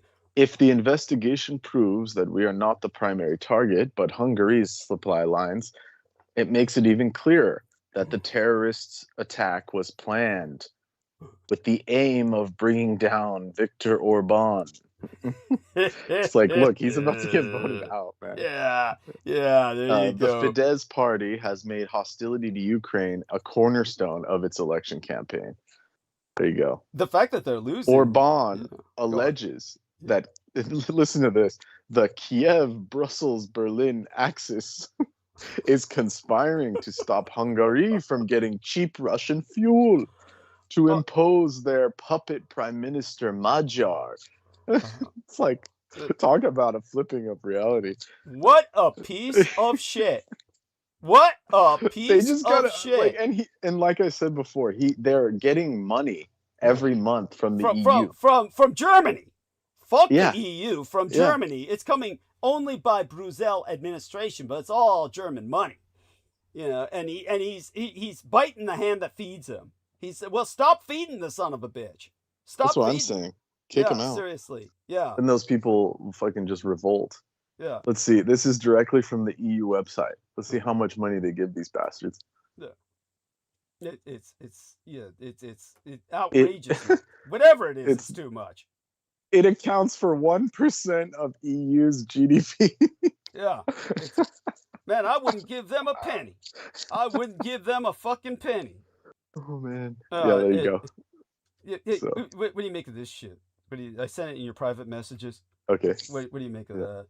Uh-huh. That's that ought to be. Oh. Yeah. Oh man, they should have just threw away the key. 23 days. 23 days. He's making it sound like roots and shit. Like he was, on the slave ship and shit. Yeah. I remember seeing this story. Yeah, this guy was a jackass. Yeah. wait, what the fuck did he pull? Yeah, but yeah, as he says though, take him seriously about this. In America, a lawyer can swoop in, call in a favor with the DA she went to law school with, and you're saved. Yes. A wealthy parent or a friend can post bail. But in Japan, a gaijin, a foreigner, is on their own. Yeah, never get arrested in a foreign country if you can help it. Yeah, yeah. But these guys go over there. I've seen them on YouTube. To get arrested. To get arrested. Yes. Yeah. Yeah. They just argue with them. Yeah. They like, so in Japan, it's not like here. It's if you have a bicycle, it has to be registered like a car. Oh. But these tourists, they just buy bicycles, and the guy's like trying to fill out the paperwork, and they just walk out of the thing with the bike. They just say, I don't need the paperwork, because they think it's like America. Yeah. And then the police stop them. It doesn't matter if they're black or not or whatever, but the police will stop you, literally hold your bike and say, where's your paperwork for the bike? Yeah. Because it's like a commonly stolen thing in Japan. Yeah. And they especially don't trust foreigners, so they'll say, give me your papers for the bike. And then you'll get this guy that he thinks it's because he's black, so he'll start arguing with them and say, why you stop me? Why? Like, literally, I saw this video on YouTube. I'm not just being racist. He said, why are you stopping me? And they said, you know, they're like trying to talk to him in slang, saying, hold on, you know, like trying to explain to him that you need a permit for the bike. Yeah. And he just goes off, and basically they just arrest him for 30 days. Good. And then they cry and they say, look at how evil and racist Japan is. Oh, man. Well, fuck them. And like you said, they should have just thrown away the key. or deported him immediately. Either way, I'm glad they put him in jail. Korea like Somali. Yeah, seriously. Yes, I agree with that too. So there is a really well, not crazy, but it's a very strict legal system. They have 23 days before prosecutors even get involved. So it's like never get arrested overseas. Yeah. Cool. Well, Like, it's don't do it. The people who do almost universally deserve it. You know, in Japan. Well, what did this guy say? I mean, he's saying, you know. Mm-hmm. I don't know what he's talking about. This guy's just complaining. Well, he's just turning it into his own personal saga, like it was Roots and shit. You know? Oh, because he's a CEO, so he can do this shit. Yeah, but because he probably told them, I own a company, and they said, oh, who cares? Don't care. Yeah, that's it. Yeah, it's like you're not above the law. What does that mean? You know, are you saying you're above the law? I mean, not here, buddy. Yeah. Right. So thank God for that. Good. Hope. At any rate, hopefully he does no more business in Japan and they're free of his company. Oh, he's an actor. Okay, yeah, let's see. There you go. Yeah. Recounts his 23 days. Like, he did some kind of slave play. Oh God. No wonder. Of course. No wonder. Yeah. Oh man. Yeah, that's his crossing the transatlantic. Yeah, it's like that's his personal saga of and then now he's claiming he had productive time. That's what he's saying. Yeah, well, thank God for that. Suspicion of drug smuggling. Well, that goes he had 700 milligrams of MDMA in his carry-on. So, dude, you're lucky you got out. You're lucky you got out, you dumb son of a bitch. You should have been there for the rest of your fucking life. Yeah. Being sober for 23 days, that was his. That's his salvation. That was like his fucking. Oh man. No, that was his torture. Oh, that was his torture. How many hours can I sit there reading books? Shit, I'll take 23 days off. Yeah, gladly. Yeah, 23 days, hots in a cot, 3 hots in a cot. Yeah, sitting in a Japanese jail. Not that I would enjoy it, but it sounds relaxing. Actually, compared to life in the United States, it's heaven. That would be heaven in its own way. If you weren't some asshole, and just learning the language with all of them, hey, yeah, and just getting on with everybody, you'd be fine. Now, in terms of people already asking me what I meant by America as a dominant economy, the way the economy is going, and we're not approaching this the way the propagandists for the maladministration, the Trump regime are. It's simply the fact that despite high gasoline prices, the American economy is holding up. Abroad, however, interest rates and inflation risks have shot up. Fuel's being conserved, and economic forecasts are darkening. Economists at Citi, as in Citibank. Oh, listen to this part though. Sorry to cut you here, but Yeah, no worries. It says here on he read 23 books, which sounds normal, right? But then One he book says a day? One book a day? I doubt well, it. But yeah, go on. one. Well, obviously he's just full of shit, but Yeah, he yeah. says everything from sloppy airport fiction to an autobiography of an English mystic. So he read John Dee's book That figures. while he was in, so he's just a sick occultist. There you go. That Yeah. says it all. That says it Yeah. all. Thank you. Thank There you go. Yeah. That's it's bad enough to make the pun black magic. Yeah. Yeah. It's, Yeah. So there you go. that's what a dork. At any rate. And so, by the way, some good news. This is an article from EU News. Mhm. As of this is why he's pissed off. As of what is this, August of last year, Mhm. the EU has frozen 8 billion of cohesion funds for Hungary, in a Good. totaling $18 billion Excellent. that Brussels is keeping frozen due to persisting concerns about democratic backsliding. Mhm. There you go. That's why he's crying. He Excellent. won. Excellent. Fucking bastards. Piece They of should pull shit. all of it. They should just Yeah, pull all of it. forget about freezing it. Take it. Thank you. Yes, thank you. Thank you. Just goddamn confiscate it. Thank you. Quite so. Quite so. Fuck Viktor Orban. And if there's Like where they have to bargain with this guy and say, "Oh, we'll give you your money back if you treat your people normally." I mean, this is a the joke. only thing keeping him in office, all the Americans who moved there are backing him. That's the Right, only there thing you keeping go. him in There office. you go. All the MAGA-tard Americans who have moved to Hungary, pieces of shit. Yeah, so Right. that's why the people hate him. He's supported by a bunch of foreign invaders. Yeah, there you go. But the Yeah. irony is they're complaining that the EU is forcing them to take Yeah. like flunkies from other countries, Yeah. but it's the other way around. It's the other way around. They're taking in all these Americans, the MAGA-tards, which I think Yeah. is a worse migrant invasion than anybody from Turkey. Yeah, but they're white. But they're white. Oh yeah, Yeah. yeah, white trash. Yeah, Yeah. yeah. And everybody knows what bad neighbors they are as soon as they move. Oh, into and your then the neigh- Hungarian website, listen to their spiel. Yeah. Hungary is amongst the most efficient user of EU money. Yeah, I bet they spend it real quick. Yeah, goddamn, you're goddamn straight. Yeah, not the way you think. Yeah, The minister, Navarxis, says Hungary is the most efficient user of EU funds. abuser. That's his Efficient claim. abuser. That's his Yeah, claim. yeah. What a piece of shit. Yeah, These well, funds are indispensable to Hungarian development. So they're taking billions yeah, of EU money yeah. while saying that democracy you know, sucks. destroy- Fuck yeah, democracy destroy and Ukraine destroy and all the that shit, EU. And say Yeah. they say destroy the EU and NATO. They want to see Yeah. NATO and EU destroyed and Ukraine a part of Russia, and they want to return behind here the the- Iron Curtain. here's the numbers. I finally Yeah. found the number. So this is the stats. They make up 1% of the EU GDP, Yeah, but they're taking $439 billion of foreigners in EU funding that's received by Hungary.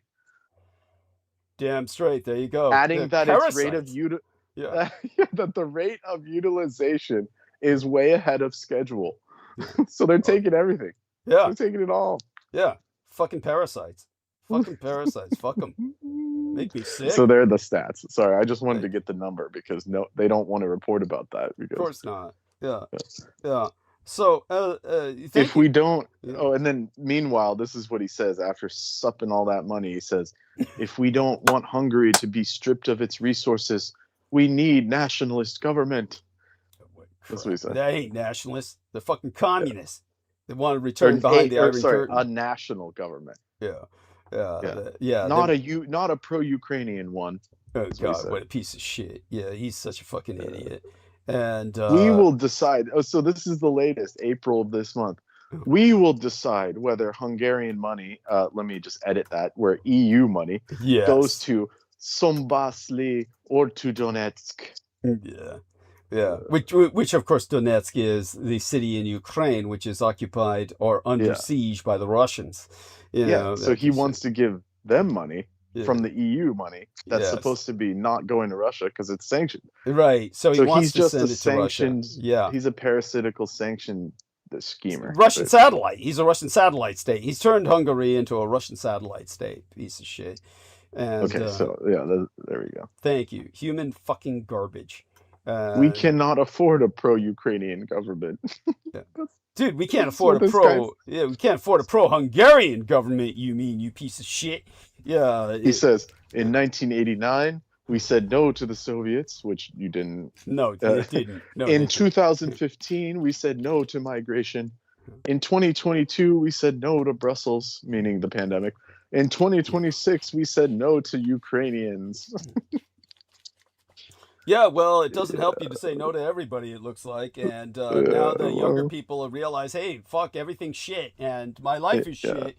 But all these white Americans while they're taking are money, while they're pocketing the money. Yeah, well, all these white Americans are coming in and helping to give the elite even more money to keep them in power and destroy your democracy. And so, you know, there's a popular grassroots rebellion against the white American conquest of Hungary. You know, this MAGA quest. Oh, they're under like severe observation. Excellent. By the sanctions. Should be the OSCE, sanctions. the Office for Democratic Institution and Human Rights. So there you go. Excellent. Excellent. Well, they should be. That's why he's trying to prevent the election, because these observers are there. They said they're going to check voter registration, candidates, election-related legislation, media coverage. Thank you. Thank you. The good guys opening and closing of polling stations. Thank you. There you go. 200 short-term observers will be in the state on election day and following the proceedings.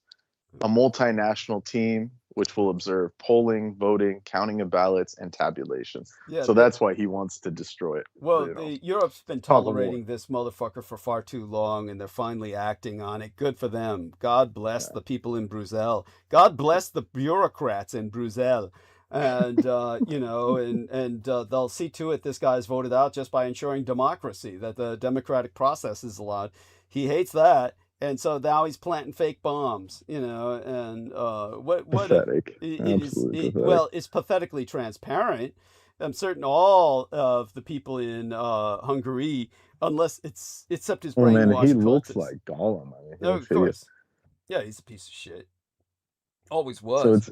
So I'm looking here at these younger people. They're saying, we just want to live. Yeah, there you go. That's what he's saying. Yeah, yeah. But that's the Americans want He says, I don't want to leave. He says, I have the opportunity to leave, but I want to live in my country. Yeah. So they just, you know, they don't want to get pushed out. Well, they're trying to take their country back from the MAGA-tards. And the Americans, they want to use Hungary as a model for America. They think that's the wave of the future, is to be a Soviet satellite state. That's what the red Americans want. This is why he's sweating. 65% of voters under 30 are planning to vote against Orbán. Excellent. Excellent. Yeah. He says it's been devastating for young people. Lack of opportunities, stalled social mobility. Yeah. This party has been nothing but bring us issues and made it worse. There you go. Thank you. Thank you. Well, that's the Republicans in the United States. Same shit. You know, they're all. But the thing is, our younger people do make a lot of money. That's why they're just sitting back and taking all this shit. Yeah, but that's stopping. It'll end soon. That's ended. That's already ended. It's already ended. It says the most reliable polls show that his party only has 10% support under the age of 30s. Yeah, piece of shit. So he's gone. Yeah, he's gonna try what he can to stay. Yeah, it will. Fuck him. Now, so that's going to be the flashpoint to destroy the EU. That's just like they said in the plot line to that video game. But anyways, I'll let you finish because I have to go to bed. So what? Well, I got to give you that call. Well, we can end the show for tonight. It's that important. No. What? What? Don't let me cut you off. Just carry on. Yeah, it's all right. Yeah, we can return to this on Sunday night. It's that important. I've got to take care of this. It's not. So, no. You and I still have to talk. So what we're going to do is end live stream for tonight. Or I can carry to midnight and call you at midnight. Are you seriously going to sleep? Because you have to go to sleep before midnight. Don't you usually get that second wind and you're up at midnight? I can carry on the show to midnight easily. Yeah, carry on. Well, yeah, I'm going to call you right after that. And I'm calling you at midnight. So I'll end the show at midnight. I mean, I might not answer, but I'll be like doing something. Yeah. Well, let's put it this way. Then I might as well end the show now and talk to you, because we've got to take care of this stuff now. Okay, everyone, we are facing what is for us very much a life or death issue. We want everyone to join us on Sunday night. We will be back. And carry on. You don't need to say that in text. I am not carrying on. I'm going to end the live stream and call you, Brendan. So let's do that. I'm going to tell everyone, do contact us. Well, I mean, do contribute. Okay. It says, yeah. Well, you don't even worry about getting blamed for burning vamp time. You don't need to worry about that. Let's everyone get ready to reconvene on Sunday night. I hate to do this. I want to carry the show on till midnight, but we've got important things we have to contend with, and these are things that need to be dealt with right now. So, all right, we're going to end the live stream tonight and come back on Sunday night. We're going to start off where we left off, and we're going to go straight into monologue on Sunday night. Okay, all right. So let me end stream right now. Real Tech Geek says Orban will have a new asshole soon anyway. Laugh out loud. Thank you for that. Let's see if that uploads. Okay, we are ending stream and pressing the end button and three-way process and